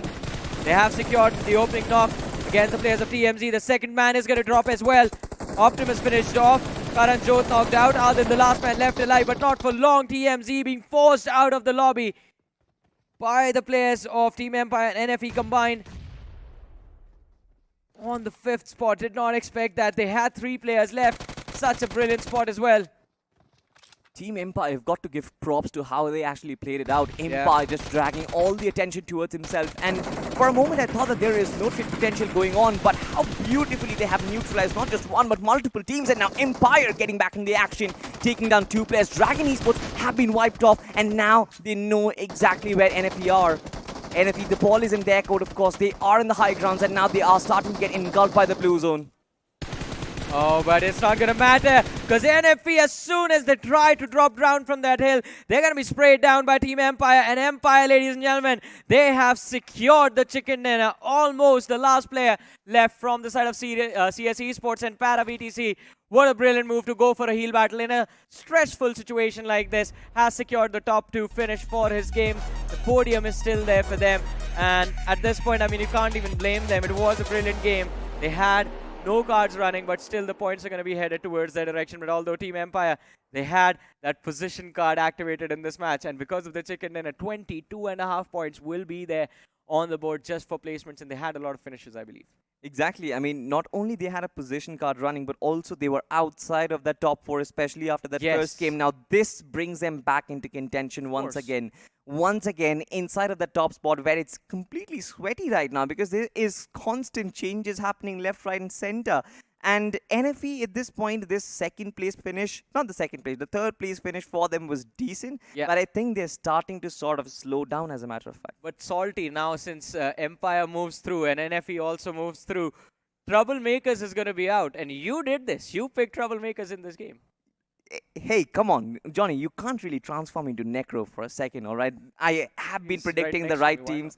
I have been predicting the right teams for a couple of days, right? It's just one prediction which went bad. Not even a prediction which went bad. TMZ was there inside the final circle. They were there in the final circle, to be fair. Plus, they also had the finish card running, so position card running. So maybe they have those extra points. Who knows? We're gonna find that out, ladies and gentlemen. But after this very short break, so don't go anywhere.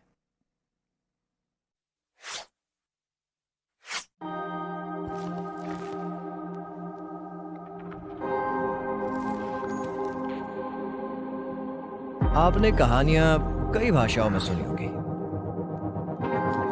पर कभी किसी भाषा की कहानी सुनी है? तो squad, let me introduce you to me. एक लैंग्वेज जो लाखों लोग बोलते हैं, सुबह शाम बोलते हैं, दिन रात बोलते हैं। यहाँ फिर भी नो एंट्री का बोर्ड लगा है। स्ट्रेस नहीं रे बाबा, स्ट्रेस नहीं। अपन प्ले में है, पर प्ले में नहीं। क्या शाने लोग, समझे कि नहीं? लिटरेचर आउट, ड्रामा आउट, फिर है क्या इस भाषा में? Sit back, zoom in and watch out. इस भाषा में एक्शन है, इस भाषा में बूम बाम है, गूज बम्स है, धूम धाम है। वो क्या मांगोगे न्यू वर्जन मिलेगा, ग्रामर को पट से हेडशॉट मिलेगा, मेटाफोर हमेशा आउट ऑफ साइट मिलेगा, फन मांगोगे सीधा बैन मिलेगा। स्ट्रेंजर्स को फ्रेंड्स और फ्रेंड्स को भाई बनाने वाली भाषा मैं ही हूँ, जो हर टाइप के, हर जगह के, हर एटीट्यूड के लोगों में शांति तो लाती है, पर सबसे ज्यादा युद्ध भूमि बोले तो बैटल ग्राउंड्स पे बोली जाती है। क्या समझे? वेला वेला चिकन लेला।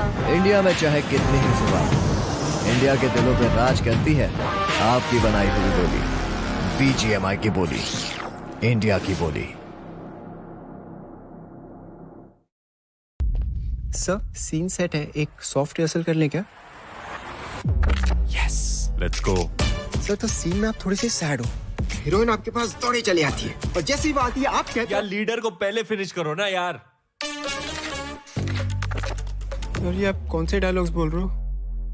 बैटल ग्राउंड्स चल, दिखाता हूँ तेरे को।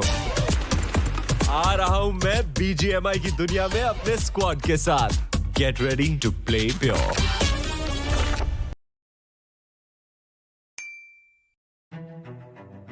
रोड टू वेलर एम्पायर्स में बहुत सारे फैक्शंस है, जैसे जापानीज फैक्शन है, रोमन फैक्शन है, पर्शियन फैक्शन है, नॉर्मन फैक्शन है। इंडिया फैक्शन नहीं था। Then I thought, okay, now this is the really great opportunity to design some Indian characters. हमने डिसाइड किया कि we'll go for it. जो भी कोरियन डिज़ाइंस बन के आए थे तो बहुत ही अच्छा था, लेकिन इंडियनाइज नहीं था, वो बहुत ज़्यादा कोरियन स्टाइल था। उसको इंडिया ऑथेंटिक बनाने के लिए हमको बहुत ज़्यादा रिसर्च करना पड़ा।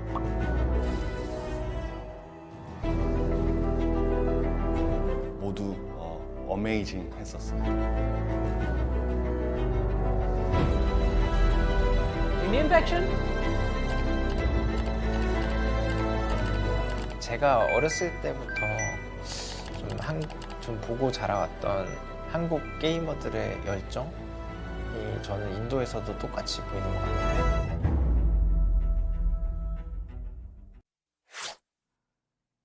Welcome back, ladies and gentlemen, to the lower brackets of the BGIS 2023. Of course, this is where this fate of another group is going to be sealed. Who is going to the semi-finals, and from there, who is going to Mumbai for the grand finals? A conversation for later on. But right now, I'm joined by Mr. Necro. Mr. Neero Sangle is back on the desk. What do you have to say about the game of Miramar? Listen, it was quite interesting. But one thing is for sure is that Miramar and Los Leones, this relationship is sort of weird.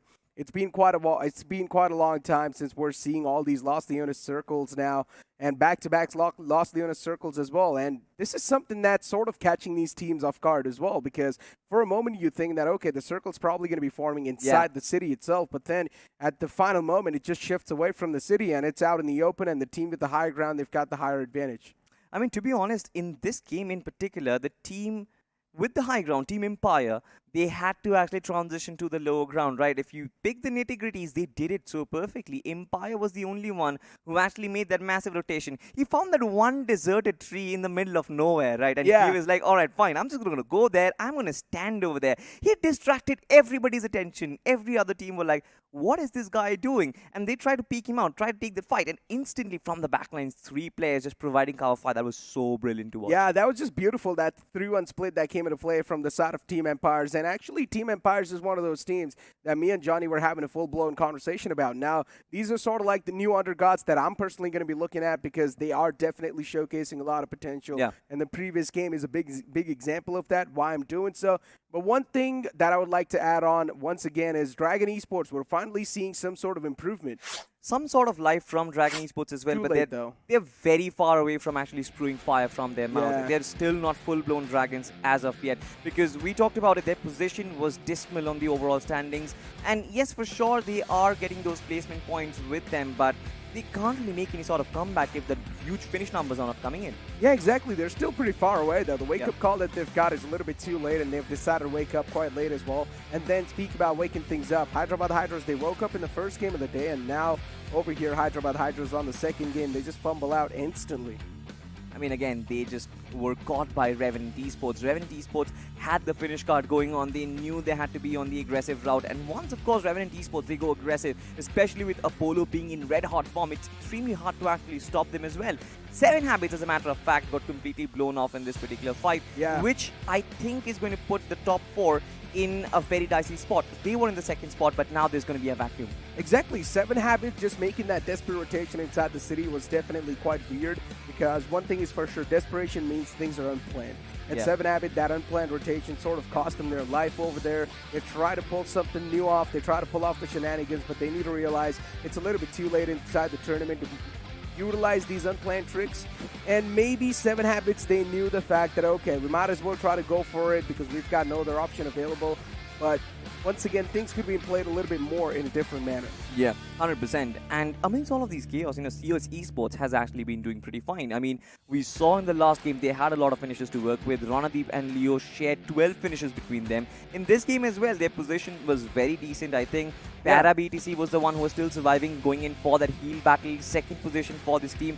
They had decent number of finishes as well. So CS Esports, from the second half of the first page of the overall standings, I think they have propelled themselves inside. I mean, I just feel bad for NFE, though, considering they had the high ground to play with as well. I genuinely thought NFE, they've got the biggest chance of winning this game, but then the circle moves away from them. And this is what I was exactly saying. The Los Leonas circle, this relationship of Miramar and Los Leonas circles, there was one time where we're not even able to see the Los Leonas circle, and now out of nowhere, we're just seeing so many of these Los Leonas circles that it's actually catching these teams off guard. It certainly is, right? And ironically, NFE Esports, they had the high ground in the final fight, right? No matter how beautifully they were picked off, they were trying to jump, they took the tip, but that is it. They were taken down. Why I say ironically is because a similar thing happened on the overall standings. At the start of the day, NFE were at the very #1 spot, but I'm pretty sure right now they're not even in the top 4.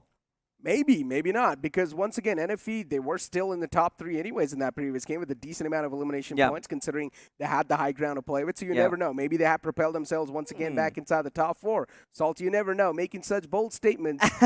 Man, I mean, NFE, they've definitely got a lot of talent. One thing is for sure. They certainly have, right? But the only problem is there are many teams from the bottom half of the first page still pressing forward, and that is the only point. I mean, NFE, as a matter of fact, they've had the placement thing going in for them. The same thing which I said for the other team, Dragon Esports, right? Yeah.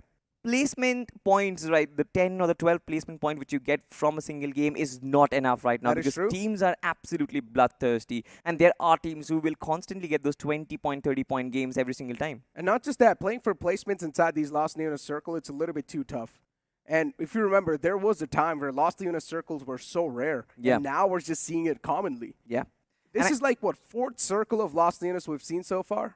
Maybe. To be honest, I've sort of did not really keep count, but something which I did keep count is the fact that the placement card situation for Team Empire was pretty good as well. Yeah. They had the placement card going, they had the chicken dinner, 15 points, converted that into 22.5. I think Team Empire is in a very good spot. This is another team that I was talking about. Yeah, I mean, Team Empire is, of course, on the first spot without a doubt. After that humongous of a game, Team Empire, they're pretty much going to repel themselves all the way in the first spot. But you know what? Let's take a look at the MVP of the previous game. It's going to be Dragon Esports, Choke God, with 4 elimination points wrapped up and 44.4 finish contribution. What is up with Dragon Esports Show God? It's all 4s all across the board. Finishes 4, finish contribution 44.4, FD ratio also 4. This is good stuff. Yeah, this is indeed some insane stuff for the side of Dragon Esports. As I mentioned, Dragon Esports, they desperately needed to wake up. They were on the latter half of the board. Things were not really looking that great, but finally they have decided to wake up. But I think so. It's a little bit too late to make a comeback now, considering you guys are already down completely in the hell. But as we do take a look at the top 5 Rebels in front of us, ladies and gentlemen, Revenant Esports is going to be there. Para BTC from CS Esports, and then another guy from NFE is going to be there. You know, the funny part is, even Para BTC had all 4s all across, but we'll talk about that a little later. Match scorecard is in front of our screens right now, and Team Empire, 27.5 total points. The finish points was the only place where they sort of lacked a bit, but it's still fine. 27.5 points. Let's just call it 28 points in rounding it off. I think that's a very decent performance. Yeah, no, that's a really good performance, actually. 27.5 points accumulated NFE. These guys should be right next to each other in the overall standings, no matter where they are, be it in the top 2, be it in the bottom 4, or not bottom 4, I mean in the top 4 on the 3rd and the 4th spot, be it on those spots. But these teams are definitely going to be moving in a pair because they're showcasing a similar amount of consistency right next to each other. Yeah. But still, we're hoping for those bounce backs, right? CS Esports, slowly and steadily, they're trying to showcase those signs of improvement. But is that enough to sort of make themselves all the way in the top 4? That's a question. That certainly is a question which won't be answered. Again, this is the penultimate game of this particular group, which means no overall standings for you guys and for us. We keep questioning, we keep guessing, but that's the beauty of it, I guess. I mean, we have tried to sort of scan out the entire points table and try and understand where things stand. I think at the very top, Revenant Esports should be there, pretty comfortable. This game as well was pretty good for them. There is a little bit of a confusion in that 2nd and the 3rd spot. Maybe 7 Habit has been pushed down to the 4th or outside the top 4 as well. But what do you think? 7 Habits still there? 7 Habits, there's a chance they can be really close, but they should be somewhere in the top 5. They should be on the 5th spot. I think so. They should not be that far away in the overall standings anyways, because consistency overrules all the time. And just once 7 Habits was not able to perform, it's not going to take the glory away from them. I highly doubt so. So I still think so. 7 Habits should be somewhere in the top 5. But one thing is for sure, the top 5 or even the top 8 in general should be really sensitive now. It should be very sensitive, to be honest, but there is one team, Necro, that I'm starting to feel for them a little bit, and that is going to be Troublemakers, because honestly, it's both mine and Johnny's favorite team, to be honest, the way they actually play, but I'm not really sure how they are stacked up in the overall standing. Let's just talk about the map poll for a second right now. Miramar has been grayed out. Which map do you think is going to be picked, Necro? Sanok, come on, let's go, guys. Revenant Esports. There's a chance for them to make a comeback inside the top 4. Can Revenant Esports make it happen? I think it's going to be Vikendi. I want to see a Sanok. I want to see a Sanok. Come on. Oh, no. No, it's not Sanok. Instead, it's Vikendi, Salty. But actually, it's a tie between Vikendi and Erangel. But we're going on Erangel no matter what. Yeah, so on YouTube, there is a tie happening. And on GeoCinema, Erangel completely won. So it just makes sense that Erangel is going to be played. 4 Erangels for the day. Why are you sad? Why are you frowning, Necro? I wanted to see a Sanok. I mean, everybody wanted to see It's the last game of the losers bracket. After this, we're going to be able to find out all of our 32 semifinalists. Oh, yes. So I just wanted to end off on a bang. And now considering all the other teams, they've already used their finish cards. There's only a couple of positioning cards left. And I think so all these teams will try to use their position cards. For sure, right? I mean, I think the audience also wanted to see the default map, the home turf, and every single team just getting their comfort spot as well. Speaking of the comfort spot, position card is going to be there, which means that there is going to be that 1.5x multiplier. 7 Habit is going to be a very important pick in this one. I think their qualification is on the line.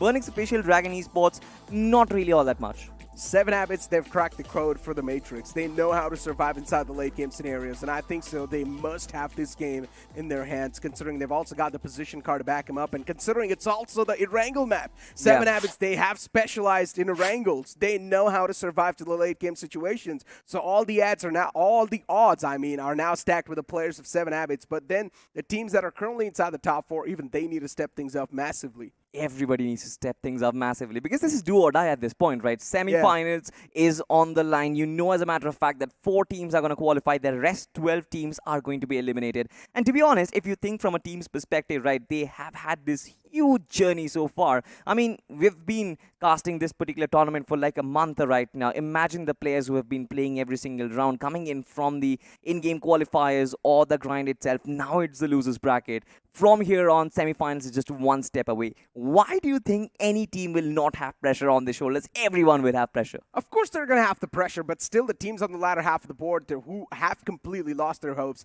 they're not going to have any pressures. They will be the one to play the spoiler instead. So I want to see a couple of drop collisions, considering it's the last game of the day and also the last game of the losers bracket. And as I mentioned, after this last game, we'll be able to find out our remaining 4 semifinalists, and considering inside the semifinals, top 32 teams will be the one to duke it out. And just to let you guys know, once again, the semifinals will be starting from Wednesday next week. So this will be quite intense. Ladies and gentlemen, here we go. The last game of the day is on the way. And as the plane's going to hit the skies and the plane flat pad starting all the way from hospital towards shelter, this is going to be a nice one.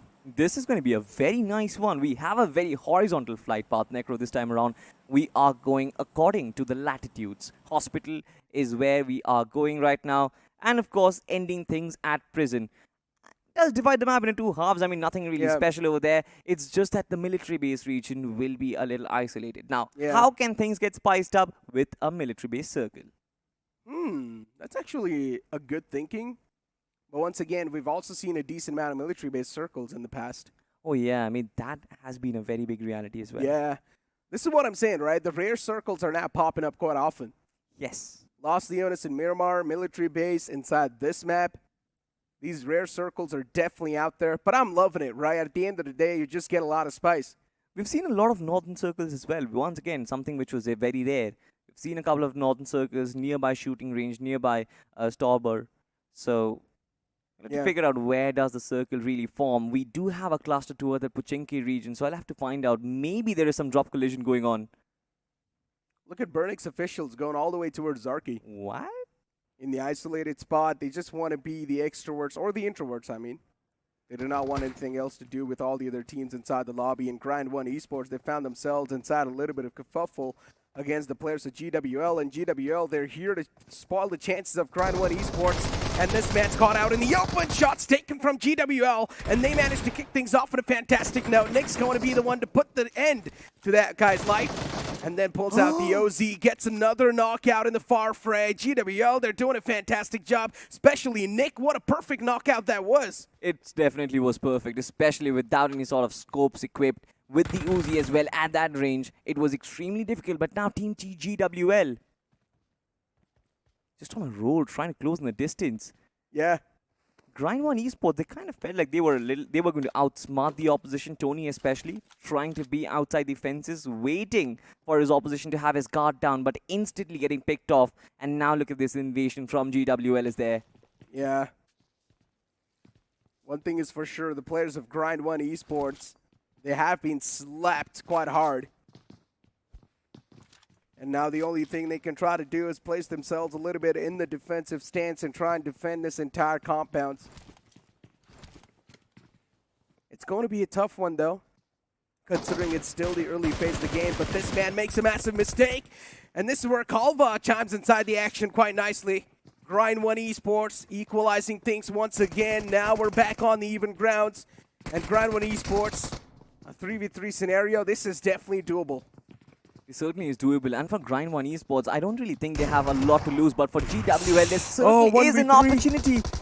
Shotguns utilized. And now there's just one player who is still remaining, and that's Kalva on the rooftop. Yeah, it's all down to this guy, Salty. 1v3. Can he pull off an insane clutch? A miraculous clutch to save the day for himself and his team. Grind 1 Esports on the verge of getting wiped out instantly off the bat inside this game. And Master, he's just being a little bit of pain in the back, and eventually GWL, they just shut down the entirety of Grind 1 Esports. Oh, this is going to be a massive stinger. Certainly it's going to be a massive stinger. I mean, Kalva, he did not have any sort of helmet, any sort of vest, no utility to work with as well. Man tried to use his positioning as a choke point, but then Team GWL, they outsmarted him. They did not arrive from the staircase, but from the backlines from a different building, and that was perfect. GWL, the only problem was that they've lost a player who had no awareness of where the opposition was. No TPP usage, no scouting of the vehicles. He just plain and simple jumped in, and that resulted in his death. And that might just be a problem maker. He could have cleaned it up completely. Look at NFE. These guys do not even have any guns on their backs. They're actually trying to swim all the way towards the military island. This is the biggest mistake NFE can try to make. What's going on inside the game right now? Even the circle shifted away from them. The circle is formed completely on the northern side. NFE, if they decide to begin their looting phase right now inside the game, then this is going to be a problem. Oh no. They had to actually fall back right now. I think they can sense it. Hyderabad Hydras. They are marking the shorelines yet again, and NFE, they still haven't started their loot. Wait, did the fish avoid the fishermen? Okay, but how did NFE end up over here? I have no clue. What just happened with them? I don't think they've taken any fight so far.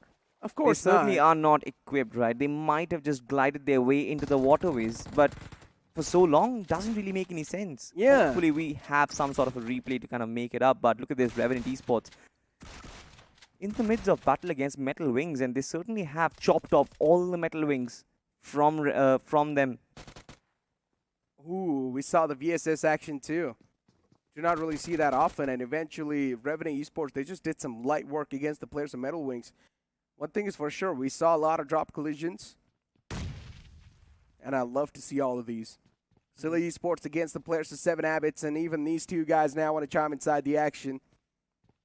Which one do you think has a chance to win this one? 7 Habit definitely are on the right end of the form. But I'm not really sure about their positioning or their proactiveness. Silly Esports just has been marking the right angles constantly. They know, as a matter of fact, that there is a 2-2 split going on. They know that the first player, Drago, has been spotted as well. Is it Drago? Sure. GSV 7. Yeah. In the front. And yeah, it's Drago's. Nade! Nope. Overshoot. And also a little bit far away. Silly Esports wanted to close in the distance, but it seems like they're still afraid of doing so. In spite of actually finding the gaps of the 2v2 or the 2-2 split, it seems like they're still looking for the knock, and they found it. Drago is down on his knees, Necro. What a perfect nade that was. Nice read from Silly Esports. That guy is indeed got some nice game awareness. And as soon as Drago goes down, Silly Esports, they try to go for a little bit of more control inside the Razak City. Wait, what? Yeah, GSV7 is actually going to put an end to his life. And 7 Habits, they're on a move from this entire way, or from this entire city. 7 Habits down to just a 2-man squad. I thought 7 Habits, they've cracked the code to the Matrix. They know how to play the survival game, but no, instead 7 Habits, they're getting picked off. So many of their teams are just off to such a random start. Alright, I mean, this is extremely random, just like you mentioned. I mean, we saw Drago get knocked out, but Charan was also knocked down in the process and completely finished off. Now, this is something which I have no idea about. I did not see this coming. And Kratos and Maverick, they did not even decide to actually put up a fight. They just completely left it open and had to run back. Look at NFE. Now they're finally going to get their hands on a couple of loots. Oh, finally. No. Finally, they managed to get their hands on guns, level 3 backpack. Actually, nice loot. There's DBS in the back. Go back, Karun. Possibly he just does not like that weapon. I don't understand. He missed it, I think so. He missed on it. 100%. How can somebody not like the DBS? Everybody should love the DBS. Yeah, no, that's what I said. I think so he missed it. Just like you miss your shots. 7 Habit. I mean, at this point, their qualification is definitely at stake. Not really the best of games in the last one on Miramar. This time as well, their position is not really the best, having lost 2 players early on in this game. But what is Frost doing here? Yeah, he's one with the nature. He certainly is one. It's very difficult to see. Yeah, Snake in the Wild, NFE. These guys have started on such an unorthodox note, so they need to keep on moving in just that same way. Hyderabad Hydras, too, a little bit late to the first stage, but it's completely okay. The next circle shift's going to be a standard one. no issues for a lot of these teams. It's going to be smooth sailing, including the players of 7 Habits, who did not really have that good of a start before now. Road to Glory in a bit of a cover fire, in a bit of a fire against themselves, actually. And it's the foes in the front lines. Dragon Esports taking a lot of shots against them. Road to Glory, the players are getting softened up. The players definitely have been softened up, but it looks like Dragon Esports have also suffered similar fate as well. Look at this Superboy. He was already knocked down and now his finish has been confirmed. The rest of the lineup, they are moving out of the situation. Road to Glory has been left unscathed in this particular fight, and I don't understand why. They were the ones who were taking in the shots. Mid-rotation fight, Dragon Esports once again just losing down players. They keep dwindling as they proceed towards the end game stages, and constantly we've been talking about these mid-rotation pit stops just not working in for them. And finally, of course, we do get to see the top dogs collide once again. It's Revenant Esports versus Hyderabad Hydras, Necro. Yeah, no, but Hyderabad Hydras, they do not really want any type of business against the players of Revenant Esports. They're just here to have a quick rotation inside the safe zone. But Hyderabad Hydras, they seem pretty confused in how to pave a pathway perfectly in the safe. And Dragon Esports once again just unloading a couple of magazines against the foes, against the opponents. Rocky, there could have been a chance, he could have been ran over, but no, instead he missed out on a lot of shots against the Rose TWT, but eventually he should be able to find that knockout, and he does. He certainly does, but again the confusion, and now Dragon Esports, it seems like they are being third-partied from behind. Rocky taking a lot of shots from Apollo. Revenant Esports in the back lines, but look at this. Oh my god, Rocky has no clue of how many teams there are. Dragon Esports, they certainly are getting peppered with bullets, Necro. I mean, Rocky's even lucky to stay alive for this long in this scenario. Revenant Esports, they're just the quick movers. They want to be the aggressive ones. They want to be the alpha in these type of moments and get a little bit of more proactive control inside the game. His name is Tokia. I mean, creative names. Left, right, and center. Look at this. Choke God as well, being spotted inside of the smoke itself. And Revenant Esports, they're going to chew him up.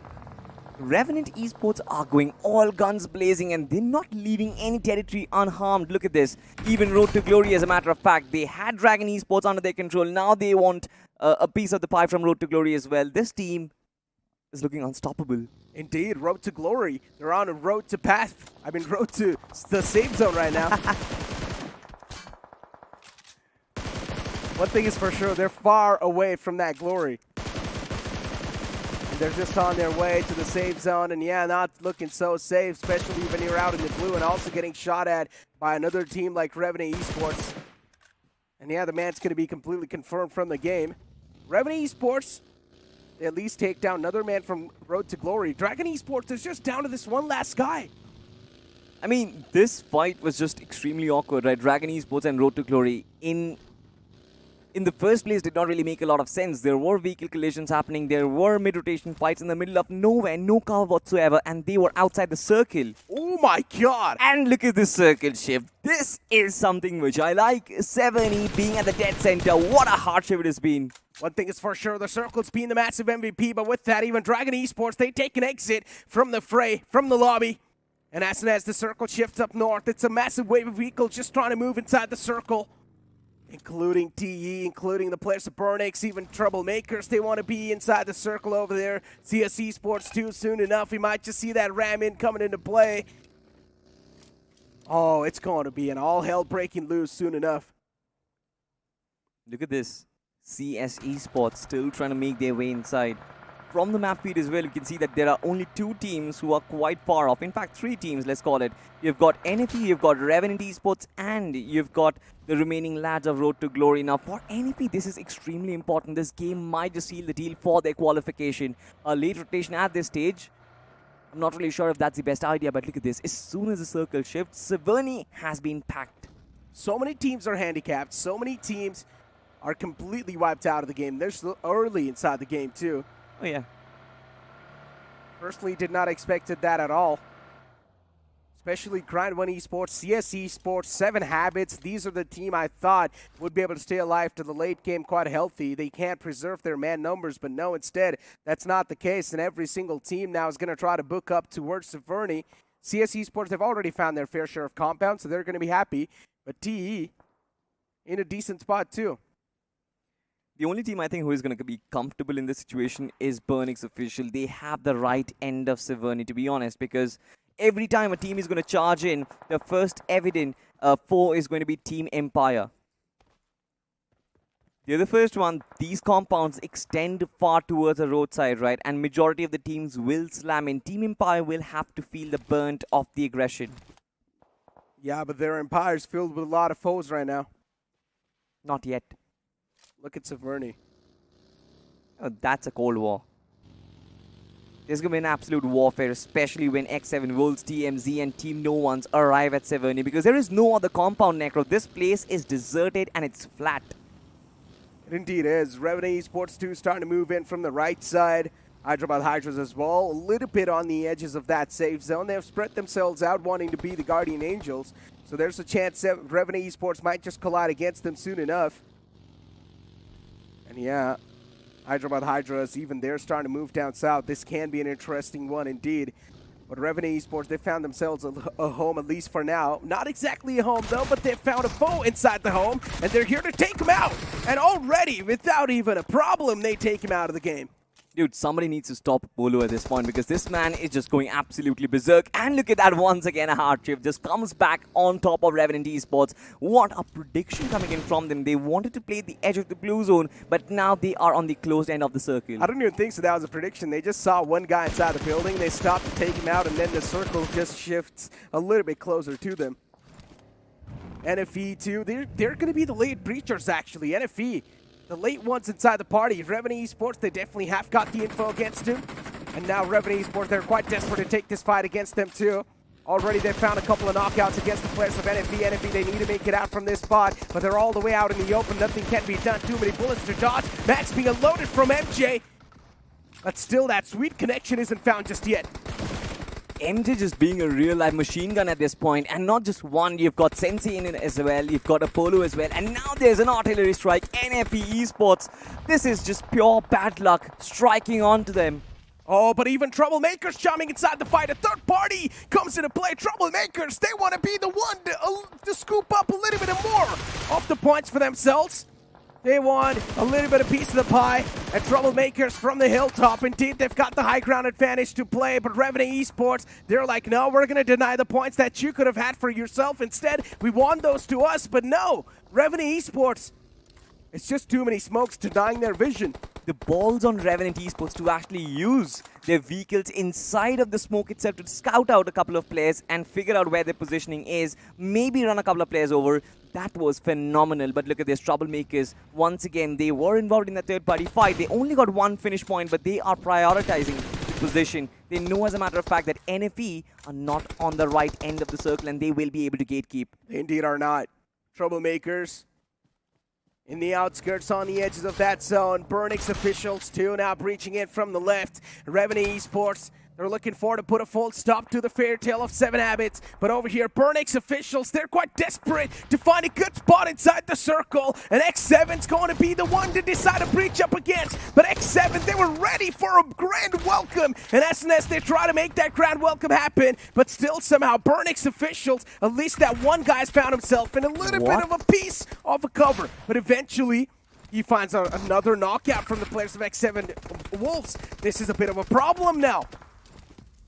What a big blunder from Team X7 Wolves. Millen still trying his best to use the DBS, to use the entry of this closet room as a choke point, and how beautifully he finds another finish.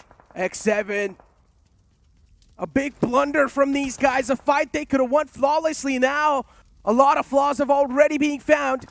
And X7, they're just down to this one last guy alive. Millen, he has isolated the duel to a 1v1. Burnix Official, this guy is indeed the MVP for that team. And he's also looking forward to carry the flag all by himself. He doesn't need his teammates. He's strong enough. Certainly is strong enough.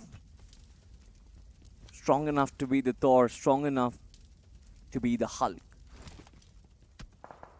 But I just don't really understand what went wrong for Team X7 Wolves. This was the last guy who was present. Once again, the fundamental mistakes of trying to give those 1v1 challenges. could have just tried to double team on this man, but no. And there was no communication whatsoever. Evil had no idea where Milind was placed. He did not even check that angle. Yeah, but the circle shift down south. And this is where the chaos will now start to ensue. It's going to be an absolute pandemonium soon enough. It's the peace before the storm. And as soon as I say that, X7, they get eliminated from the game. And Team Empire, now they are on a move. They want to be the quick ones to rotate inside the safe zone. Milind has got his eyes locked on the players in the front lines, but it's going to be tough to deal against a team like Empire. Especially 1v4 to pull it off once again. That sounds a little bit too much. I think Milind is in a very good spot right now, especially with X7 Bulls being taken out of the picture. I think nobody knows about Milind and his positioning.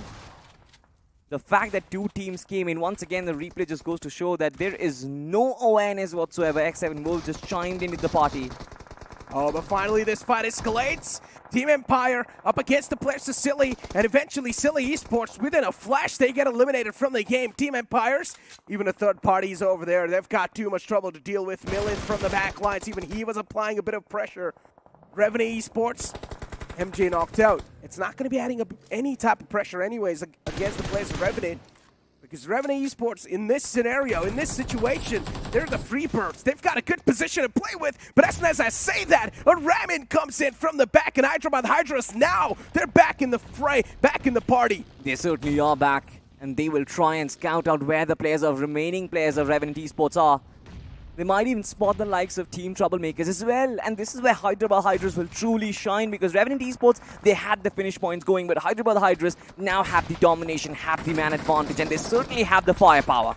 Oh, Fierce is still there in the open. He's got too much to deal with. Revenue Esports just with that last guy alive, and even from the back, TMZ, they're going to slowly and steadily close in. Fierce, too much to deal with, too much pressure. That man's probably going to be feeling his nerves at this point in time for Revenue Esports. It's the run for survival. Fierce, he knows the players are in the front, but what can he do to back himself up? And even the utilities being tossed in from the side of Troublemakers, it's just dishing out a bit more damage against him, and he's softened up, but eventually another nade comes in, and it shuts him down. Troublemakers will find so many crates to replenish their entire stock, not just of ammunition, but also of very crucial utilities. Look at this. Their positioning is completely unmarked. There is no territory whatsoever, and they will have to use the smokes as pieces of cover. Hyderabad Hydras themselves have been completely pinned in a shack because the slam-in which they decided to do against Revenant Esports only had this one piece of real estate, and now their shots against Team No Ones is actually proving to be very brutal, Necro. Team No Ones have been deactivated throughout the day. They haven't even been there on the screens, but now it's their time to get a little bit of limelight. But they're getting peppered so hard, it's tough to dodge all those bullets. Hyderabad Hydras just unloading magazines. But one thing that I do not like is all the four players towards this little shack. It's an invitation for a group of points to be accumulated within one nade if it's been tossed to perfection. TMZ in the back line. Joker Top G's caught a little bit too much damage. Needs to back off instantly, and that's what he does. Now we'll try to patch himself up. Hyderabad Hydras, they've even got to take care of the sidelines and also move inside the upcoming circle. Move inside the upcoming circle, and it seems like Team TMZ, they're already actually preparing for it. They are disengaging from this fight. Look at this. They're trying to go in for the vehicles. Even Karanjot is present. Guri, the last man still remaining. Does he have a vehicle? Does he want some sort of backup fire? Hyderabad Hydra still want to finish the fight because they know the backlines have to be secured. Otherwise, they wouldn't make that entry. TMZ, meanwhile, they just completely skip this fight, leapfrog Hyderabad Hydras, and go back. There's still one guy, Guri, in the back. Joker Top G spots him out. But Guri, this man's on a move. He does not want really anything to do against the players of Hyderabad Hydras anymore. And Guri is going to make the great escape from that scenario. Troublemakers out of that trouble, at least for now. But still, they've managed to rack up 7 finish points. There's a chance they can pull things back in their court. But this nade from the opposition is placed to perfection. Optimus goes down. Insane, another nade to follow up. And maybe the confirmation will be there. But it's still not going to matter. It's too late inside the game to get knocked out. At this point in time, Troublemakers, indeed, they've found themselves in a big world of trouble.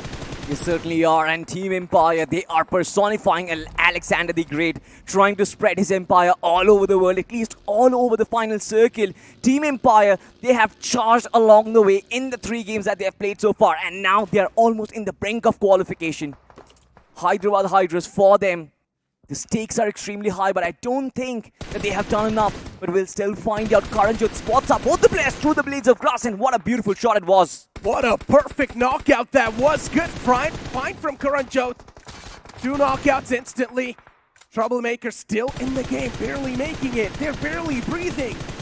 Joker Top G gonna blow that vehicle up. Adil Jod gets knocked out. Troublemakers now just down to that one last guy alive. Everything on his back. Karanjot, this man's been on an elimination spree so far, and there's a chance he can keep it going. The crosshairs are marked, Necro. He knows exactly where Joker is going to peek out from. And the circle, of course. In no man's land. Team Empire, they've got the 3 players. They know, as a matter of fact, that this game is theirs unless they throw out the advantage into the dustbin.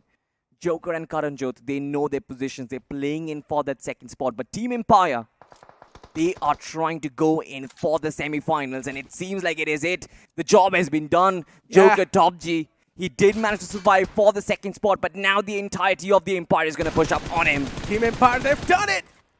They are going to be in the semifinals, ladies and gentlemen, but Hyderabad Hydra still fighting for their lifeline, fighting for any of the points they can lay their hands on, and it's all down to Joker Top G, and even he's way too softened up. There's no way he's going to be able to clutch it out, ladies and gentlemen. This might just be it. Hyderabad Hydras can be eliminated right here, right now. Joker Top G barely alive on a sliver of HP. Utilities being tossed in the front lines too, and eventually a spam connects through the smokes, and Hyderabad Hydras, they go deep in the grounds. They go back in the depths of hell. They have been buried 6 feet under, Necro. I mean, this was such an exhilarating game. Revenant Esports, they had 14 finish points, and when Hyderabad Hydras completely wiped the floor with them, I felt like Hyderabad Hydras have what it takes to not just finish Troublemakers, but also finish Team Empire as well. But that did not happen. Hyderabad Hydras were completely confused, caught in that shack. Meanwhile, Team Empire, they decided to spread their wings, spread their empire, and that is why they had so much control. Team Empire, they just played it quite nicely. They played it quite wisely, I'd like to say. They did not really overcommit onto a lot of things. They only pushed on the compounds where they knew they desperately needed to take the aggression on. They needed the control on. That's what they did. But then you even saw that 1v3 clutch being pulled off from one of the guys, right, inside the compound. That was something that I did not really see coming in. Yeah, Million, I think so, it was him. I mean, Burning's Official, as a matter of fact, they did try, right? I still remember Burning's Official were in that second half of that leaderboard on the first page, but I don't really think that they have done enough. Team Empire on the other side, constant performances in every single game. This team is just blowing everyone's mind right now. That is true. Team Empire is definitely sort of like the hot topic, ladies and gentlemen, in these type of moments. But you know what? Now it's time for us to toss to a short break, because after this short break, we will know which 32 teams will be the semifinalists of the BGIS 2023.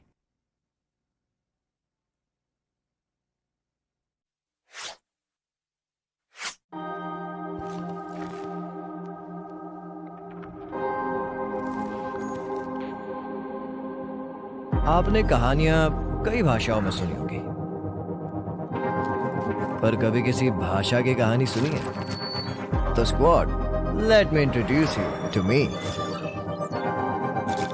एक language जो लाखों लोग बोलते हैं, सुबह शाम बोलते हैं, दिन रात बोलते हैं।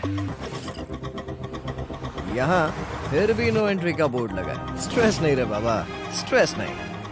अपन प्ले में है, पर प्ले में नहीं। क्या शाने लोग समझे कि नहीं? लिटरेचर आउट, ड्रामा आउट, फिर है क्या इस भाषा में? Sit back, zoom in and watch out. इस भाषा में एक्शन है, इस भाषा में बूम बाम है, गूज बम्स है, धूमधाम है।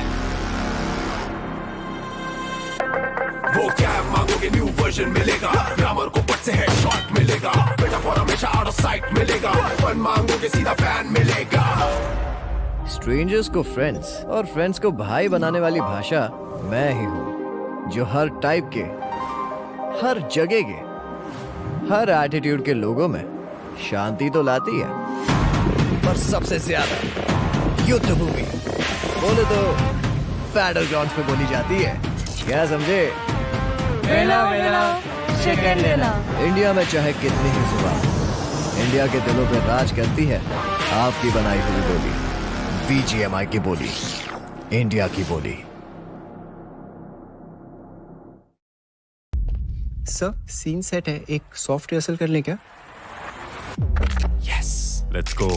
सर तो सीन में आप थोड़े से सैड हो, हीरोइन आपके पास दौड़े चली आती है और जैसे ही वो आती है आप कहते यार लीडर को पहले फिनिश करो ना यार। और ये आप कौन से डायलॉग्स बोल रहे हो? बैटल ग्राउंड्स चल, दिखाता हूँ तेरे को। आ रहा हूँ मैं BGMI की दुनिया में अपने स्क्वाड के साथ। Get ready to play pure.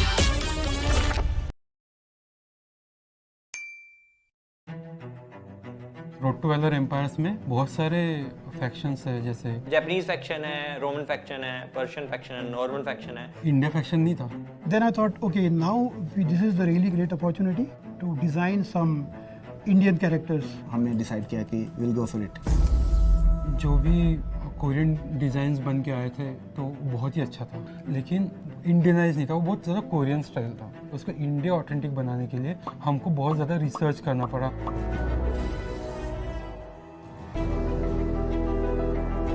모두 어메이징 했었어요. Indian faction? 제가 어렸을 때부터 좀 보고 자라왔던 한국 게이머들의 열정이 저는 인도에서도 똑같이 보이는 것 같아요.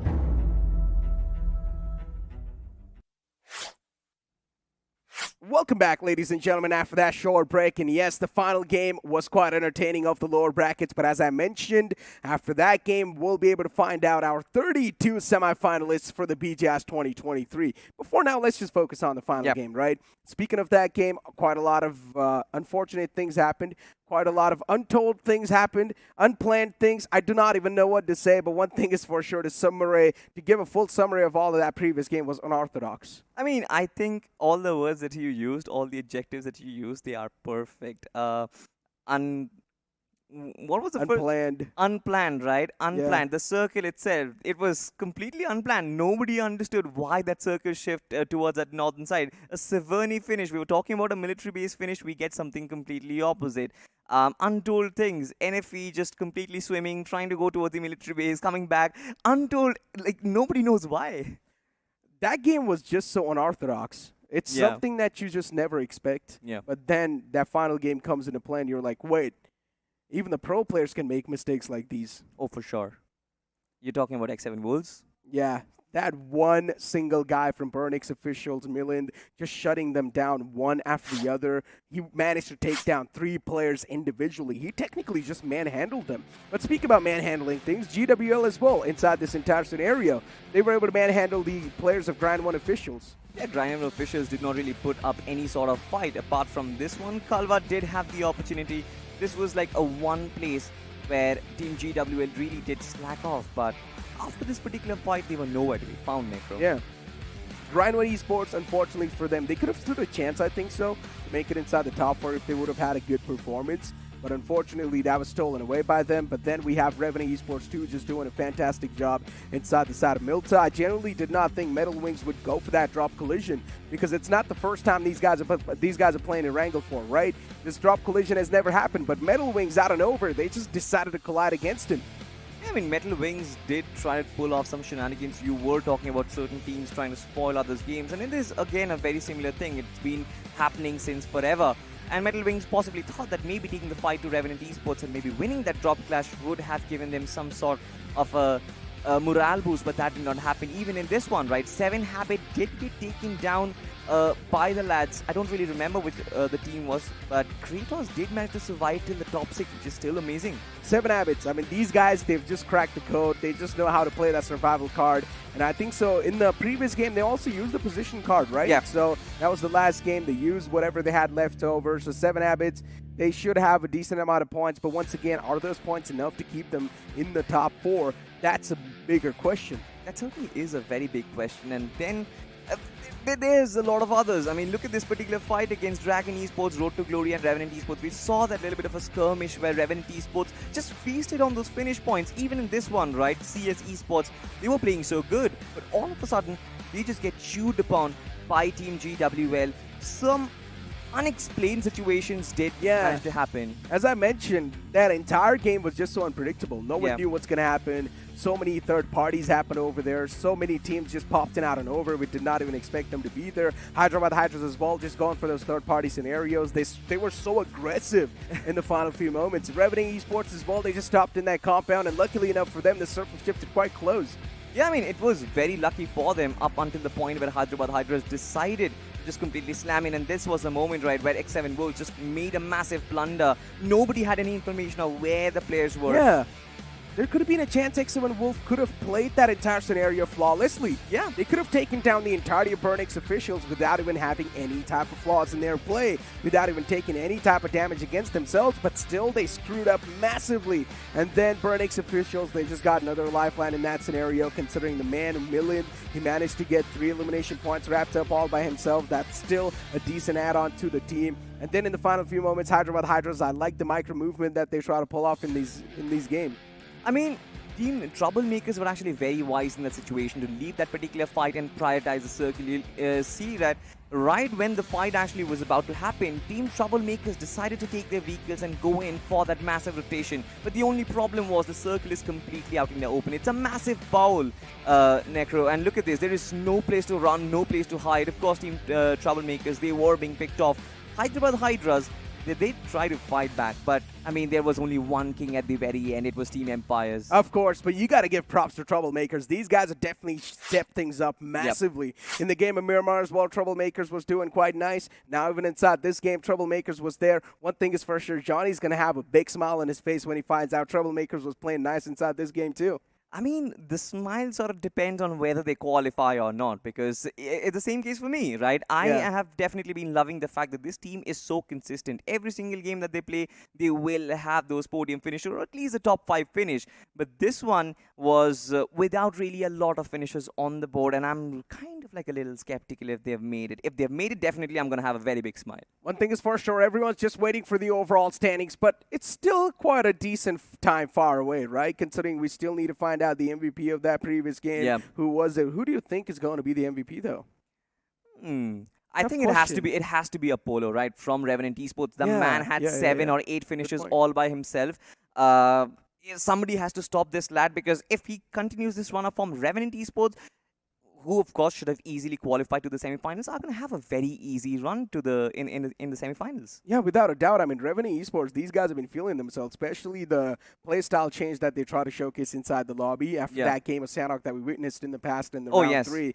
That playstyle change, up till now, Revenant Esports, they've been performing pretty nicely. In the first play, they shouldn't have been here in the lower brackets, but they still have found themselves over here, unfortunately. And I think this sort of is like a learning experience, right? You come back from the trenches of hell, but now you've experienced the worst, right? And everything which happens, every sort of performance which happens only becomes better and better. And as semifinals approach, I'm pretty sure Revenant Esports will be extremely pumped. And Apollo, like I said, if he's in the red hot form that he's in right now, the other teams must just barely pray. I highly doubt the form's going to be taken away. I highly doubt. If he's feeling himself right now, there's a chance even in the future he's going to be feeling himself. And yes, as you pointed out perfectly, Revenant Esports Apollo is going to be the MVP of that previous game. 7 finishes wrapped up, and that's 50% contribution just by one single individual. Just by one single individual, but also the fact that Revenant Esports in its entirety had 14 finishes to work with. I think this is the highest in this particular lobby or in this particular game so far. Joker topped you with 5 finishes from Hyderabad Hydras. This man once again pulling the strings, helping Hyderabad Hydras as much as possible, but it's just been the other players who I feel has sort of slacked off a little bit. If Hyderabad Hydras don't really make it, then it has to be the other players, Ultron, Humanoid, and as well as Syed. I mean, Hyderabad Hydras, they just woke up inside the lobbies a little bit too late. On day one, they were not able to perform at all. And then on day two, right off the bat, they showcased some signs of improvement. But then on the game of Miramar, they got picked up by the players of Revenant Esports themselves. So once again, the wake-up call was there, but it was a little bit too late. But after that game, as we do have the match scoreboard in front of us, Hyderabad Hydras, they're going to be the one to lead the charts with 25 total points wrapped up. Team Empower with 24, Revenant Esports with 18, and Troublemakers with 17. That's your top four. That certainly is the top four. Now, this just makes things very complicated, Necro, because now I can't really figure out who is actually making it to the semi-finals and who is not. Exactly, but the top four now will be revealed from this group. Let's move on forward to the overall standings as we have it in front of us. CS Esports, they barely qualify. They barely make it on the fourth spot. Troublemakers on the third, Team Empire on the second, and Revenant Esports on the first spot. The top four is something that I did not expect it, especially Troublemakers and CS Esports squeezing themselves in there. I mean, I promised you a smile and I have a very big smile right now. Troublemakers have got one chicken dinner, but the consistency, 49 position point, that is what has led them in. Look at this, NFE Esports, they're going to be feeling the heat. 3 points was in between them and qualification, but that was it. Even the team which was underneath them, even they could not qualify because of just a couple of points. And then we have the upsets in front of us, ladies and gentlemen. The latter half of the board, Dragon Esports. I had a lot of expectations from this team. Them not being able to play that well. Once again, now they've propelled themselves all the way in the back in the latter half of the board. Silly Esports not doing too good. Road to Glory, another one of those teams that I thought could have had a potential to sort of perform well, but even they get eliminated. Grind 1 Esports, even they're out of the game. Even X7 Wolves out of the game on the 15th spot. X7 Wolves, genuinely though, this team showcased so much performance in the initial phase of the tournament. Yep, they certainly did, right? And that is one of the reasons why I've always talked about this team. I've always said that this team is very flamboyant. This team had so much potential, but it seems like you always have to keep improving, right? As the tournament progresses, you have to improve. And we've seen that happen. Teams have adapted according to the playing styles and have gotten better. X7 Wolves, that progression was not there, and that is why they are out. More than improvement, it's about the adaptability. Yeah. It's about how well you adapt to the lobby. And a lot of these teams, they have managed to adapt in a great fashion. Yeah. And a big example of that has to be Revenant Esports, how they adapted well enough, how they knew that a lot of these lobbies are quite random, so even they started playing randomly. They started going for those elimination points, and that's where the fate of Revenant Esports just changed, and now they're over here inside the semifinals. But ladies and gentlemen, speaking about the semifinals, here are your top 32 teams, which are going to be moving in forward to the semifinals of BGIS 2023. We've been waiting for this moment for a long time, but here we go. I was like so excited about this. I had to give in the drum rolls, Necro. Qualified teams for the semifinals. Round 4, we can see that you've got Team Soul and so many other teams. You've got Team Insane, Growing Strong, OR Esports, and then of course God's Reign in the mix as well. But then the losers bracket coming in from the trenches of hell. This was fabulous. All the teams are absolutely deadly. Absolutely deadly. The top 16, if you can't see, they moved in forward from round 4, and now the bottom 16 over here, they moved in from the lower brackets. For the teams that have moved in from the lower brackets, it's a chance to make the Cinderella run. Do you think they can? I mean, I'm not really sure, Necro. Anything can happen in this tournament. There are so many great underdog teams. There are so many great tier 1 teams. This is going to be an epic battle. Once again, ladies and gentlemen, to let you guys know, the semifinals will be beginning from Wednesday of the next week to Saturday. Yep. It will be an intense affair, that's for sure, Salty, considering a lot of these teams that have made in, they've showcased so much potential, they've showcased so much firepower inside these lobbies that we know the semifinals will be even more intense. We started off with 2,048 teams, Necro, and now we have filtered down to just 32 of the best teams in the country. We have filtered down some very, very big names to filter out the diamonds who are there in the trenches of hell, and now they're going to play it out in the semi-finals. Only the top 16 are going to qualify, are going to get the ticket to Mumbai for that very big LAN, and I can't wait for this to happen. This is going to be some excitement. We are going to move on forward to the semifinals to find out which will be those top 15 teams, ladies and gentlemen, to move towards the grand finals. But so far, the losers bracket was quite nice. It was quite entertaining in general. I wouldn't really call it intense considering a lot of the random stuff was going on over here. It certainly was not intense, but like you said, right, the points table, there was a lot of intense fight happening. There was a lot of ups and downs happening. And we were at the edge of our seats. Every single game, I've got to be very honest, I was personally at the edge of my seat because I had no clue that who is qualifying and who is not. We've seen teams qualify for the semi-finals by barely a couple of points. And that is it. That is the excitement of the game. At the ending stages, you still have no idea who's going to make it through. And whoever comes out on top in those final moments, of course, they are the ones who are going to rise up to the occasion. Exactly. You guys remember I was speaking about a step closer to the semifinals, and now we're just looking forward to take that step. Well, ladies and gentlemen, that step has finally been taken. We know it's the semifinals are around the corner on Wednesday, and I'm pretty sure even all of you guys are quite stoked. Salty, there's a big question in my mind, which teams will dominate the semifinals, because every single team in that group, every single team in the semifinals is just so good. Everyone is pretty good, Necro. And to be honest, I have a similar question, so I'm definitely not the right person to answer that. Hopefully, when semi-finals start from Wednesday onwards, we'll find that answer. We'll start finding that answer piece by piece. But of course, ladies and gentlemen, if you want to stay updated with everything that is happening behind the scenes and, of course, the schedule for the semi-finals, you should go down there and follow Craft India Esports on every piece of social media that you actually use. Exactly. But ladies and gentlemen, this journey has been quite nice till the losers bracket. But now, as we know, after the losers bracket, semifinal awaits around the corner. Salty, as you mentioned, make sure to go ahead and follow all the socials as well for all the updates in the future lines. But ladies and gentlemen, that's going to be it from my side, Necro and Salty. Now it's our time to sign off. But do let us know, which teams do you think will have a chance to dominate in the semifinals?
Bye.